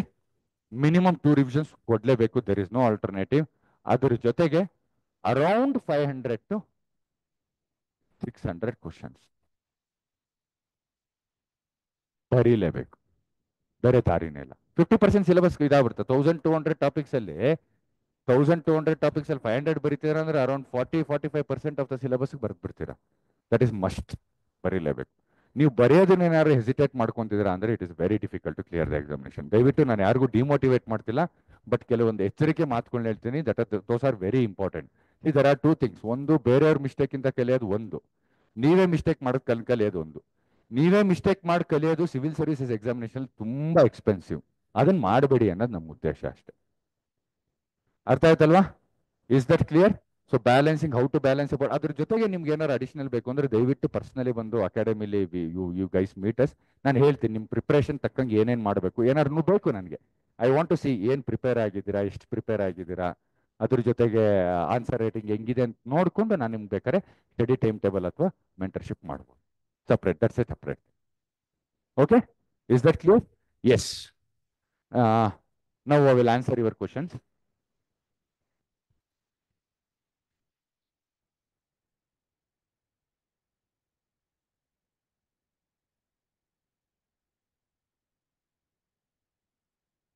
ಇನ್ನೊಂದು ಯಾರಿದು ಸ್ವಾತಿ ಅವರೇ was a very important question, ಸರಿನಾ? ಏನ್ ಮ್ಯಾಕ್ಸಿಮಮ್ ಮಾರ್ಕ್ಸ್ ಅಂತ I wanted to tell you this. KAS mains ಅಲ್ಲಿ ಹೈ ಸ್ಕೋರಿಂಗ್ ಪೇಪರ್ಸ್ ಯಾವ್ದು ಅಂತಂದ್ರೆ, ಹೈ ಸ್ಕೋರಿಂಗ್, ನಾನು ಹೈ ಸ್ಕೋರಿಂಗ್ ಅಂತ ಹೇಳ್ತಿರೋದು ಲಾಸ್ಟ್ ಇಯರ್ ರೆಫರೆನ್ಸ್ ತಗೊಂಡು ಹೇಳಿದ್ರೆ ಅಬೌವ್ 170, 180 ಫಾರ್ 250ಗೆ 250 ಮಾರ್ಕ್ಸ್ಗೆ 170, 180 ಮೇಲೆ ಸ್ಕೋರ್ ಮಾಡಬಹುದಾದಂತಹ ಪೇಪರ್ಸ್ಗಳು ಯಾವ್ಯಾವು ಅಂತ ಲಿಸ್ಟ್ ಮಾಡ್ತೀವಿ. ಅದು ಮಾರ್ಕ್ಸ್ ಬೇರೆ ಆಗ್ಬೋದು, ಬಟ್ ಅವೇ ಹೈಯೆಸ್ಟ್ ಸ್ಕೋರಿಂಗ್ ಇರುತ್ತೆ ಗ್ಯಾರಂಟಿ. ಅದು ಮೊದಲನೇದು ಎಸ್ ಎ ಖಂಡಿತ ಹೈ ಸ್ಕೋರಿಂಗ್. ಉದಾಹರಣೆ ಕೂಡ ಇದೆ. ಅರ್ಥ ಆಯ್ತಲ್ವಾ? ಎರಡನೇದು general studies 3, science, agriculture science, science and technology ಮತ್ತೆ ಎನ್ವಿರಾನ್ಮೆಂಟ್ ಬರುತ್ತಲ್ಲ, ಆ ಪೇಪರ್ ಕೂಡ ಹೈ ಸ್ಕೋರಿಂಗ್. ಯಾಕೆಂದ್ರೆ ಸೈನ್ಸ್ ಅಲ್ವಾ, ಸೈನ್ಸ್ ಅಲ್ಲಿ 0 or 1, ಸೈನ್ಸ್ ಅಲ್ಲಿ ಅದೊಂದು ಹೈ ಸ್ಕೋರಿಂಗ್ ಇರುತ್ತೆ. ಮೂರನೇದು ಎಥಿಕ್ಸ್. ಈ 3 ಪೇಪರ್ಸ್ ಹೈ ಸ್ಕೋರಿಂಗ್. ಅದಾದ್ಮೇಲೆ GS 1 ಮತ್ತೆ GS 2 ಏನು ಅಂದ್ರೆ ಅಲ್ಲಲ್ಲೇ ಇರುತ್ತೆ. ಅರೌಂಡ್ 55% ಆಫ್ ದ ಮಾರ್ಕ್ಸ್ ಅಂದ್ರೆ 110ರಿಂದ 130 ರೇಂಜ್ ಅಲ್ಲೇ ಇರುತ್ತದೆ. ಅರ್ಥ ಆಯ್ತಲ್ವಾ? ಇವು ಮಾತ್ರ ಹೈ ಸ್ಕೋರಿಂಗ್, ನಿಮ್ಗೆ ಒಳ್ಳೆ ರಿಟರ್ನ್ಸ್ ತಕ್ಕೊಡೋದು ಇವು 3 subject. Okay, what is the maximum score one can target in each GS papers essay? Swathi ಅವರೇ ಅಂದ್ರೆ this is a very vague question, ಇದನ್ನ ಆನ್ಸರ್ ಮಾಡೋದು ಕಷ್ಟ. ನೀವು ಪ್ರಿಪರೇಷನ್ ಬಗ್ಗೆ ಕೊಡ್ತೀನಿ. ಮ್ಯಾಕ್ಸಿಮಮ್ ಮಾರ್ಕ್ಸ್ ಅಂದ್ರೆ everybody wants to score maximum. ನಾನು ನಿಮ್ಗೆ ಹೇಳಿದ್ದೀನಿ ನೋಡಿ, ಈ ರೇಂಜ್ ಅಲ್ಲಿ ಇರುತ್ತೆ. You can definitely score 170+ in all these 3 subjects. So like ನೋಡ್ರಿ, ಮ್ಯಾಕ್ಸಿಮಮ್ ಮಾರ್ಕ್ಸ್ ಅಂತ ಹೇಳಕ್ಕಾಗಲ್ಲ. ಸೊ ನೀವೇನು ಅಂತಂದ್ರೆ ಈ 3 ಪೇಪರ್ ಅಲ್ಲಿ ಹೈ ಸ್ಕೋರಿಂಗ್ ಅಂತ ಗಮನ ಇಟ್ಕೊಂಡಿರ್ಬೇಕು. Okay, role of current affairs in KS mains, how much time needs to be given? Swathi ಅವರು, this is also very good question. But ನಿಮ್ ಕ್ವಶನ್ ತುಂಬಾ ಸ್ಪೆಸಿಫಿಕ್ ಆಗಿ ಕೇಳಿರೋದ್ರಿಂದ ಕೆಲವೊಂದನ್ನ ಆನ್ಸರ್ ಮಾಡಕ್ ಕಷ್ಟ ಆಗುತ್ತೆ. ಬಟ್ ಕರೆಂಟ್ ಅಫೇರ್ಸ್ ನಾನು ರೋಲ್ ನಿಮ್ಗೆ ಈಗಲೇ ಹೇಳಿದ್ದೀನಿ. See, subjects like economy, environment, science and technology and essay. Directly link to current affairs. ಪ್ರಶ್ನೆ ಅದ್ರ ಮುಖಾಂತರ ನೋಡಿ, ಈಗ for example future space programs in India ಅಂತಿದೆ, ಕರೆಂಟ್ ಅಫೇರ್ಸ್ ಅದು ಸೈನ್ಸ್ ಅಂಡ್ ಟೆಕ್ನಾಲಜಿಲಿ. ಅಲ್ಲಿ ಡಿಫ್ರೆನ್ಸ್ ಕೇಳ್ಬಿಡ್ಬೋದು, what is the difference between polar satellite launch vehicle and geosynchronous satellite launch vehicle ಅಂತ ಕೇಳ್ಬಿಡ್ಬೋದು. That is the static part. ಅದು ಅರ್ಥ ಆಯ್ತಲ್ವಾ? ಸೊ ಸ್ಟ್ಯಾಟಿಕ್ ಪಾರ್ಟ್ಗಿಂತ ಕರೆಂಟ್ ಅಫೇರ್ಸ್ ಮೋರ್ ಇಂಪಾರ್ಟೆಂಟ್ ಆಗುತ್ತೆ. ಅರ್ಥ ಆಯ್ತಲ್ವಾ? ಸೊ ಕರೆಂಟ್ ಅಫೇರ್ಸ್ ರೋಲ್ ನಾನು ನಿಮ್ಗೆ ಹೇಳ್ತಿದ್ದೀನಿ, ಪ್ರಶ್ನೆ ಬರ್ಬೋದು ಯಾವ್ಯಾವ ಸಬ್ಜೆಕ್ಟ್ ಜಾಸ್ತಿ ಇದಾಗಿದೆ ಲಿಂಕ್ ಆಗಿದೆ ಅಂತಂದ್ರೆ ನಾನು ನಿಮ್ಗೆ ಅದನ್ನೇ ಹೇಳ್ತಿರೋದು. ಲಾಸ್ಟ್ ಇದರಿಂದ ಸ್ವಲ್ಪ UPSC ಫಾರ್ಮೆಟ್ ಅಲ್ಲಿ ಕೇಳ್ತಾ ಇದ್ದಾರೆ, ಅಪ್ಲೈಡ್ ಕೇಳ್ತಾ ಇದ್ದಾರೆ ಅಂದ್ರೆ current affairs is also involved in that. So current affairs play A very very very important roll. ಯಾವ್ದ್ರಲ್ಲಿ? KS ಮೀನ್ಸ್ ಅಲ್ಲಿ ಯಾವ್ದು ಒಂದು ಪ್ರಶ್ನೆ ಡೈರೆಕ್ಟ್ ಆಗಿ ಬರ್ಬೋದು, ಅದರಿಂದ ಅದ್ರ ಜೊತೆಗೆ ಅದನ್ನ ವ್ಯಾಲ್ಯೂ ಅಡಿಷನ್ ಆಗಿ ಉಪಯೋಗಿಸ್ಕೊಬಹುದು. That is very important. ಅರ್ಥ ಆಯ್ತಲ್ವಾ? ಆ ವ್ಯಾಲ್ಯೂ ಅಡಿಷನ್ ಪಾರ್ಟ್ಗೆ current affairs important. How much time to give ಅದನ್ನ ಹಂಗೆ ಎಕ್ಸಾಕ್ಟ್ ಆಗಿ ನಾನು ಹೇಳಕ್ ಕಷ್ಟ ಆಗುತ್ತೆ. ನಿಮ್ ಪ್ರಿಪರೇಷನ್ ನಾನು ಹೇಳೋದು ಲಾಸ್ಟ್ 1 year ಕರೆಂಟ್ ಅಫೇರ್ಸ್ ನ ಫುಲ್ ಕ್ಲೀನ್ ಆಗಿ ನೋಡ್ಕೊಂಡು ಹೋಗಿರ್ಬೇಕು. ಯಾವ ಪರ್ಸ್ಪೆಕ್ಟಿವ್ ಅಲ್ಲಿ? ಮೈನ್ಸ್ ಪರ್ಸ್ಪೆಕ್ಟಿವ್ ಅಲ್ಲಿ. ನೀವು ಅದನ್ನ ಎಷ್ಟು ಟೈಮ್ ರಿವಿಷನ್ ಮಾಡಿದ್ರೆ ಇಂಥ ಟೈಮೇ ಕೊಡಿ ಅಂತ ಹೇಳಕ್ಕಾಗಲ್ಲ, ಇಷ್ಟು ಕವರ್ ಮಾಡ್ಕೊಂಡು ಹೋಗ್ಬೇಕು. ದಟ್ ಈಸ್ ಮ್ಯಾಂಡೇಟರಿ ಅಂತ ಹೇಳ್ತೀವಿ. Okay, next, what is the ideal and minimum number of test? Ideal and minimum number of tests and dates to be written given that there are only 40 tests. So I think I have answered your question. Daily ನಾನು ಏನ್ ಹೇಳ್ತಿದ್ದೀನಿ, 1.5 hour ಬರೀರಿ minimum ಅಂತ ಹೇಳ್ತಾ ಇದ್ದೀನಿ. 1.5 hour ಅಂದ್ರೆ ನೀವು 2 ದಿನ ಬರೆದ್ರೆ ಒಂದು ಫುಲ್ ಟೆಸ್ಟ್ ಬರ್ದಂಗೆ. ಅದ್ರ ಜೊತೆ ಆ ಸಬ್ಜೆಕ್ಟ್ ಆಗ್ತಿದಂಗೆ ಫುಲ್ ಲೆಂತ್ ಆ ಸಬ್ಜೆಕ್ಟ್ ಬರೀಲೇಬೇಕು. ಇದು ಮಿನಿಮಮ್ ಇಷ್ಟು ಮಾಡ್ಬೇಕು ಸ್ವಾತಿ ಅವರೇ. ನಿಮ್ ಕೈಲಿ ಮ್ಯಾಕ್ಸಿಮಮ್ ಇನ್ನೂ ಸ್ವಲ್ಪ ಇನ್ನೊಂದು ಏನಾದ್ರು ಬರೀತೀರಾ, ಎಕ್ಸ್ಟ್ರಾ ಬರೀತೀರಾ ಅಂದ್ರೆ ಒಳ್ಳೇದು, ಅದರಿಂದ ಲಾಸ್ ಅಂತ ಏನಿಲ್ಲ. ಬಟ್ ಮಿನಿಮಮ್ ಇಷ್ಟು ಮಾಡ್ಲೇಬೇಕು. ನಿಮ್ಗೆ ಯಾವ ರೀತಿ ಕಾನ್ಫಿಡೆನ್ಸ್ ಬರಬೇಕು ಅಂತಂದ್ರೆ, ಹಾ ಬಿಡಪ್ಪ ನಾನು ಹೋಗಿ ಪೇಪರ್ ಕಂಪ್ಲೀಟ್ ಮಾಡಿ ಬರ್ತೀನಿ, my hand writing is legible, I will follow all the basic requirements of the answer writing, like ಈಗ ಹೇಳಿದ್ನಲ್ಲ ಅದು, ಆ ಕಾನ್ಫಿಡೆನ್ಸ್ ಬರಬೇಕು. That is very important. ಅದ್ರ ಜೊತೆಗೆ ಏನ್ ಗೊತ್ತಾ, ಆ ಎಕ್ಸಾಮಿನೇಷನ್ ಟೆನ್ಷನ್, ಎಕ್ಸಾಮಿನೇಷನ್ ಹೀಟ್ ಏನ್ ಮಾಡುತ್ತೆ ಅಂತಂದ್ರೆ ಇನ್ನೊಂದು ಸ್ವಲ್ಪ ನಿಮ್ಮನ್ನ ಪುಷ್ ಮಾಡುತ್ತೆ. ಇದೊಂದು ವೆರಿ ಇಂಪಾರ್ಟೆಂಟ್. ಇದು ತುಂಬಾ ಮೈನ್ಯೂಟ್ ಅನ್ಸ್ಬೋದು, ಬಟ್ ತುಂಬಾ ಇಂಪಾರ್ಟೆಂಟ್. ಯಾಕೆ ಅಂತಂದ್ರೆ, ನಿಮ್ದು 9 o'clock ಎಕ್ಸಾಮ್ ಇರುತ್ತೆ ಅಂತ ಅನ್ಕೊಳ್ಳಿ. ಇಮ್ಮಿಡಿಯೇಟ್ಲಿ ಹೋಗಿ ಎಕ್ಸಾಮ್ ಬರೆಯಕ್ಕೆ ಸ್ಟಾರ್ಟ್ ಮಾಡಿದಾಗ ನಿಮ್ಗೆ ನಾನು ಹೇಳೋದು 9 o'clock ಇದೆ, ಟೋಟಲಿ 3 hours ಇದೆ, 3 sections ಇರುತ್ತೆ. ಐಡಿಯಲಿ ಏನು, ಒಂದೊಂದು ಸೆಕ್ಷನ್ಗೆ 1 hour ಕೊಡಬೇಕು ಅಂತ ಇರುತ್ತೆ. ಬಟ್ ಫಸ್ಟ್ 1 hour ಏನಾಗುತ್ತೆ ಅಂದ್ರೆ ನಿಮ್ದು writing will be slow. So ಅದಕ್ಕೆ ಏನ್ ಮಾಡಿ ಅಂತಂದ್ರೆ, ಅದಕ್ಕೆ ಇರೋದು ಒಂದೇ ದಾರಿ. ಏನ್ ಮಾಡಿ ಅಂತಂದ್ರೆ 1 hour ಎಕ್ಸಾಮ್ ಸೆಂಟರ್ ಬೇಗ ಹೋಗ್ಬಿಡಿ. ಬೇಗ ಹೋಗ್ಬಿಟ್ಟು ಏನನ್ನ ನೋಡ್ಕೊಂಡು ಒಂದು 5-6 ಪೇಜ್ ಬರೀರಿ. ಅಂದ್ರೆ ನಿಮ್ಮ ಹ್ಯಾಂಡ್ ರೈಟಿಂಗ್ ಸೆಟ್ ಆಗುತ್ತೆ. ಎಕ್ಸಾಮ್ಗೆ ಹೋಗ್ತಿದ್ದಂಗೆ ಇಮ್ಮಿಡಿಯೇಟ್ ಬರೆಯಕ್ಕೆ ಸ್ಟಾರ್ಟ್ ಮಾಡ್ಬೋದು. ಅರ್ಥ ಆಯ್ತಲ್ವಾ? ಸೊ ಅದನ್ನ ಒಂದು ಫಾಲೋ ಮಾಡಿ. 1 hour ಬೇಗ ಎಕ್ಸಾಮಿನೇಷನ್ ಸೆಂಟರ್ಗೆ ಹೋಗಿ ಒಂದು 5-6 pages ನೋಡ್ಕೊಂಡ್ ಬರೀರಿ. ಏನು ಅಲ್ಲೂ ರೀಕಾಲ್ ಮಾಡ್ಕೊಂಡ್ಬಾರ್ದು, ತಿರ್ಗಾ ಟೆನ್ಷನ್ ಡಿಮೋಟಿವೇಟ್ ಆಗೋದೆಲ್ಲ ಇಲ್ಲ. ಏನೇ ಒಂದು ಪೇಪರ್ ತಗೊಂಡು ಹೋಗಿರಿ, ಪೇಪರ್ ತಗೊಂಡು ಅದನ್ನ ಸುಮ್ಮನೆ ಒಂದು ಸ್ವಲ್ಪ ಬರೀರಿ. ಯಾವ ಪೆನ್ನಲ್ಲಿ ಎಕ್ಸಾಮ್ ಬರೀತಾರಲ್ಲ ಅದೇ ಪೆನ್ನಲ್ಲಿ ಆ ಥರ ಬರೀರಿ. ತಿರ್ಗಾ ಸೆಕೆಂಡ್ ಹಾಫ್ ಆಫ್ ದ ಪೇಪರ್ಗೆ ಅದು ಬೇಕಾಗಲ್ಲ. Second half of the paper relax ಆಗೋದಿರುತ್ತೆ ನಿಮಗೆ. ಸೆಕೆಂಡ್ ಪೇಪರ್ ಇರುತ್ತಲ್ಲ, ನಿಮ್ದೆಲ್ಲ ತಿರ್ಗಾ ರಿಜ್ಯೂನೇಟ್ ಆಗಿ ತಿರ್ಗಾ ಎಲ್ಲ ಸ್ಟ್ರೆಂತ್ ಎಲ್ಲ ವಾಪಸ್ ತಗೊಂಡು ನೀವು ಹೇಗೇನು ಅಷ್ಟೇ ಫ್ರೆಶ್ ಮೈಂಡ್ ಇಂದ ಬರೀ. ಸೆಕೆಂಡ್ ಪೇಪರ್ಗೆ ಅದೇನು ಮಾಡ್ಬಿಡಿ, ಯಾಕಂದ್ರೆ ಕೈಯೆಲ್ಲ ಸೆಟ್ ಆಗ್ಬಿಟ್ಟಿರುತ್ತೆ. ಮತ್ತೆ second half of the day ಏನಾಗುತ್ತೆ ಅಂದ್ರೆ ಕಂಪ್ಲೀಟ್ಲಿ ನಿಮ್ಗೆ ವೆರಿ ಸ್ಟ್ರೆಸ್ ಅಲ್ಲಿ ಇರ್ತೀರ. ಅವಾಗ ಆ ಪೇಪರ್ ಮುಗಿದೋದ್ರೆ ಸಾಕು ಅನ್ನೋ ತರ ಸಿಚುವೇಶನ್ ಬಂದಿರ್ತೀರಾ. ಬಟ್ ಬಿಡಬೇಡಿ. ಅರ್ಥ ಆಯ್ತಲ್ವಾ? ಬರೆಯೋದನ್ನ ಮಾತ್ರ ನಿಲ್ಲಿಸ್ಬೇಡಿ ಯಾವುದೇ ಕಾರಣ. Okay, you have an essay exclusive program. ನಿಮ್ದು we are providing some content. ಅರ್ಥ ಆಯ್ತಲ್ವಾ? Some information and data regarding this. What extent current most important is to be given for national or state current affairs. ಪ್ರೇರಣಾ ಅವರೇ, ಎಲ್ಲದಕ್ಕೂ ಕೊಡ್ಬೇಕು. ಯಾಕೆ ಅಂದ್ರೆ ಯಾವುದಕ್ಕೆ ಅಂದ್ರೆ ಯು ಡೋಂಟ್ ನೋ. ನೀವು any page, any text book ಅಲ್ಲಿ, ಎನಿ ಆಥರ್ ಬುಕ್ ಅಲ್ಲಿ ಎನಿ ಪೇಜ್ ತೆಗೆದ್ರು ಅವ್ರು ಅಲ್ಲಿಂದ ಒಂದು ಪ್ರಿಲಿಮ್ಸ್ ಕ್ವಶನ್ಸ್ ಸೆಟ್ ಮಾಡೋದು, ಮೈನ್ಸ್ ಕ್ವಶನ್ಸ್ ಸೆಟ್ ಮಾಡಬಹುದು. ಅರ್ಥ ಆಯ್ತಲ್ವಾ? ಕರ್ನಾಟಕ ಕರೆಂಟ್ ಅಫೇರ್ಸ್ ಕಂಟೆಂಟ್ ತುಂಬಾ ಕಡಿಮೆ ಇರುತ್ತೆ, ಜಾಸ್ತಿ ಇರಲ್ಲ. ಸೊ ಇಲ್ಲಿ ನೋಡಿ, ಎಸ್ಸೆನೇ ಹೆಂಗಿದೆ, ನ್ಯಾಷನಲ್ ಇಂಟರ್ನ್ಯಾಷನಲ್ ಅಫೇರ್ಸ್ ಬಗ್ಗೆ ಒಂದು ಎಸ್ಸೆ ಇದೆ, ಸೊ ಕವರ್ ಮಾಡ್ಕೊಂಡ್ಲೇಬೇಕು ಕ್ಲೀನ್ ಆಗಿ. ಕರ್ನಾಟಕ ರಿಲೇಟೆಡ್ ಇಶ್ಯೂ ಬಗ್ಗೆ ಒಂದು ಎಸ್ಸೆ ಇದೆ, ಕವರ್ ಮಾಡ್ಕೊಂಡ್ಲೇಬೇಕು. ಅದ್ರ ಜೊತೆ ಪ್ರಶ್ನೆಗೆ ಕರೆಂಟ್ ಅಫೇರ್ಸ್ ವ್ಯಾಲ್ಯೂ ಎಡಿಷನ್ ಆಗಿ ಯೂಸ್ ಮಾಡ್ಬೋದು. ಅಲ್ಲಿ ಕರ್ನಾಟಕದ ಬಗ್ಗೆ ಜಾಸ್ತಿ ಕೇಳ್ಬೋದು ಅಥವಾ ನ್ಯಾಷನಲ್ ಇಂಟರ್ನ್ಯಾಷನಲ್ ಬಗ್ಗೆ ಕೇಳಬಹುದು. ಅರ್ಥ ಆಯ್ತಲ್ವಾ? ಸೊ ಕರೆಂಟ್ ಅಫೇರ್ಸ್ಗೆ ಯಾವ್ದಕ್ ಇಂಪಾರ್ಟೆನ್ಸ್ ಕೊಡ್ಲಿ, ಯಾವ್ದಕ್ ಕಡಿಮೆ ಕೊಡ್ಲಿ, ಯಾವ್ದಕ್ ಜಾಸ್ತಿ ಕೊಡ್ಲಿ ಅಂತ ಹೇಳೋದಕ್ಕಿಂತ ನೀವು ಅದಕ್ಕೆ ಇಂಪಾರ್ಟೆನ್ಸ್ ಕೊಡೋದಷ್ಟೇ ಇಂಪಾರ್ಟೆಂಟ್ ಇದೆ. ಅರ್ಥ ಆಯ್ತಲ್ವಾ? ಕಂಪ್ಲೀಟ್ ಅದು ಕರೆಂಟ್ ಅಫೇರ್ಸ್ ಅಲ್ಲಿ ಈಗ ನಾನು ನಿಮ್ಗೆ ಹೇಳ್ತೀನಿ, ಕರ್ನಾಟಕ ಎಕನಾಮಿಕ್ ಸರ್ವೆ ಕೂಡ included, central government economic survey ಕೂಡ ಇಂಪಾರ್ಟೆಂಟ್, ಇನ್ಕ್ಲೂಡೆಡ್. ಅದು ಕ್ವಶನ್ಸ್ ಕೂಡ ಬರ್ಬೋದು.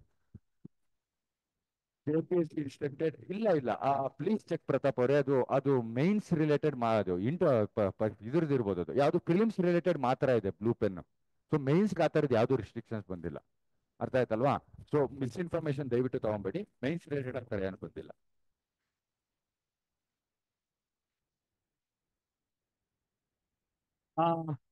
PCM B2 Suharak. Sir, can you give general structure to answer case studies in ethics? Should you use blue point pen or you can use ink-based pens? Okay. See, case studies ಬಗ್ಗೆ ನಾನು ಒಂದು separate session ಮಾಡಿಸ್ತೀನಿ. ನಾವು value added sessions ಮಾಡ್ತಾ ಇದೀವಿ, ಅರ್ಥ ಆಯ್ತಲ್ವಾ? ಪ್ರತಿಯೊಂದು ಸಬ್ಜೆಕ್ಟ್ಗೂ ಆಲ್ರೆಡಿ ಹಿಸ್ಟ್ರಿ, ಜಿಯೋಗ್ರಫಿ ಆಗಿದೆ, ಐ ಥಿಂಕ್ ಹಿಸ್ಟ್ರಿ ಆಗಿದೆ. ಸೊ ಪ್ರತಿಯೊಂದು ಕ್ವಶನ್ಸ್ಗೂ ಪ್ರತಿಯೊಂದು ಸೆಕ್ಷನ್ಸ್ಗೂ ವ್ಯಾಲ್ಯೂ ಆಡೆಡ್ ಮಾಡಿಸ್ತೀವಿ. ಡೆಫಿನೆಟ್ಲಿ ಎಥಿಕ್ಸ್ ಮಾಡಿಸಿದಾಗ ಥಿಯರಿ ಪಾರ್ಟ್ ಹೆಂಗ್ ಬರೀಬೇಕು, ಕೇಸ್ ಸ್ಟಡೀಸ್ ಹೆಂಗ್ ಅಪ್ರೋಚ್ ಮಾಡಿಸ್ಬೇಕು ಅಂತ ಡೆಫಿನೆಟ್ಲಿ ಒಂದು ಸೆಷನ್ ಮಾಡಿಸ್ತೀವಿ ಅದನ್ನ, ಅರ್ಥ ಆಯ್ತಲ್ವಾ? This A very good question. ಯಾಕೆ ಅಂದ್ರೆ ಫಸ್ಟ್ ಎರಡ್ ಅಟೆಂಪ್ಟ್ ಅಲ್ಲಿ ಕೇಸ್ ಸ್ಟಡೀಸ್ ಕೇಳಿರ್ಲಿಲ್ಲ. ಮೊನ್ನೆ ಲಾಸ್ಟ್ ಅಟೆಂಪ್ಟ್ ಇಂದ 2-3 ಕೇಸ್ ಸ್ಟಡೀಸ್ ಕೇಳಿದರೆ, this time definitely case studies ಜಾಸ್ತಿ ಆಗೇ ಆಗುತ್ತೆ. ಸೊ ಕೇಸ್ ಸ್ಟಡೀಸ್ ನೋಡ್ಕೊಳ್ಳಿ. ಕೇಸ್ ಸ್ಟಡೀಸ್ ಬರೆಯಬೇಕಾದ್ರೆ ಒಂದು ಗಮನ ಒಂದು ಏನಿರ್ಲಿ ಅಂದ್ರೆ, ಕೇಸ್ ಸ್ಟಡೀಸ್ ನೋಡಕ್ಕೆ ಈಸಿ ಅಂತ ಅನ್ಸುತ್ತೆ, ಅರ್ಥ ಆಗ್ದಲೇ ಇರೋದೇನಿಲ್ಲ. You are a legal law enforcement officer in particular sub division ಅಲ್ಲಿ ಏನೇನು ಇಶ್ಯೂ ಆಗುತ್ತೆ, if you are there in that position what steps will you take ಅಂತ ಇರುತ್ತೆ. ಅರ್ಥ ಆಗ್ದಲೇ ಇರೋದೇನು ಇಲ್ಲ. ಬಟ್ ವೆಲ್ ರೈಟಿಂಗ್ ಬರೀ ಟೈಮ್ ಕನ್ಸ್ಯೂಮಿಂಗ್ ಅದು, ಅರ್ಥ ಆಯ್ತಲ್ಲ? ಮತ್ತೆ ಕೇಸ್ ಸ್ಟಡೀಸ್ಗೂ 12-15 ಮಾರ್ಕ್ಸ್ ಬರೋಕ್ಕಿಂತ ಜಾಸ್ತಿ 20-25 ಮಾರ್ಕ್ಸ್ ಬರುತ್ತೆ. ಇದು ನಾನು ಸಪರೇಟ್ ಸೆಷನ್ ಮಾಡಿ we will address this constant. ಇಲ್ಲ ದಯವಿಟ್ಟು ನೋಡಿ, ಪ್ರತೀಕ್ಷಾ ಅವರೇ, ಅಲ್ಲಿ ತುಂಬಾ ಕ್ಲಿಯರ್ ಆಗಿ ಕೊಟ್ಟಿದ್ದಾರೆ. ನೀವೀಗ ಯಾವ ಪೆನ್ ಯೂಸ್ ಮಾಡ್ತಿದ್ದೀರೋ ಅದೇ ಪೆನ್ ಅಲ್ಲಿ ಬರಿಬೇಕು. ಪೆನ್ಸಿಲ್ ಗಿನ್ಸಿಲ್ ಯಾವುದೇ ರೀತಿಯಾಗಿ ಯೂಸ್ ಮಾಡಕ್ ಹೋಗ್ಬೇಡಿ, ಅರ್ಥ ಆಯ್ತಲ್ವಾ? ಅಲ್ಲಿ ಹೇಳಿರ್ತಾರೆ, ಅಂದ್ರೆ ಈ ತರ ಸ್ಪೆಸಿಫಿಕ್ ಆಗಿ ಹೇಳಿರಲ್ಲ, ಬಟ್ ಯೂಸ್ ಮಾಡಬೇಡಿ ಅಷ್ಟೇ. ನೋ, ಯಾವ ಪೆನ್ ಅಲ್ಲಿ ಬರೀತಿದ್ರೆ ಅದೇ ಪೆನ್ ಅಲ್ಲೇ ಡಯಾಗ್ರಾಮ್ ಗೀಗ್ರಾಮ್ ಎಲ್ಲ ಬರೀರಿ. ಏನಪ್ಪ ನೋಡಿ, ಸ್ಟಡಿ ಅಪ್ರೋಚ್ GS ಡಿವೈಡೆಡ್ ಯಾವ ತರ ಇರ್ಬೇಕು? ಹುಷೇನಪ್ಪರೇ, ನಿಮ್ಗೆ ಹೇಳಿದೆ ನಾನು ಈಗ. I think I answered this question. ಅಂದ್ರೆ GS1, GS2, GS3, GS4 ಎಲ್ಲ ಒಂದಿನ ಕುತ್ಕೊಂಡು ಒಂದಿನ 4 ಸಬ್ಜೆಕ್ಟ್ ಓದಕ್ಕಾಗಲ್ಲ. ಅದು ಆ ಸೆನ್ಸ್ ಆಫ್ ಕಂಪ್ಲೀಷನ್ ಫೀಲಿಂಗ್ ಬರಲ್ಲ. ಪ್ಲಸ್ ಇದು ಮೈನ್ಸ್ ಆಗಿರೋದ್ರಿಂದ ನೀವು ಆನ್ಸರ್ ರೈಟಿಂಗು ಪ್ರಾಕ್ಟೀಸ್ ಮಾಡಬೇಕು ಅದು. ಸೊ ಹಂಗಾಗಿ ಆದಷ್ಟು ಒಂದ್ ಸಬ್ಜೆಕ್ಟ್ ಇಟ್ಕೊಂಡ್ರೆ try to finish that subject. ಆ ಫಿನಿಶಿಂಗ್ ಅಂದ್ರೆ ಬರೀ ಓದೋದಲ್ಲ, ಡೈಲಿ ಆನ್ಸರ್ ರೈಟಿಂಗ್ ಪ್ರಾಕ್ಟೀಸ್ ಆಗಿರ್ಬೋದು, ಅಥವಾ ಕಂಪ್ಲೀಟ್ ಫುಲ್ ಲೆಂತ್ ಒಂದು ಕಾಂಪ್ರಹೆನ್ಸಿವ್ ಟೆಸ್ಟ್ ಬರೆಯೋದಾಗಿರ್ಬೋದು, ಫುಲ್ ಲೆಂತ್ ಟೆಸ್ಟ್ ಬರೆಯೋದಾಗಿರ್ಬೋದು. ಅವೆರಡೂ ಆದ್ಮೇಲೆ ನಿಮ್ದು ಆ ಸಬ್ಜೆಕ್ಟ್ ಕಂಪ್ಲೀಟ್ ಆಯ್ತು ಅಂತ. So on day to day basis ಆ ಥರ ಡಿವೈಡ್ ಮಾಡೋದು ಕಷ್ಟ ಆಗುತ್ತೆ, ಸಿಲೆಬಸ್ ಕವರ್ ಆಗಲ್ಲ. ಸೊ ನನ್ನ ಪ್ರಕಾರ ಒಂದು ಸಬ್ಜೆಕ್ಟ್ ಸ್ಟಾರ್ಟ್ ಮಾಡಿದ್ರೆ just complete that and go forward ಅಂತ. ಓಕೆ. ಡೆಫಿನೆಟ್ಲಿ ನಾವು essay related we are preparing some content. Definitely national ಮತ್ತೆ ಇಂಟರ್ನ್ಯಾಷನಲ್ ಕರ್ನಾಟಕ ರಿಲೇಟೆಡ್ ಎಸ್ಸೆಸ್ ಮಾಡ್ಬಿಟ್ಟು ವಿ ವಿಲ್ ಪ್ರೊವೈಡ್ PDF ಅಲ್ಲಿ we will provide the content.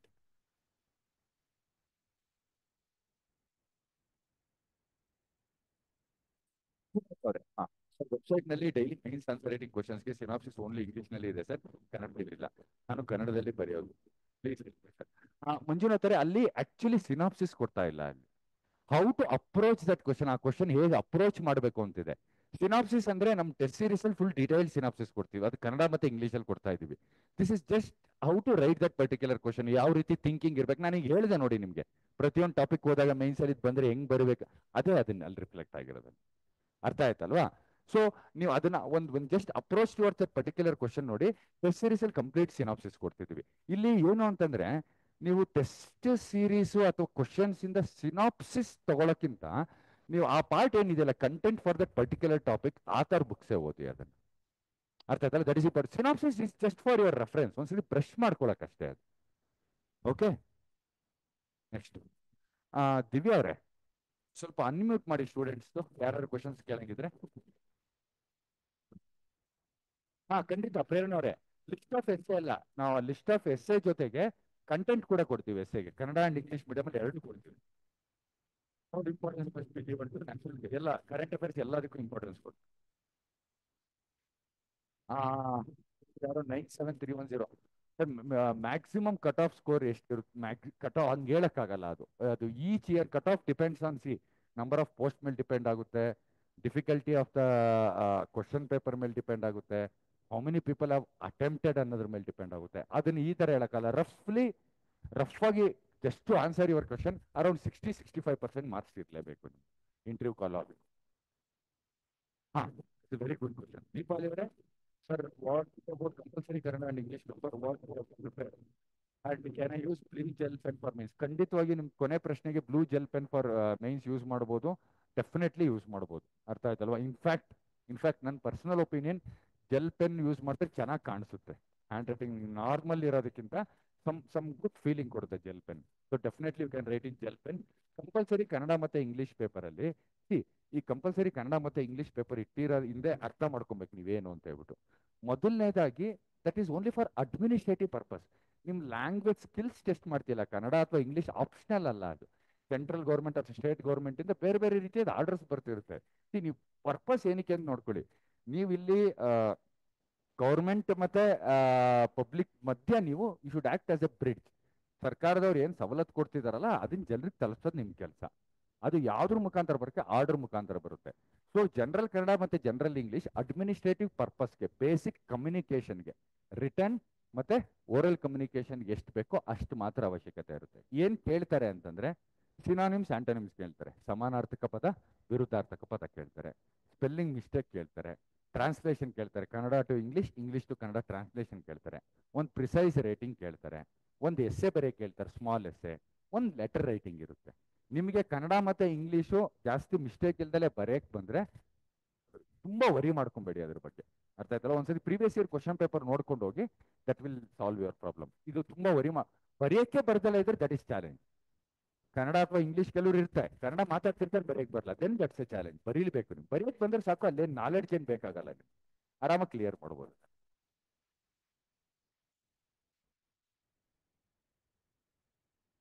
ಹಾ, definitely definitely ಮಾಡ್ತೀವಿ ಅಷ್ಟೇ.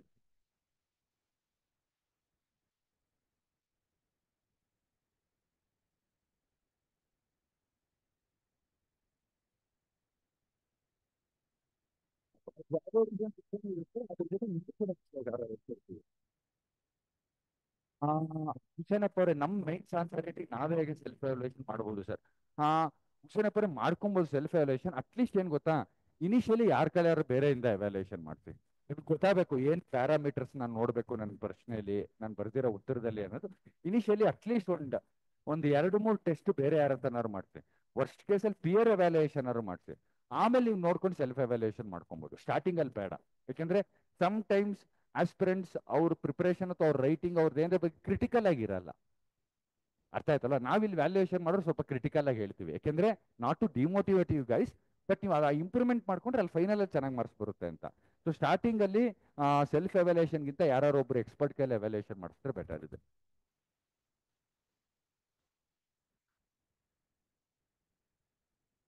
ಹಾ, ಮಾಡ್ತೀವಿ ಹುಸೇನಪ್ಪ ಅವರೇ.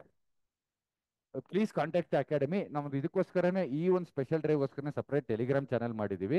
ಸೊ ಆ ಟೆಲಿಗ್ರಾಮ್ ಚಾನಲ್ ಅಲ್ಲಿ we will definitely answer all your queries. ಏನೇನು ಕ್ವಶನ್ ಇದೆಯೋ ಅದನ್ನು ಆನ್ಸರ್ ಮಾಡ್ತೀವಿ. ಅದಾದ್ಮೇಲೆ ಅಲ್ಲಿ ನಾನು ಟೆಲಿಗ್ರಾಮ್ ಐಡಿನೂ ಕೊಟ್ಟಿರ್ತೀನಿ. ಆನ್ಲೈನ್ ಕಳಿಸಿದ್ರೆ ಎವ್ಯಾಲ್ಯೂಯೇಟ್ ಮಾಡ್ಕೊಡ್ತೀವಿ. Okay okay. ಬೇರೆ ಏನಾದ್ರು ಇದೆಯಾ? ದಿವ್ಯ ಅವರೇ, ದಯವಿಟ್ಟು ಆಸ್ಪಿರೆಂಟ್ಸ್ಗೆ ಅನ್ಮ್ಯೂಟ್ ಮಾಡ್ಕೊಳ್ಳೋ ಆಪ್ಷನ್ ಕೊಡಿ. ಬೇರೆ ಯಾರಿಗಾರ ಏನೋ ಕ್ವಶನ್ಸ್ ಇದೆಯಾ? ಪ್ರೇರಣಾ ಅವರೇ, ಪ್ರೇರಣೆ, ನಮ್ದು ಸೋಷಿಯಲ್ ಮೀಡಿಯಾದಲ್ಲೆಲ್ಲ ಒಂದು ಫಾರ್ಮ್ ಕಳಿಸಿದೀವಿ ನಾವು, ಸರಿನಾ? ಒಂದು ಸ್ಮಾಲ್ ಫಾರ್ಮ್ ಇದೆ, ಅದ್ರಲ್ಲಿ ಫಿಲ್ ಮಾಡಿ. ಆ ಫಾರ್ಮ್ನ ನಿಮ್ಮ ಹೆಸರು, KPSC ರಿಜಿಸ್ಟರ್ ನಂಬರು ಮತ್ತು ಇದಿದೆ, ಅದ್ರಲ್ಲಿ ಫಿಲ್ ಮಾಡಿ ಇಮಿಡಿಯೇಟ್ ಆಗಿ ಟೆಲಿಗ್ರಾಮ್ ಚಾನಲ್ಗೆ ನಾನು ಆ್ಯಡ್ ಮಾಡಿಸ್ತೀನಿ ಅದನ್ನು. ಓಕೆ, ನಿಮ್ಮ ಡೀಟೇಲ್ಸ್ ಕಳಿಸಿ. Otherwise contact to this number 9108448444 ಅಥವಾ 9444 ಮಾಡಿ. Will provide the additional information. Husenappa ಅವರೇ, ಸಮಥಿಂಗ್ ವಿಚ್ ಇಸ್ ಸ್ಪೆಕ್ಯುಲೇಷನ್, ಗೊತ್ತಿದ್ದಲೇ ಇರೋದು ಅಥವಾ ರೂಮರ್ಸ್ ಬಗ್ಗೆ ಐ ಕಾಂಟ್ ಕಮೆಂಟ್. ಸರಿ, ನಾವು ಪೋಸ್ಟ್ಪೋನ್ ಆಗುತ್ತಲ್ವೋ ನನಗೂ ನಿಜವಾಗ್ಲೂ ಗೊತ್ತಿಲ್ಲ. ಈ ಒಂದು ಯೋಚನೆ ದಯವಿಟ್ಟು ಈ ಒಂದು ಯೋಚನೆ ದಯವಿಟ್ಟು ತಲೆಯಿಂದ ತೆಗೆದಾಕ್ಬಿಡಿ. ಅದು ಪೋಸ್ಟ್ಪೋನಾರ ಆಗಲಿ, ಪ್ರೀಪೋನ್ ಅಂತ ಆಗೋ ಚಾನ್ಸ್ ಇಲ್ಲ. ಏನಾರ ಆಗಲಿ ನಿಮ್ಮ ಕಣ್ಣು ಮುಂದೆ ಇರಬೇಕಾದ ಡೇಟ್ ಒಂದೇ March 28. When it officially comes from the KPSC. Postpone ಆದರೆ ಒಳ್ಳೇದು, ಇನ್ನೊಂದು ಸ್ವಲ್ಪ ಜಾಸ್ತಿ ರಿವಿಷನ್ ಮಾಡ್ಬೋದು, ಇನ್ನೊಂದು ಸ್ವಲ್ಪ ಜಾಸ್ತಿ ಟೆಸ್ಟ್ ಸೀರೀಸ್ ಬರಿಬೋದು. ಪೋಸ್ಟ್ಪೋನ್ ಆಗುತ್ತೋ ಇಲ್ವೋ ಅಂತಾರೆ, ನೀವು ಬೆಳಿಗ್ಗೆ ಟೀ ಕುಡಿಬೇಕಾರೆ, ಮಧ್ಯಾಹ್ನ ಟೀ ಕುಡಿಬೇಕಾರೆ ಅದೇ ಚರ್ಚೆ ಮಾಡ್ಕೊಂಡ್ರೆ ಅನ್ನೆಸೆಸರಿ ಮೈಂಡ್ ಡಿವೇಟ್ ಆಗುತ್ತೆ. ಆ ಸೀರಿಯಸ್ನೆಸ್ ಬರಲ್ಲ, ಆ ಇಂಟೆನ್ಸಿಟಿ ಇನ್ ದಟ್ ಪ್ರಿಪ್ರೇಷನ್ ತುಂಬ ರೆಡ್ಯೂಸ್ ಆಗುತ್ತೆ, ತುಂಬ ಅಫೆಕ್ಟ್ ಆಗುತ್ತೆ. ದಯವಿಟ್ಟು ಯಾವ ವಿಚಾರಕ್ಕಾರು ಹೋಗಿ ನೀವು ಬೇಕಾದ್ರೆ 1 hour ಡೈಲಿ ಕಡಿಮೆ ಓದಿ, ಬಟ್ ಈ ತರ something which is speculative rumour ಅದ್ರ ಬಗ್ಗೆ ಕಿವಿಗೆ ತಗೊಳ್ಬೇಡಿ. I know this an ideal situation, but there is no other option. ನಿಮ್ಮ ಪ್ರಿಪ್ರೇಷನ್ ತುಂಬಾ ಅಫೆಕ್ಟ್ ಮಾಡುತ್ತೆ ಅದು. ಆಸ್ ಆಫ್ ನೌ ಮಾರ್ಚ್ 28ಕ್ಕೆ ಎಕ್ಸಾಮ್ ಇದೆ. ಮಾರ್ಚ್ 28ಕ್ಕೆ ಇವತ್ತಿಂದ 42 ದಿನ ಇದೆ. 42 ದಿನದಲ್ಲಿ ನಾನು ಏನು ಮಾಡಬೇಕು ಅದು. ಇನ್ನು 10-15 ದಿನ ಆದ್ಮೇಲೆ ಆ ಥರ ಏನೋ ಇನ್ಫಾರ್ಮೇಶನ್ ಬಂದರೆ ವಿಲ್ ಗೆಟ್ ಟು ನೋ ಅಷ್ಟೇ. ಯಾರಿಂದ ತಿಳ್ಕೊಂಡು ಏನಾದ್ರು ಆಗಬೇಕಾಗಿಲ್ಲ. ಸೊ ದಯವಿಟ್ಟು come out of that. Extend ಆಗುತ್ತಾ, ಪೋಸ್ಟ್ಪೋನ್ ಆಗುತ್ತಾ ಅನ್ನೋದ್ರ ಬಗ್ಗೆ ಬೇಡ. ಓಕೆ, ನೋಡಿ ಇಲ್ಲಿ ಟೆಲಿಗ್ರಾಮ್ ಚಾನಲ್ ಇದು ಮಾಡಿದ್ದಾರೆ, ಲಿಂಕ್ ಕಳಿಸಿದ್ದಾರೆ, ಕ್ಲಿಕ್ ಮಾಡಿ ನಿಮಗೆ ನಿಮಗೆ will add will add you to the Telegram ಚಾನಲ್ಗೆ ಆ್ಯಡ್ ಮಾಡ್ತೀವಿ. ಅದ್ರ ಜೊತೆಗೆ ವಿಲ್ ಪ್ರೊವೈಡ್ ಅಡಿಷನಲ್ ರಿಸೋರ್ಸಸ್. ದಯವಿಟ್ಟು ರಿಜಿಸ್ಟರ್ ಮಾಡ್ಕೊಂಡು ಆಮೇಲೆ ಕ್ಲಿಕ್ ಮಾಡಿ. ಆಸ್ಪಿರೆಂಟ್ಸ್, ಆನ್ಲೈನ್ ಸ್ಟೂಡೆಂಟ್ಸ್, ಇಲ್ಲಿ ತನಕ ಮ್ಯೂಟ್ ಮಾಡ್ಕೊಳ್ಳೋ ಆಪ್ಷನ್ ನಿಮ್ಮ ಹತ್ರ ಇರಲಿಲ್ಲ. ಸೊ ದಯವಿಟ್ಟು ಈಗ ಮ್ಯೂಟ್ ಮಾಡಿಕೊಂಡು from new online if in case if I can't visit academy. Deepali ಅವರೇ, ಏನು ಅಂದರೆ ಎಸ್ ಐ ಕ್ಯಾನ್ ಆನ್ಲೈನಲ್ಲಿ ಕೊಡ್ಬೋದು ಮೆಂಟರ್ಶಿಪ್ಪು, ಬಟ್ ಇದು ಮೈನ್ಸ್ ವಿಚಾರ ಬಂದಾಗ ಮೈನ್ಸಲ್ಲಿಗೆ ನಾನು ಆನ್ಸರ್ ರೈಟಿಂಗ್ ನಿಮ್ಗೆ ನೋಡ್ದಲೇ ಹೇಳೋದು ತುಂಬ ಕಷ್ಟ ಆಗುತ್ತೆ. ಹೆಂಗೆ ಇದು ಮಾಡ್ಬೇಕು ಏನು ಎತ್ತಾ ಅಂತ ಹೇಳ್ಬಿಟ್ಟು ನೀವು ತುಂಬ ಬೆಂಗಳೂರಲ್ಲಿ ಇಲ್ದಲೆ ಆಚೆ ಏನಾದ್ರು ಇದ್ದರೆ ಎಸ್ ಡೆಫಿನೆಟ್ಲಿ ಆನ್ಲೈನಲ್ಲಿ we will dedicate A number, ಸರಿನಾ? ನಿಮಗೆಲ್ಲ ಟೆಲಿಗ್ರಾಮ್ ಚಾನಲ್ ಕಮ್ಯುನಿಕೇಟ್ ಮಾಡ್ತೀವಿ. ಬೆಂಗಳೂರಲ್ಲಿ ಇಲ್ದಲೇ ಇದ್ದರೆ ನೀವು ಅಲ್ಲಿ ಕಳಿಸಿ, ಡೆಫಿನೆಟ್ಲಿ ನಾವು ಅಲ್ಲಿ ಇದು ಮಾಡ್ತೀವಿ. ಆನ್ಲೈನ್ ಮೆಂಟರ್ಶಿಪ್ ಕೂಡ ಪ್ರೊವೈಡ್ ಮಾಡ್ಬೋದು. Sir shall we get okay Manjunath ಅವರೇ, ನಾನು ನಿಮ್ಗೆ ಅದನ್ನ ಹೇಳ್ತೀನಿ ಏನೇನು ಅಂತ, ನಾನು ನಿಮ್ಗೆ ಹೇಳ್ತೀನಿ ಏನೇನು ಪ್ರೊವೈಡ್ ಮಾಡ್ತಿದ್ದೀವಿ ಅಂತ ಹೇಳ್ತೀನಿ. ಬೇರೆ ಏನಾದ್ರು ಸ್ಟೂಡೆಂಟ್ಸ್ ಏನಾದ್ರು ಬೇರೆ ಸ್ಪೆಸಿಫಿಕ್ ಆಗಿ ಕ್ವಶನ್ಸ್ ಕೇಳಬೇಕು ಅಂತಂದ್ರೆ ದಯವಿಟ್ಟು ಅನ್ಮ್ಯೂಟ್ ಮಾಡ್ಕೊಂಡು ಕೇಳಿ, ಇಲ್ಲ ಅಂದ್ರೆ ಚಾಟ್ ಬಾಕ್ಸ್ ಅಲ್ಲಿ send some message, we will answer.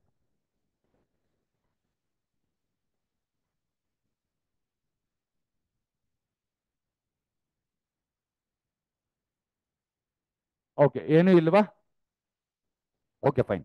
ನಾವು ಎಲ್ಲರೂ ಒಂದು ಹಂತ ಕ್ಲಿಯರ್ ಮಾಡ್ಬಿಟ್ಟಿದ್ದೀರಾ. ಲಕ್ಷಾಂತರ ಜನದಿಂದ 1000 ಜನಕ್ಕೆ ಬಂದಿದ್ದೀರಾ. ಒಂದು ರೌಂಡ್ ಫಿಲ್ಟರ್ ಆಗ್ಬಿಟ್ಟಿದ್ದಾರೆ, ಸರಿನಾ? This stage is very important. So doctor Rajkumar IAS KS academy ಕಡೆಯಿಂದ ಯಾವ ರೀತಿ ನಮ್ಮ ಕಡೆಯಿಂದ ಆಗುತ್ತೋ we are definitely there to help you guys. ಅದೇ ಕಾರಣಕ್ಕೋಸ್ಕರ ನಿಮ್ದು ಈಗ ಟೆಲಿಗ್ರಾಮ್ ಚಾನಲಲ್ಲಿ ಅಥವಾ ನಮ್ಮ ಅಕಾಡೆಮಿಗೆ ಯಾರು ರಿಜಿಸ್ಟರ್ ಆಗಿದ್ದೀರಲ್ವಾ, ಅವ್ರಿಗೆ we are providing some set of materials ಆಗಿರ್ಬೋದು, test series sample question papers ಆಗಿರ್ಬೋದು. By Monday or tomorrow is holiday, by Monday we will be providing. ಏನು ಪ್ರೊವೈಡ್ ಮಾಡ್ತಿರ್ತೀವಿ ಅಂದರೆ ಮೈನ್ಸಲ್ಲಿ ನಿಮ್ಮದು ಮೈನ್ ಸ್ಪೆಸಿಫಿಕ್ ಸಬ್ಜೆಕ್ಟ್ಸ್ ಯಾವ್ದಾವ್ದಿದೆ, ಸೋಷಿಯಲ್ ಆ್ಯಂಡ್ ಪೊಲಿಟಿಕಲ್ ಪರ್ಸ್ಪೆಕ್ಟಿವ್, ಆಮೇಲೆ public administration, ಜೊತೆಗೆ ಎಥಿಕ್ಸ್ ಇಂಟಿಗ್ರಿಟಿ ಆಪ್ಟಿಟ್ಯೂಡ್, ಅದಾದಮೇಲೆ ಎಸ್ಸೆಗೆ basics important. Essay current affairs ಮೇಲೆ ಆಗಿದ್ರು ಕೂಡ ಬೇಸಿಕ್ಸ್ ಆಫ್ ಎಸ್ಸೆ ಹೆಂಗೆ ಆನ್ಸರ್ ರೈಟಿಂಗ್ ಎಕ್ಸ್ಪ್ಲೇನ್ ಮಾಡೋದಲ್ಲ ಅದೇ ಥರ ಎಸ್ಸೆದು ಕೂಡ ಇರುತ್ತೆ. ಸೊ ಈ 4 ಸಬ್ಜೆಕ್ಟು ರೆಕಾರ್ಡೆಡ್ ವಿಡಿಯೋಸ್ ಪ್ರೊವೈಡ್ ಮಾಡ್ತೀವಿ. ಅದ್ರ ಜೊತೆಗೆ ನಮ್ಮ ಅಕಾಡೆಮಿಯಲ್ಲಿ ಆಲ್ರೆಡಿ ಟೆಸ್ಟ್ ಸೀರೀಸ್ ಸ್ಟಾರ್ಟ್ ಆಗಿದೆ. ಈ ಸಂಡೇ 6 ಟೆಸ್ಟ್ ಇದೆ. ಅದರಲ್ಲಿ ಹಿಸ್ಟ್ರಿ ಮತ್ತು ಜಿಯೋಗ್ರಫಿ ಟೆಸ್ಟ್ದು ಅರ್ಥ ಆಯ್ತಲ್ವಾ, question paper along with synopsis. Synopsis ಕಳಿಸ್ತೀವಿ, ನೀವು ದಯವಿಟ್ಟು ಏನು ಅಂದರೆ ಕ್ವಶನ್ಸ್ ಅಟೆಂಪ್ಟ್ ಮಾಡಿ. ಸಿನಾಪ್ಸಿಸ್ ತುಂಬ ಓದೋದ್ರ ಕಡೆ ಒತ್ತು ಕೊಡಬೇಡಿ. ನಾನು ಹೇಳ್ತಿರೋದು ಅರ್ಥ ಮಾಡ್ಕೊಳ್ಳಿ. ಅರ್ಥ ಆಯ್ತಲ್ಲ, ಬರೆಯೋದ್ರ ಕಡೆ ನೆಗ್ಲೆಕ್ಟ್ ಮಾಡ್ಬಿಡ್ತಾರೆ. ಎಸ್ ಓದ್ಕೊಳ್ಳಿ ಬೇಡ ಅಂತ ಹೇಳ್ತಿಲ್ಲ, but equal importance to writing also. So ಅದ್ರ ಭಾಗವಾಗಿ ನಾವು ಸ್ಟ್ರಾಟಜಿ ಸೆಷನ್ದು ಕೆಲವು ಸ್ಟ್ರಾಟಜಿ ಸೆಷನ್ ಮಾಡಿಸಿದೀವಿ, ಆ ವಿಡಿಯೋಸ್ ಕಳಿಸ್ತೀವಿ. ಅದಾದಮೇಲೆ ನಿಮಗೆ ಲಿಸ್ಟ್ ಆಫ್ ಕಂಟೆಂಟ್ ಕೂಡ ಕಳಿಸ್ತೀವಿ. Recorded session of the mains only topics ಯಾವ್ದು ಇದೆಯಲ್ಲ, ನಾನು ಹೇಳಿದ್ನಲ್ಲ ಈ ಸಬ್ಜೆಕ್ಟ್ಸ್ 4 ಸಬ್ಜೆಕ್ಟ್ಸು, ಅದರದ್ದು ಕೂಡ ನಾವು ಪ್ರೊವೈಡ್ ಮಾಡ್ತಿದ್ದೀವಿ. ಅರ್ಥ ಆಯ್ತಲ್ವಾ? ತಿರ್ಗಾ ಕಂಪೈಲ್ಡ್ ವರ್ಷನ್ ಆಫ್ ಈ ಮೈನ್ಸ್ ಡೈಲಿ ಆನ್ಸರ್ ರೈಟಿಂಗ್ದು ಕ್ವಶನ್ಸ್ ಮಾಡಿದೀವಲ್ವಾ, ಅದನ್ನೆಲ್ಲ ಸಪರೇಟಾಗಿ ಕಂಪೈಲ್ ಮಾಡಿಬಿಟ್ಟು, ಅರ್ಥ ಆಯ್ತಾ, ಹಿಸ್ಟ್ರಿ ಸಪ್ರೇಟು, ಇಲ್ಲಿ ತನಕ ಏನಾಗಿದೆಯೋ ಅದನ್ನು ನಾವು ಸಪ್ರೇಟ್ ಒಂದು ಡಾಕ್ಯುಮೆಂಟಲ್ಲಿ ಕೊಡ್ತೀವಿ. ಇದನ್ನೆಲ್ಲ ನಿಮ್ಗೆ ಆ ಟೆಲಿಗ್ರಾಮ್ ಚಾನಲಲ್ಲಿ ಎಲ್ಲಿದ್ದೀರೋದು ರಿಜಿಸ್ಟರ್ ಆಗಿರೋ ಕ್ಯಾಂಡಿಡೇಟ್ಸ್ಗೆ by Monday we will give all this. ಅದ್ರ ಮೇಲೂ ಕೂಡ ನಿಮ್ಗೆ ಏನಾದ್ರು ಪರ್ಸನಲ್ ಮೆಂಟರ್ಶಿಪ್ ಬೇಕು, ಆನ್ಸರ್ ರೈಟಿಂಗ್ ಬರ್ದಿರೋದು ತೋರಿಸ್ಬೇಕು, ಅಥವಾ if you want to join test series, please come and visit the academy. Personal mentorship ಬೇಕಾದರೂ you can come and meet any KPSC mentors in the academy. Okay,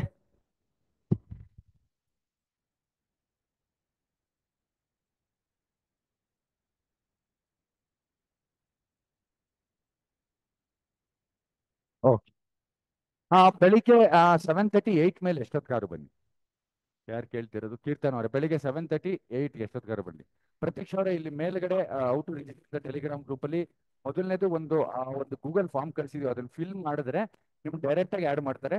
this is it, ಇಲ್ಲಿದೆ ನೋಡಿ, chat ಬಾಕ್ಸಲ್ಲಿ ಇಲ್ಲಿದೆ ನೋಡಿ, ಅದ್ರ click ಮಾಡಿದ್ರೆ you will get all the necessary information. Otherwise anyway you have our number ಅಲ್ವಾ, ಅಲ್ಲಿ ಫೋನ್ ಮಾಡಿ ಗುರುಪ್ರಸಾದ್ ಅಥವಾ ಎನಿ KPSC ಮೆಂಟರ್ ಕನೆಕ್ಟ್ ಮಾಡಿ ಅಂದರೆ ಮಾಡ್ತಾರೆ.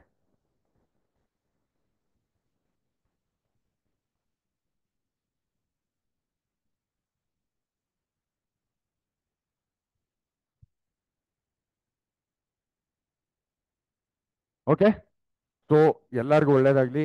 ಒಂದು ಅತ್ಯಂತ ಮಹತ್ತರವಾದ ಘಟ್ಟದಲ್ಲಿದ್ದೀರಾ. This is very important. Absolutely no scope for negligence. 1% negligent attitude ತೋರ್ಸೋಕೆ ಹೋಗ್ಬೇಡಿ.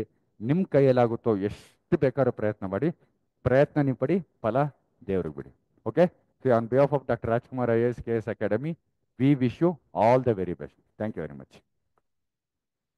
Thank you.